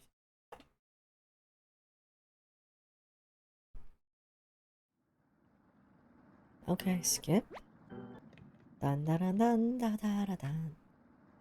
I guess yes will please her. Looks like. Okay, yeah, there. Oh, sorry. Stirs liquid. Gregor, it's been a while since you had some water. Come drink with us. And stop thinking about the little guy. Can't even remember what happened before we arrived. Poor Gregor. It just never ends. I miss Anatoly and Mariah. Let us toast to Anatoly and Mariah. You'll always be inside of us, Gregor. Ha ha! Very literal, isn't that? Can't change that now. Gregor begins to weep. You're right. We're having it raw tonight, Gregor. What? Eating raw meat is one of life's greatest gambles. Get awful sick, or... He swallows each bite with a wince on his face. Trying not to get sick. I'll never forget the first time I met Anatoly. We were kids. I was shopping far and wide outside the house. Anatoly brought over a butterfly net filled with them. He introduced himself, asked me if I wanted to hold one of the butterflies. I had never held one before. He told me not crush it between my large paws. He did have miniature hands himself, so I get it. Anatole and Karen, what did you put in this water? Yeah, where the hell did you get the anesthetic? That is just a mystery. It's like a Deus Ex Machina in the story. Would you do anything to save your friends, Grigor? Of course. What the hell was Karen's liquid? I think it'd be best to have an early bedtime tonight. Let me help you onto the couch, Grigor. Yeah, thank you, Karen. Thank you. I'll do the rest. Even if he screams, please ignore Grigor when he wakes up. Okay? I don't want to enter Karen for this. Okay. You leave her alone, going into the bedroom and crawling into the bed, and until you slept in. You fall asleep almost instantly. Okay, day 12. Wake up, sleepyhead. Okay, it's the same here.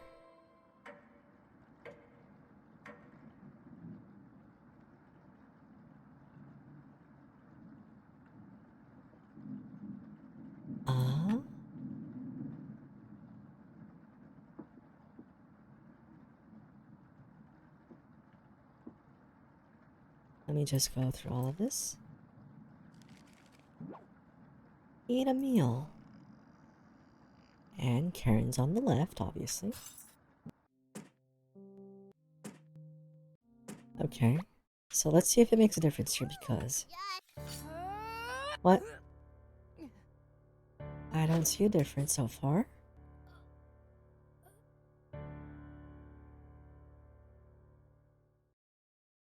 Oh, wait.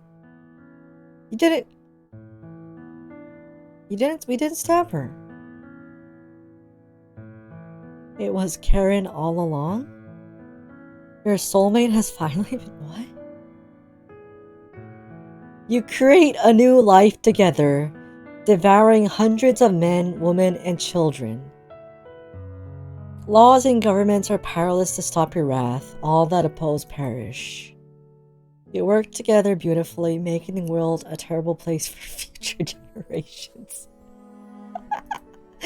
One day, Karen becomes ill.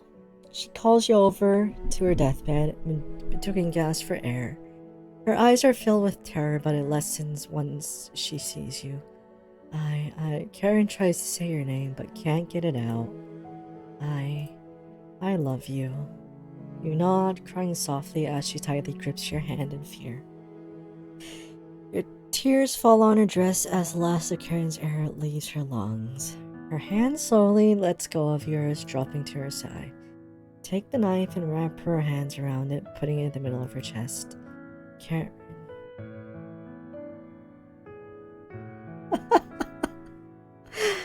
Okay, so this is the Karen ending.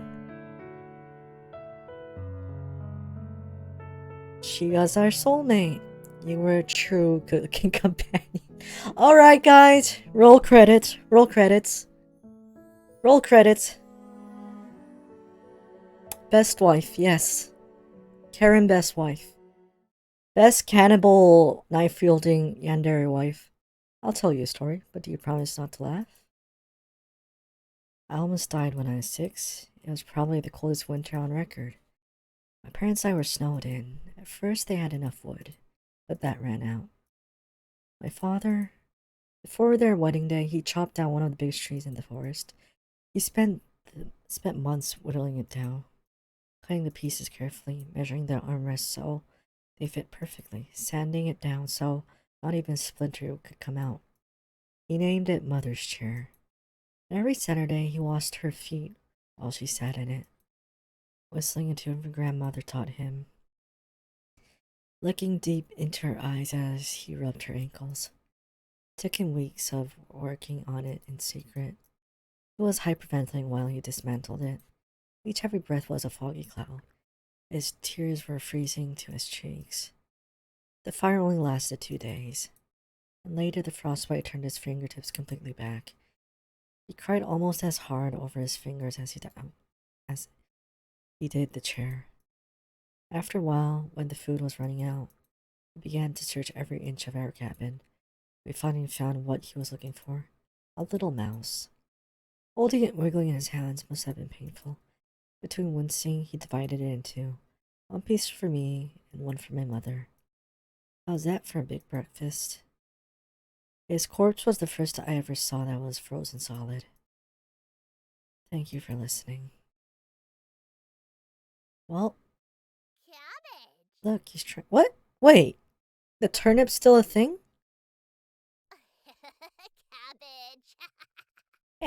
Cabbage. So, that's not Karen?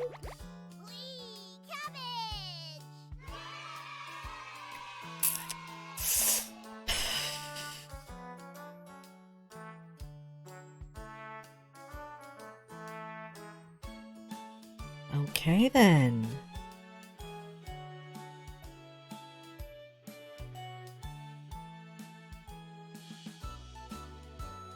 I mean,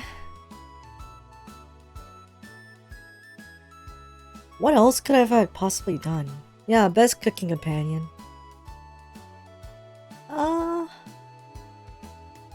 You know what? I think I've played this game enough. So I'm gonna outsource the rest to someone who knows better.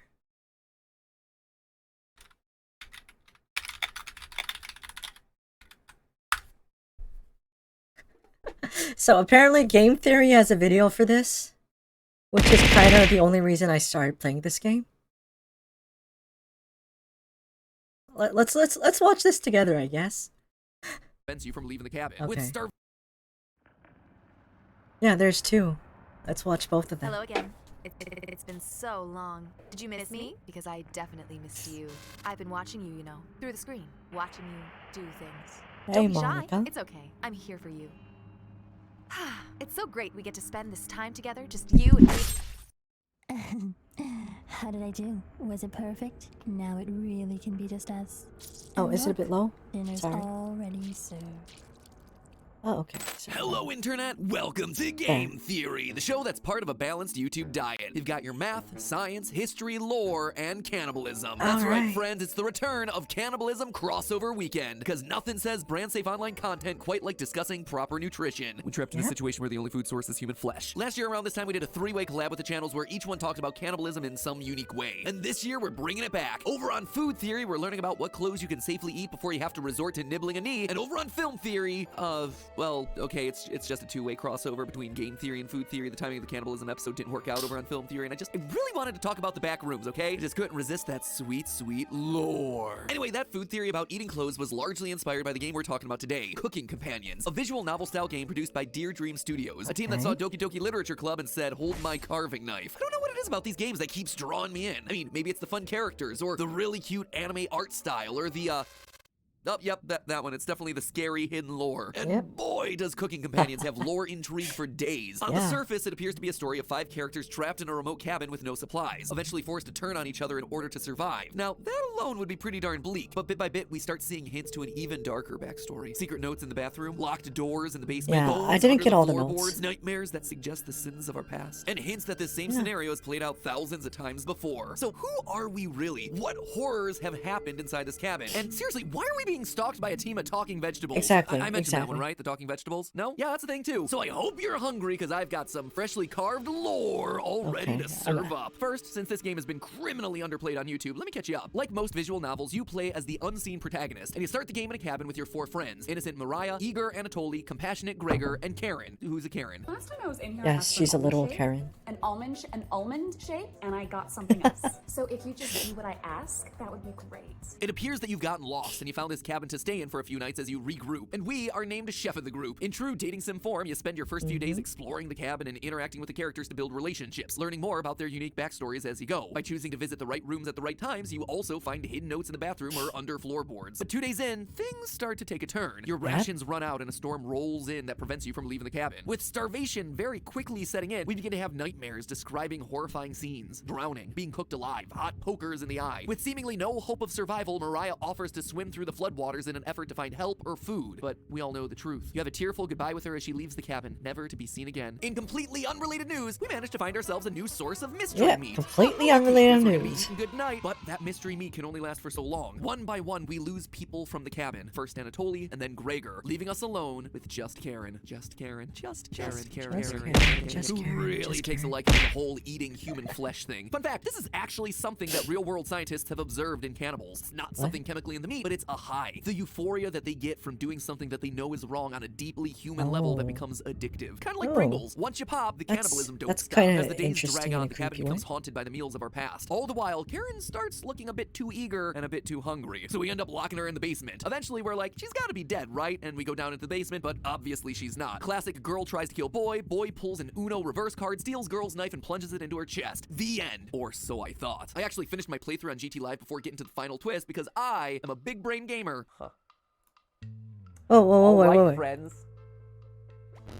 Well, there you have it. I've been watching Marvel movies for years. There's always a post-credit scene. What was I thinking? Anyway, fortunately, I did go back and clean up some of the endings. And it's at this point that we find out how our credit scene. What was I thinking? Anyway, fortunately, I did there you on GT Live before getting to the final twist because I am a big brain gamer. All right, friends.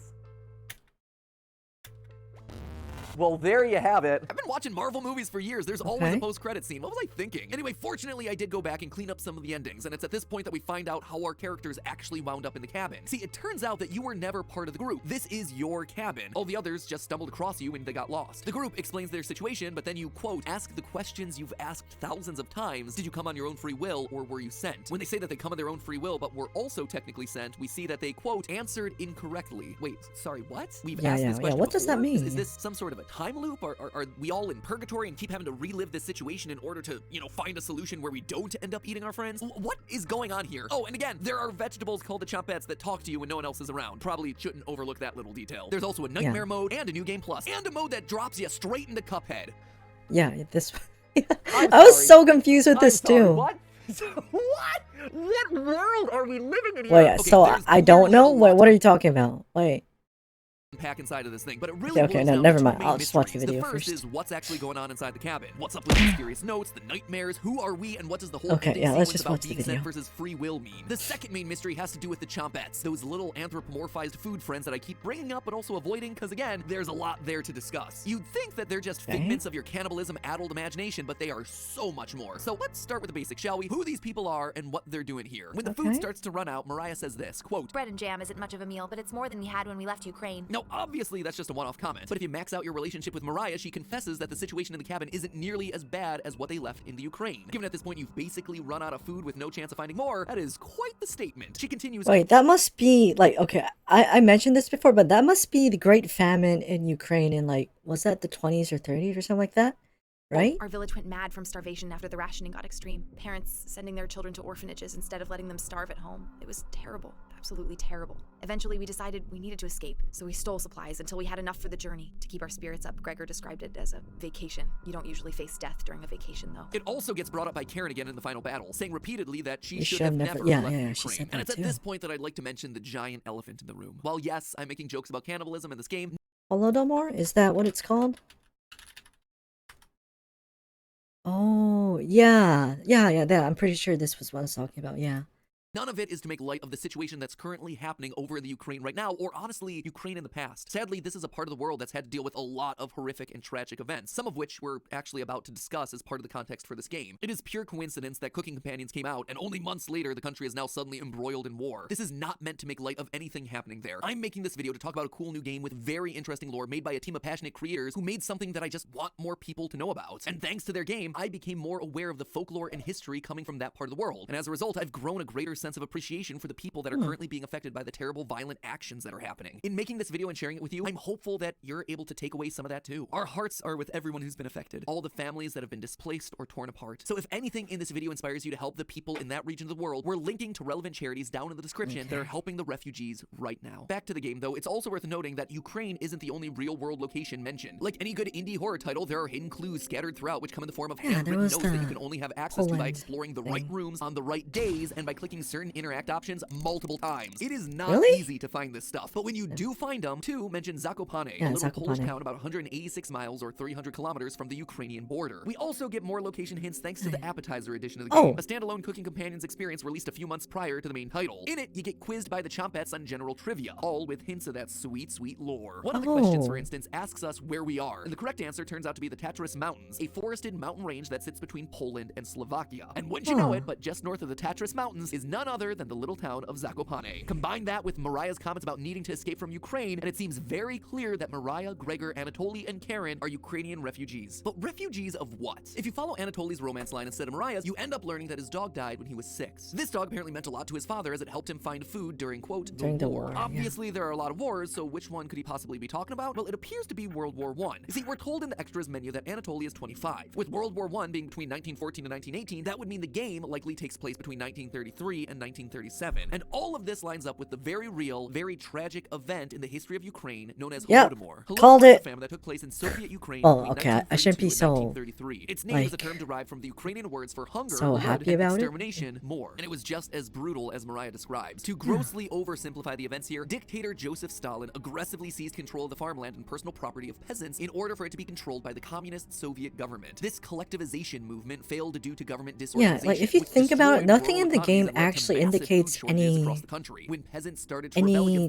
about the time period. That had previously fought against the Red Army during the Russian Civil War, Stalin decided it was time to crack down and assert control by creating blacklists of towns that wouldn't receive the government-controlled food. Police were also sent to ransack homes and take also, it said Anatoly was illiterate. Like, in the end, at least who was 5 million illiterate people in modern died of days? hunger resulting from the Great Famine. At least 3.9 million of true. which were Ukrainian. And much like our characters in Cooking Companions, the food situation got so bad that people had to resort to cannibalism in order to survive. A doctor wrote in 1933 that she had not yet become a cannibal, but was, quote, not sure that I shall not be one by the time my letter reaches you. The good people died first. Those who refused to steal or to prostitute themselves died. Those who gave food to others died. Those who refused to eat corpses died. Those who refused to kill their fellow man died. Parents who resisted cannibalism died before their children did, end quote. So it seems like our 4 cabin friends are refugees running away from the Holodomor horrors that are happening over in the Soviet states. But that then leaves the question of, who are we? Well, let's just think about what we do know about our character. We're a cannibal that lives in some cabin in the forested mountains of Poland and Slovakia. We also know that we're hideous to look at, if our 4 companions' reaction to us when we first arrive is anything to go by during that twist ending. We also ask this really random, really specific question about free will versus being sent that apparently has itself a right and wrong answer. So I started there with that very specific question and immediately got back information on a supernatural being called the Baba Yaga.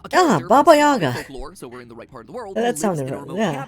I think I mentioned that in the first stream. With a deformed appearance. Again, just like our hideous appearance in the game. She's also known to cannibalize the visitors to her home. Ladies and gentlemen, we have ourselves a bingo. And here's the kicker. Baba Yaga is known for asking that specific free will versus scent question. Apparently, I did not know the correct that. answer for that is I am here 75% of my own free will, 65% by compulsion, which, if you do the math, totals up to 140%. So maybe she needs some math classes in addition to the Chompettes teaching her cooking classes. In fact, the more you look at the game, the more we find connecting us back to Baba Yaga. Sometimes her cabin stands on chicken legs, and would you know it, but we can find a chicken bone in the bedroom underneath the floorboards as a little Easter egg back. That's to what that the chicken original bone was story. Not only about. that, but Karen is actually designed to look very similar to another character from Slavic folklore, Vasilisa the Beautiful, a girl that finds Baba Yaga in the woods during her own story. Even our nightmares between days of the game point to stories that involve the Baba Yaga. The second dream we get about being shoved into an oven closely follows the Russian folktale Ivanushka, where a boy refuses to be cooked in Baba Yaga's oven and instead tricks her into showing him how, trapping her in the oven and cooking her alive. So there you have it. We are the Baba Yaga, a cannibal that feasts on those that are lost in the woods. And our latest victims are an unlucky group of refugees running away from a famine in their home country. Except it's still not quite the whole story. In Nightmare mode of Cooking Companions, we get this line. You lost more of your humanity. They actually use it multiple times, but if we just lost some of our humanity, that then implies that we had humanity to start off with, right? We're not just some evil supernatural force, we're a human possessed by a supernatural force. And the game seems to back this up. After Mariah leaves the cabin, we have a dream about desecrating a corpse. Then we wake up in a different room than when we fell asleep, having some sort of mystery meat. This happens again when Anatoly leaves the cabin. We dream about putting his glasses aside and cutting them up. Suddenly, we wake up with more our meat. The game tells you explicitly on a few occasions that you've been sleepwalking, which the Chompette Potato confirms in more detail. Quote, "In the first week with the red-haired woman and the others, where did you sleep? If I can be honest, it was truly horrific to witness. You would routinely collapse in the middle of the hallway, sleepwalking into walls, or worse, going down into the basement." This proves that our non-folklore dreams, the ones where we chop people up, were not only real, but happening while we were asleep. We weren't fully in control of our actions, and something is keeping us alive beyond what's normal. The Chompettes do seem to believe that if you're killed, Karen will take over the cabin, implying that the spirit of Baba Yaga can be passed from person to person in order to protect the cabin and the spirits that reside in it. So that just leaves us with one final question. How did we end up with the power of Baba Yaga? If we were potentially going to pass it on to Karen if we lost the final battle, then wouldn't it make sense for us to have gained it from someone before us? Well, fear not, dear theorists, because I'm pretty confident that I know how we got here, and it has everything to do with the most iconic characters from the franchise. Characters that you'll notice I still really haven't mentioned all that much today. I'm talking, of course, about the Chompettes. More specifically, I think Potato is the key putting this whole thing together. It feels like the odd one of the group not wanting to participate in other Chompettes games. He knows a lot about the caloric needs of the human body, and he gives off some strong murder vibes. Let's just call it a hunch, or maybe the fact that he gives us a secret recipe explicitly called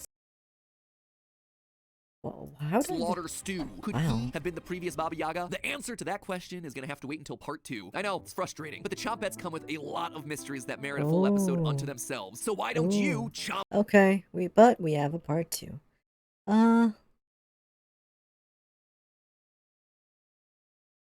Yeah, wow. Anyways, let's go to part 2. All the rest, they're still afraid to enter this room, too traumatized to come to grips with it. Why do you think Cabbage wanted you to play so many games with her? Surprise for He wanted you to Baba remember Yaga. what happened here, and now you're talking to a potato. Actually, I think I mentioned that on my first stream. Actually, I did. For now. And you see, that's what happens when you talk to a potato instead of me. Here, you may not remember, but I certainly do, so let me fill in those blanks. Okay.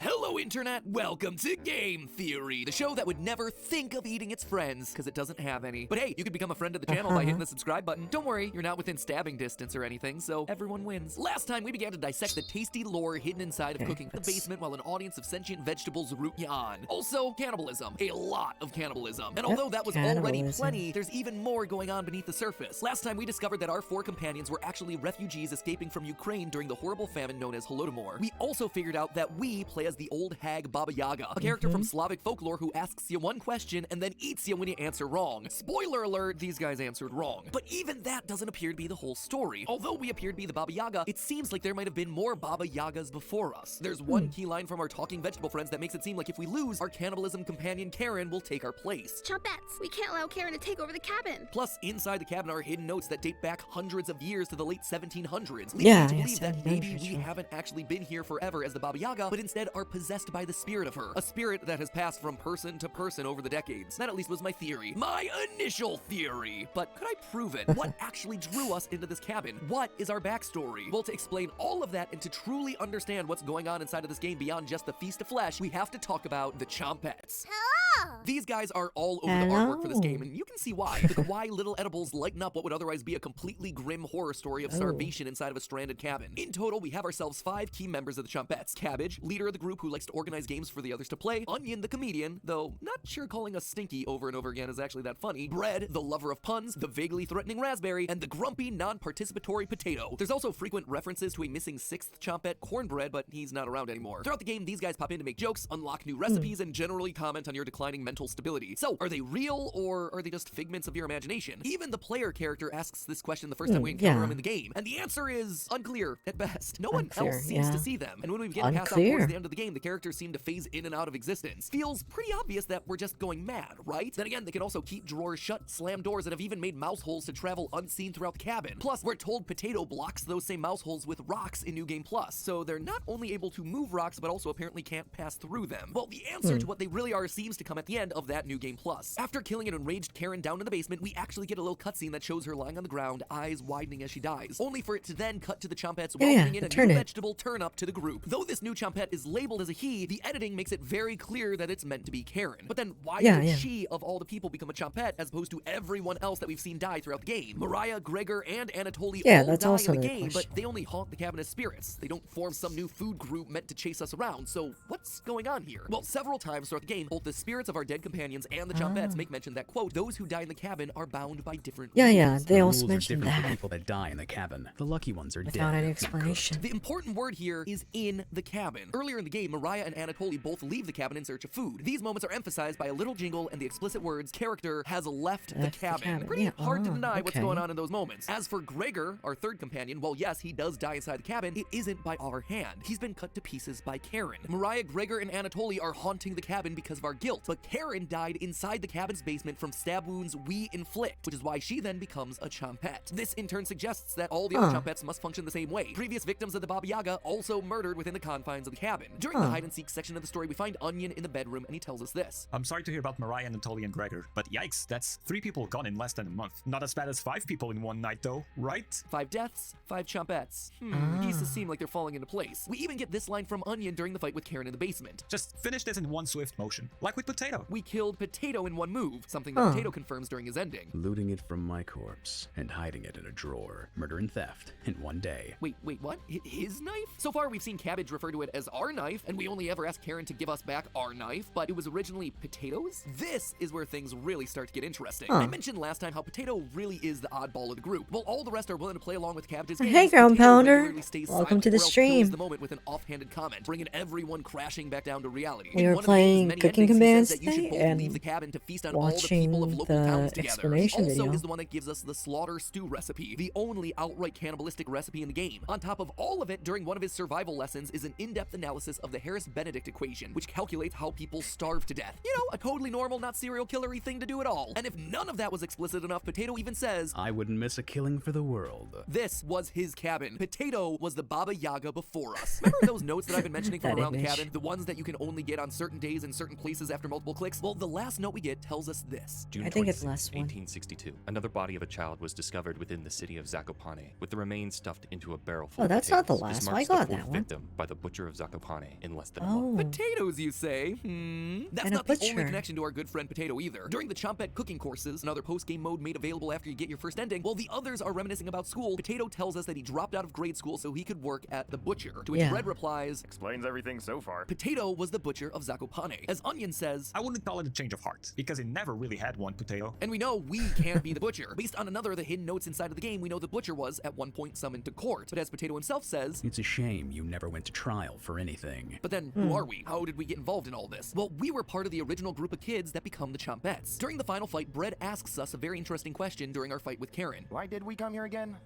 So that explains Potato. Notice the use of the word we. We were a part of the group with Bread at some point. Potato, meanwhile, was an outsider. In the appetizer preview edition of this game, you and Potato have a heart-to-heart, and he outright tells us this. I cornered the 4 in this basement room, and all of us ended up dead. Cabbage, onion, raspberry, bread. They're still afraid to enter this room, too traumatized to come to grips with it. Potato, as the butcher, was about to kill everyone. And you see, that's when you step in. In the main game, we have an opportunity to tell Karen about the Chompettes, and when we do, this is her response. A potato is killing people? They asked you to save them? What the heck does that even mean? In short, we killed the butcher of Zakopane with his own knife as he was killing our friends. And in so doing, we got possessed and became the Baba Yaga. But how? For some reason, we weren't gathered into the basement like the others. We had the chance to kill the butcher when all the rest of our friends were helpless. So what made us so different? Well, I suspect that the butcher was training us to become like him. Throughout the game, we act as Karen's mentor, introducing her to the world of killing and cannibalism. We show her books about chopping people up, and we get lines like, she's not ready yet. She is meant to become our cooking companion, at least until she gets a little bit too enthusiastic and turns on us. And I suspect that the butcher was cooking training us up in a companion, similar pretty way. In our much. various conversations with Potato, there seems to be some level of friendship between our character and the killer. He asks us to go into the basement and Put an end to this. Not for the Chompettes. For me. we also get hints throughout New Game Plus's timeline that Karen and Potato would have made great partners in another life. Out of all of the kids that he planned to kill, we were singled out as special. We were meant to be his pupil. As you might imagine, being a one-man cannibal is a lonely life. Getting to share that with someone else, though, priceless. But when our friends started getting killed, we had to act and slaughter the man who had taken us under his wing. Except what we didn't know is that that would force us to go on and continue the Baba Yaga's legacy moving forward. So there you have it, the deep lore of cooking companions. Except there's one final layer to the story. One final Chompette that we need to discuss. Cornbread. As I mentioned before, Cornbread is the missing 6th Chompette. One that we hear mentioned a lot, but never really see until the game's final, most secret ending. We know from in-game clues There's that a secret Cornbread's real ending? name was Raziel, and that they were related to Onion. Being a Chompette, we also know that presumably they were killed in the cabin and that we consumed their body. Okay, I but didn't there's see something that makes Cornbread different. Unlike all the other Chompettes, we've let Cornbread move on. During the endgame of New Game Plus, Cabbage asks us if we'll let the Chompettes go, and we say no. Will you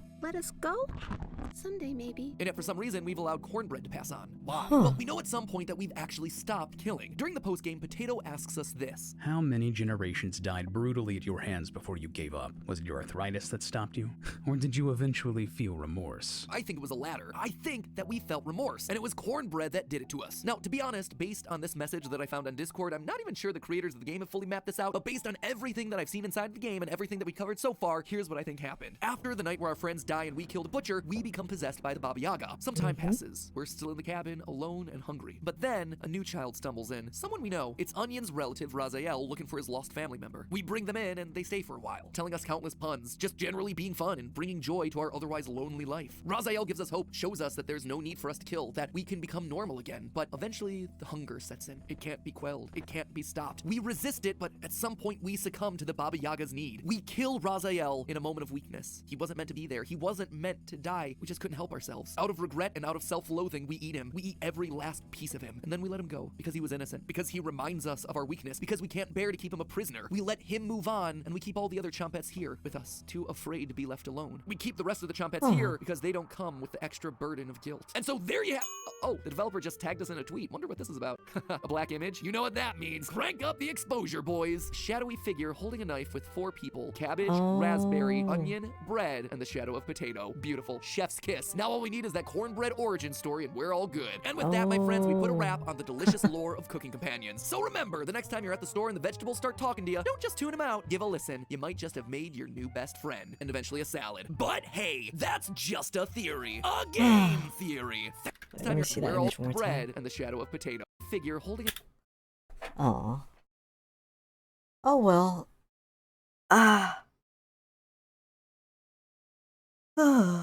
So, okay. Let me spell it out in Korean. 자, 한국어로 요약을 해드릴게요. 자, 이제 쿠킹 컴패니언 스토리 요약. 자, 시작은 이제 이제 어떻게 시작하냐면 딱 봤을 때는 친구 잠시만요. 오케이. 자, 이제 보이시죠? 좀 더 크게 하자. 자, 시작. 친구 5명이 산속에 오두막을 찾은 것처럼 보임. 처음엔 그렇게 되어 있어요. 그래서 뭐 같이 뭐 채집하고 사냥은 아니에요. 뭐 한 명 채식 중에 뭐 채집하고 해서 잘 살려고 한 것 같은. 근데 둘째 날인가? 둘째? 셋째? 날에 갑자기 비가 많이 옴. 그런데 그냥 온 게 아니라 더럽게 많이 와가지고 더럽게 많이 와서 홍수가 나서 오두막에서 나갈 수가 없음. 딱 코나이나 김전일에 자주 있는 그런 상황 있잖아요. 딱 그런 상황이 되는 거예요. 그래가지고 이렇게 있는데, 근데 그 와중에 음식을 제대로 관리 안 해서 금방 동남. 그래서 이제 먹을 게 없잖아요. 며칠 굶어서 죽으려고 함. 근데 밖은 아직도 이렇게 홍수 상태야. 그래서 이제 4명이 카린, 그리고 머라이아, 아나톨리, 그레골 이렇게 있거든요. 머라이아가 H가 들어있나? 이렇게 있는데, 그래서 이제 방법이 없으니까 이제 홍수가 났는데 이제 굶어 죽잖아요. 근데 이제 음식 떨어져서 방법이 없으니까 마리아를 보내서 마리아를 보낸. 마리아는 평소에 수영 많이 해서 여기 홍수 수영 나가서 뭐 도움을 구해 오겠다 이러고 나갔어요. 근데 솔직히 말해서 택도 없죠. 이제 그냥 수영도 아니고 여기 홍수가 나가지고. 그런데 그래서 나갔어요. 조서 기업이 아니, 그러니까 그런 분위기 아니라 이제 방법이 없으니까 그나마 내가 수영할 줄 아니까 내가 나가겠다 이런 거였거든요.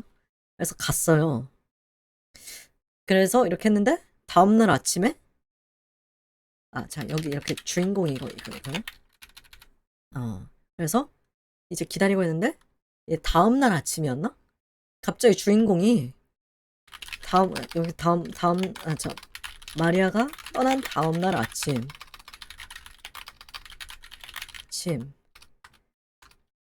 주인공이 갑자기 어디선가 고기를 꺼내요. 그래서 고기 구워서 요리해준. 짜잔 이러면서. 그래서 나머지 3명은 우와 존나 맛있다 하면서 먹었는데, 근데 사실 이미 여기서 눈치를 깠죠?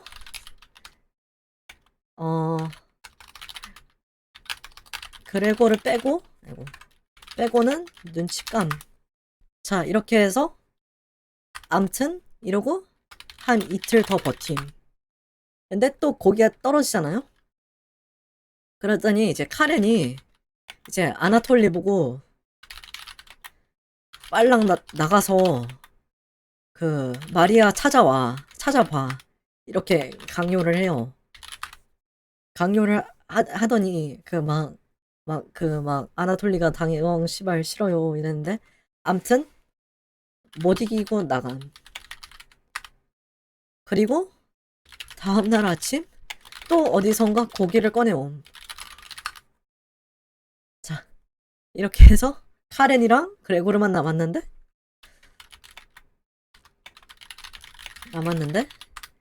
여기 이제 여기서 카렌이 이제 숨기지도 않아.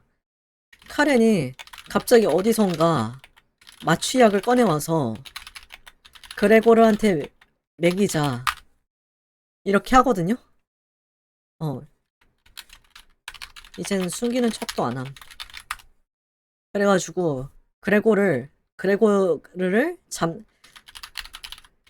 잠재운 채로 해체시킴. 그래서 아까 그거 CG 보셨는지 모르겠는데 거기서 팔다리를 이렇게 해체를 시켜요.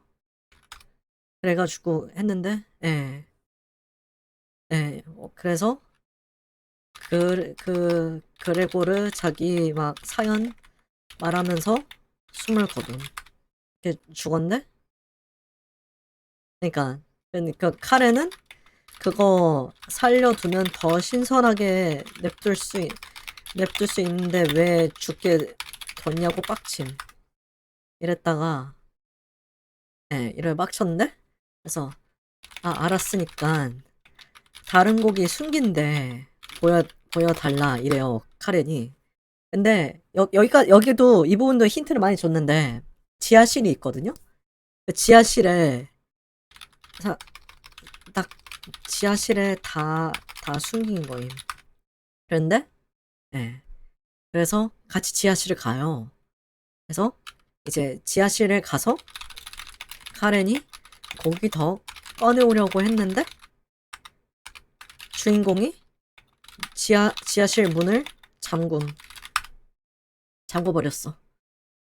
그래서 카렌이 스브 꺼내줘라잉 이랬는데 씹음 이렇게 됐죠.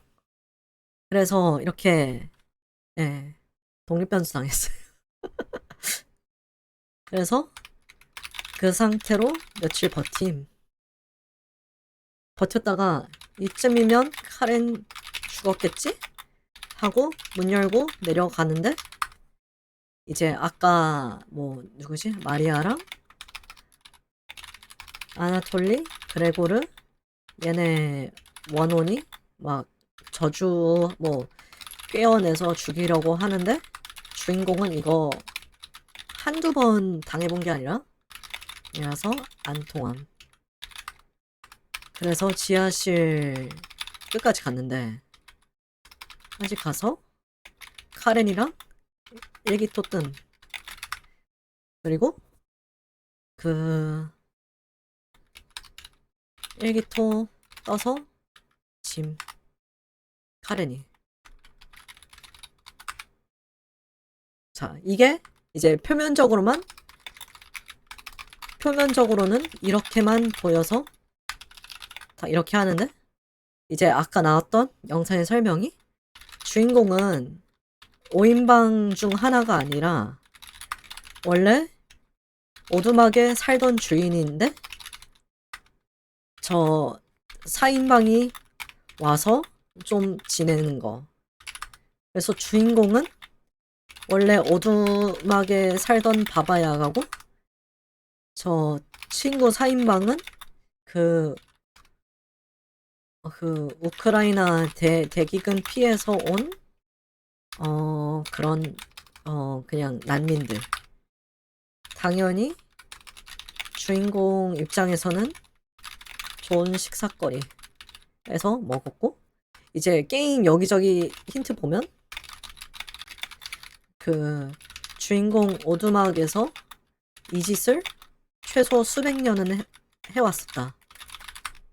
이걸 보여주고, 그 말하는 야채들 얘네는 뭐냐, 처음에는 그냥 주인공이 미친놈인 줄 알았는데,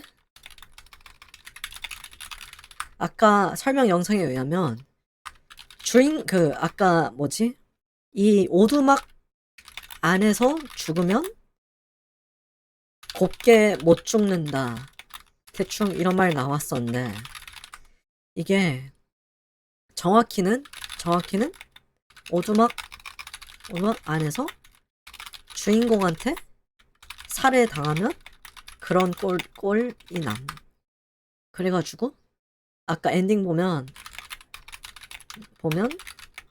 카렌이 살해당해서 순무로 변함 이러고, 이제 5이 있는데 5 중 감자는 주인공 이전에 바바야가 였고, 근데 이 감자가 나머지 넷을 죽이려고 할 때 주인공이 개입해서 감자 죽여서 바바야가를 이 자리를 물려받은. 네, 물려받고, 그 나머지 넷도 바바야가 본성으로 죽인 이런 거. 아까 말한 그 지금 요 장면 있잖아요. 요게 그 넷이, 요게 얘가 그 캐비지, 라즈베리, 뭐 빵이랑 그 양파, 이 넷이 그거예요. 네. 그리고 지금 여기 이렇게 죽이려고 하는 그림자 보이잖아요. 애가 감자예요. 근데 얘를 또 주인공이 뒤통수를 쳐가지고, 그러니까 이 감자가 원래 바바야가였는데 얘를 뒤통수 쳐가지고 바바야가 계승 받고, 그래서 이거 게임하는 내내 보면 이제 5명인데 맨날 감자가 왕따 당하거든요. 그 넷이서는 친하게 지내, 감자는 왕따 당하고 있는데 그 이유가 이거예요.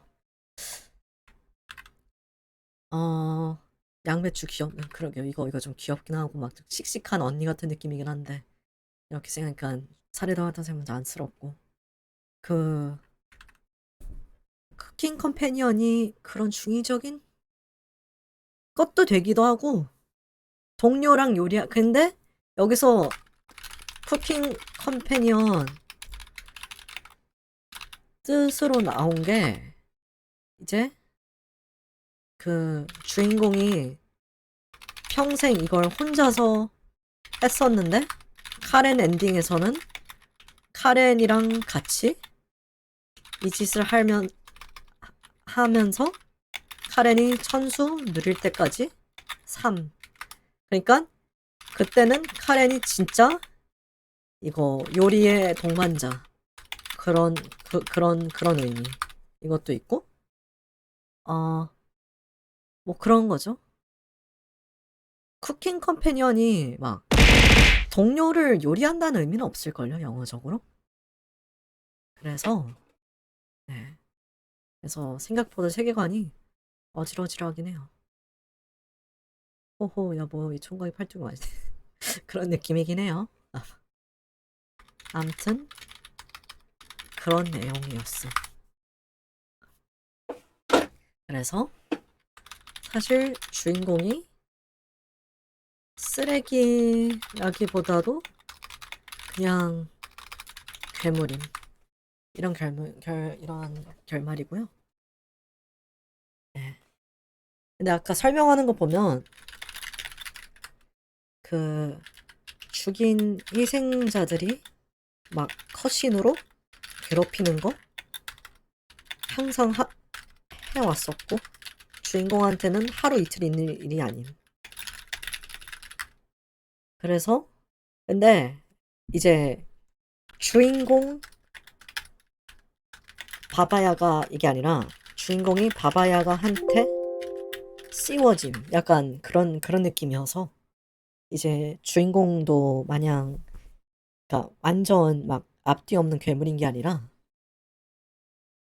약간 그런 이제 얘도 갈수록 피폐해지는 그래서